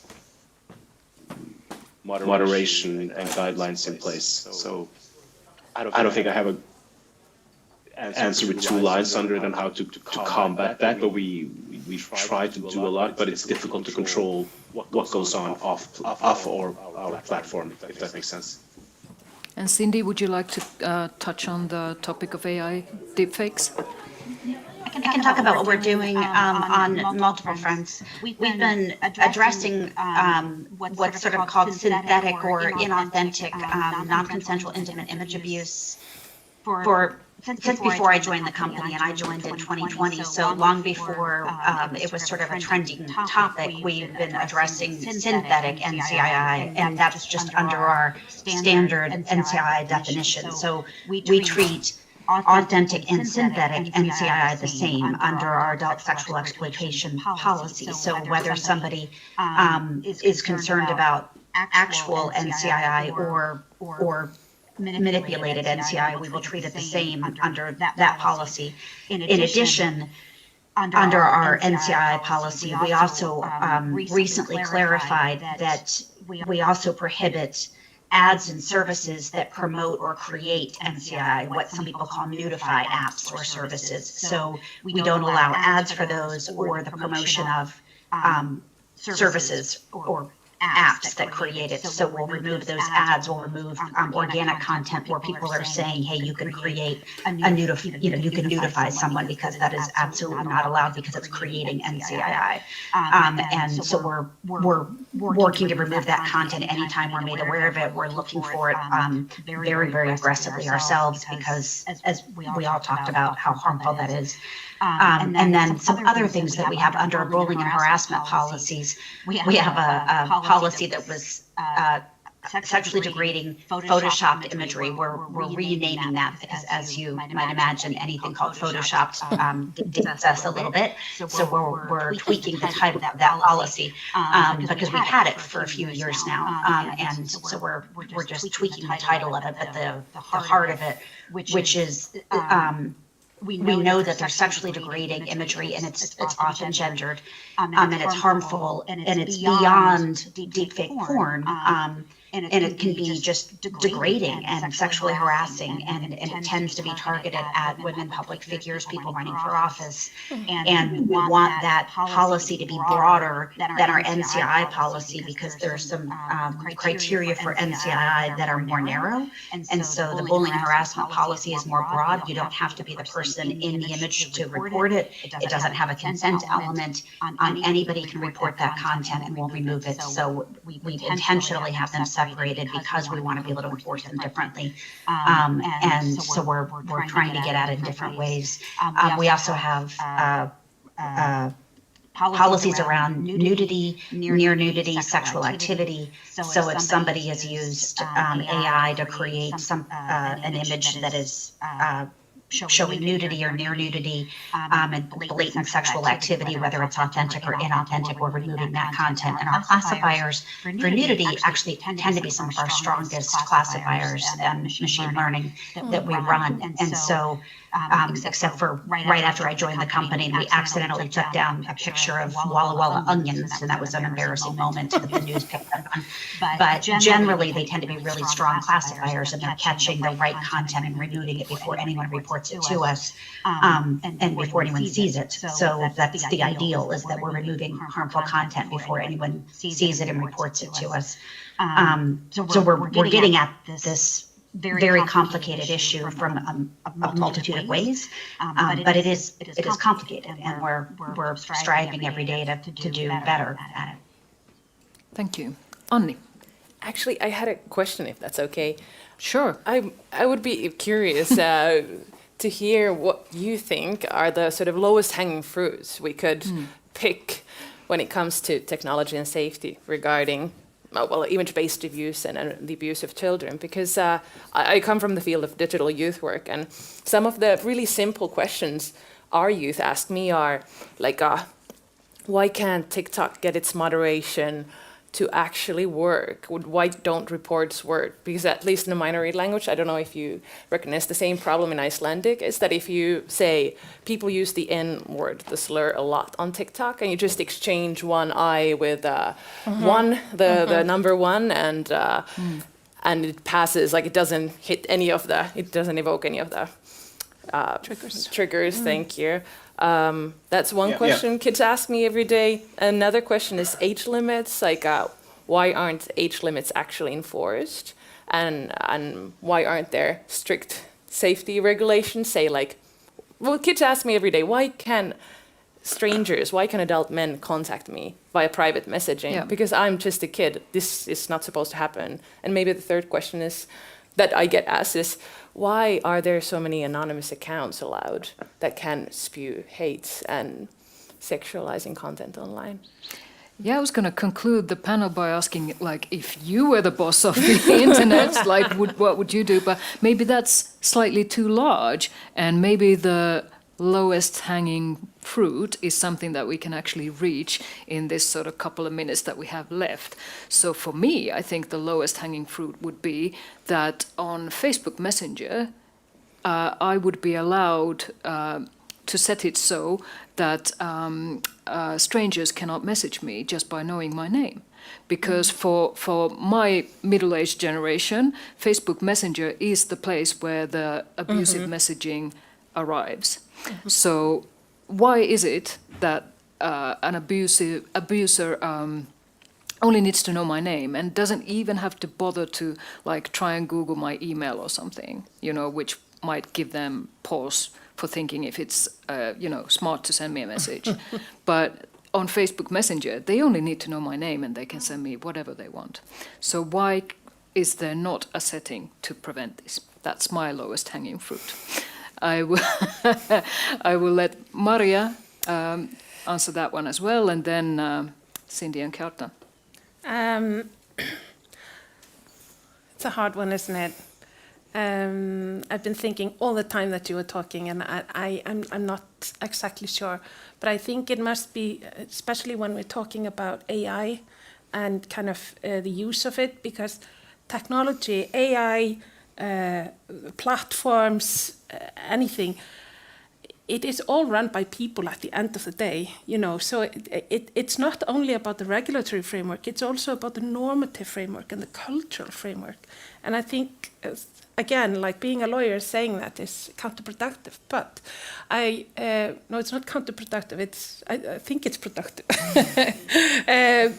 Because you have 10 seconds. So if we need to change the person that takes the legitimate images and uses the technology to turn it into something else. That's the person we need to be focusing on, not the people that are innocent and just trying to live their life and use their rights and have fun.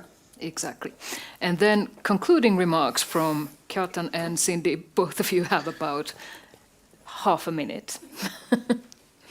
I can go first and to address the questions about moderation, etc. It's difficult because teens, they develop new slang, new language. We're always playing catch up with that, and we have human moderation in place. I don't have the Icelandic number at the top of my head, but when I'm in Iceland, I'll give it to you. But we invest heavily in moderation. That's an important subject for us, and with the age verification, etc. We do a lot to keep minors off the platform. We have a 13-year-old age limit.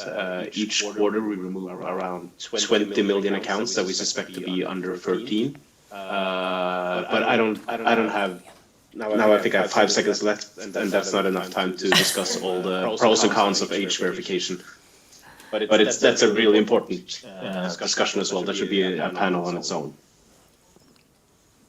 And I'm going to send everybody to our Meta Safety Center, which is safety.meta.com, where you can learn all about changing your messenger settings so that only friends of friends can send you messages and not strangers. And also you can learn about our new on-device nudity controls, where you can learn about how already only teens can contact teens on Instagram, and then even with adults, if you don't follow someone on Instagram, they can only send you text, not images or videos, so that prevents cyber flashing, and we get my feminist cat decided to show up.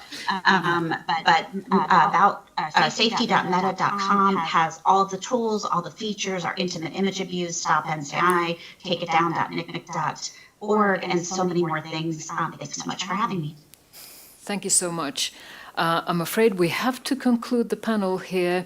I thought we would have had time for questions, but we do not. So. Tordis, you probably want to say some last words for this conference. Absolutely. Thank you. Thank you so much. Thank you. What a panel. What a discussion. What a day. It really, truly has been an amazing day. We aim to make the recording of the entire event accessible online at nordref.org. And it wouldn't have been possible, of course, without the support of the Erasmus Plus program, the Nordic Gender Equality Fund, the University of Gothenburg, where we currently are, and last but not least, our incredible speakers. Today, we have heard how much children and youth crave adult presence online and tell us how it helped them deal and heal after online abuse. We've heard about big tattooed policemen talking about soft things. We've analyzed perpetrators and discussed how much of online abuse is deliberate and how much of it is due to insufficient communication and emotional skills.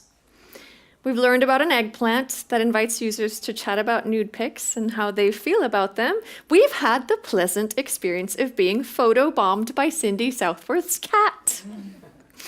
We've unpacked the role of toxic masculinity in all of this.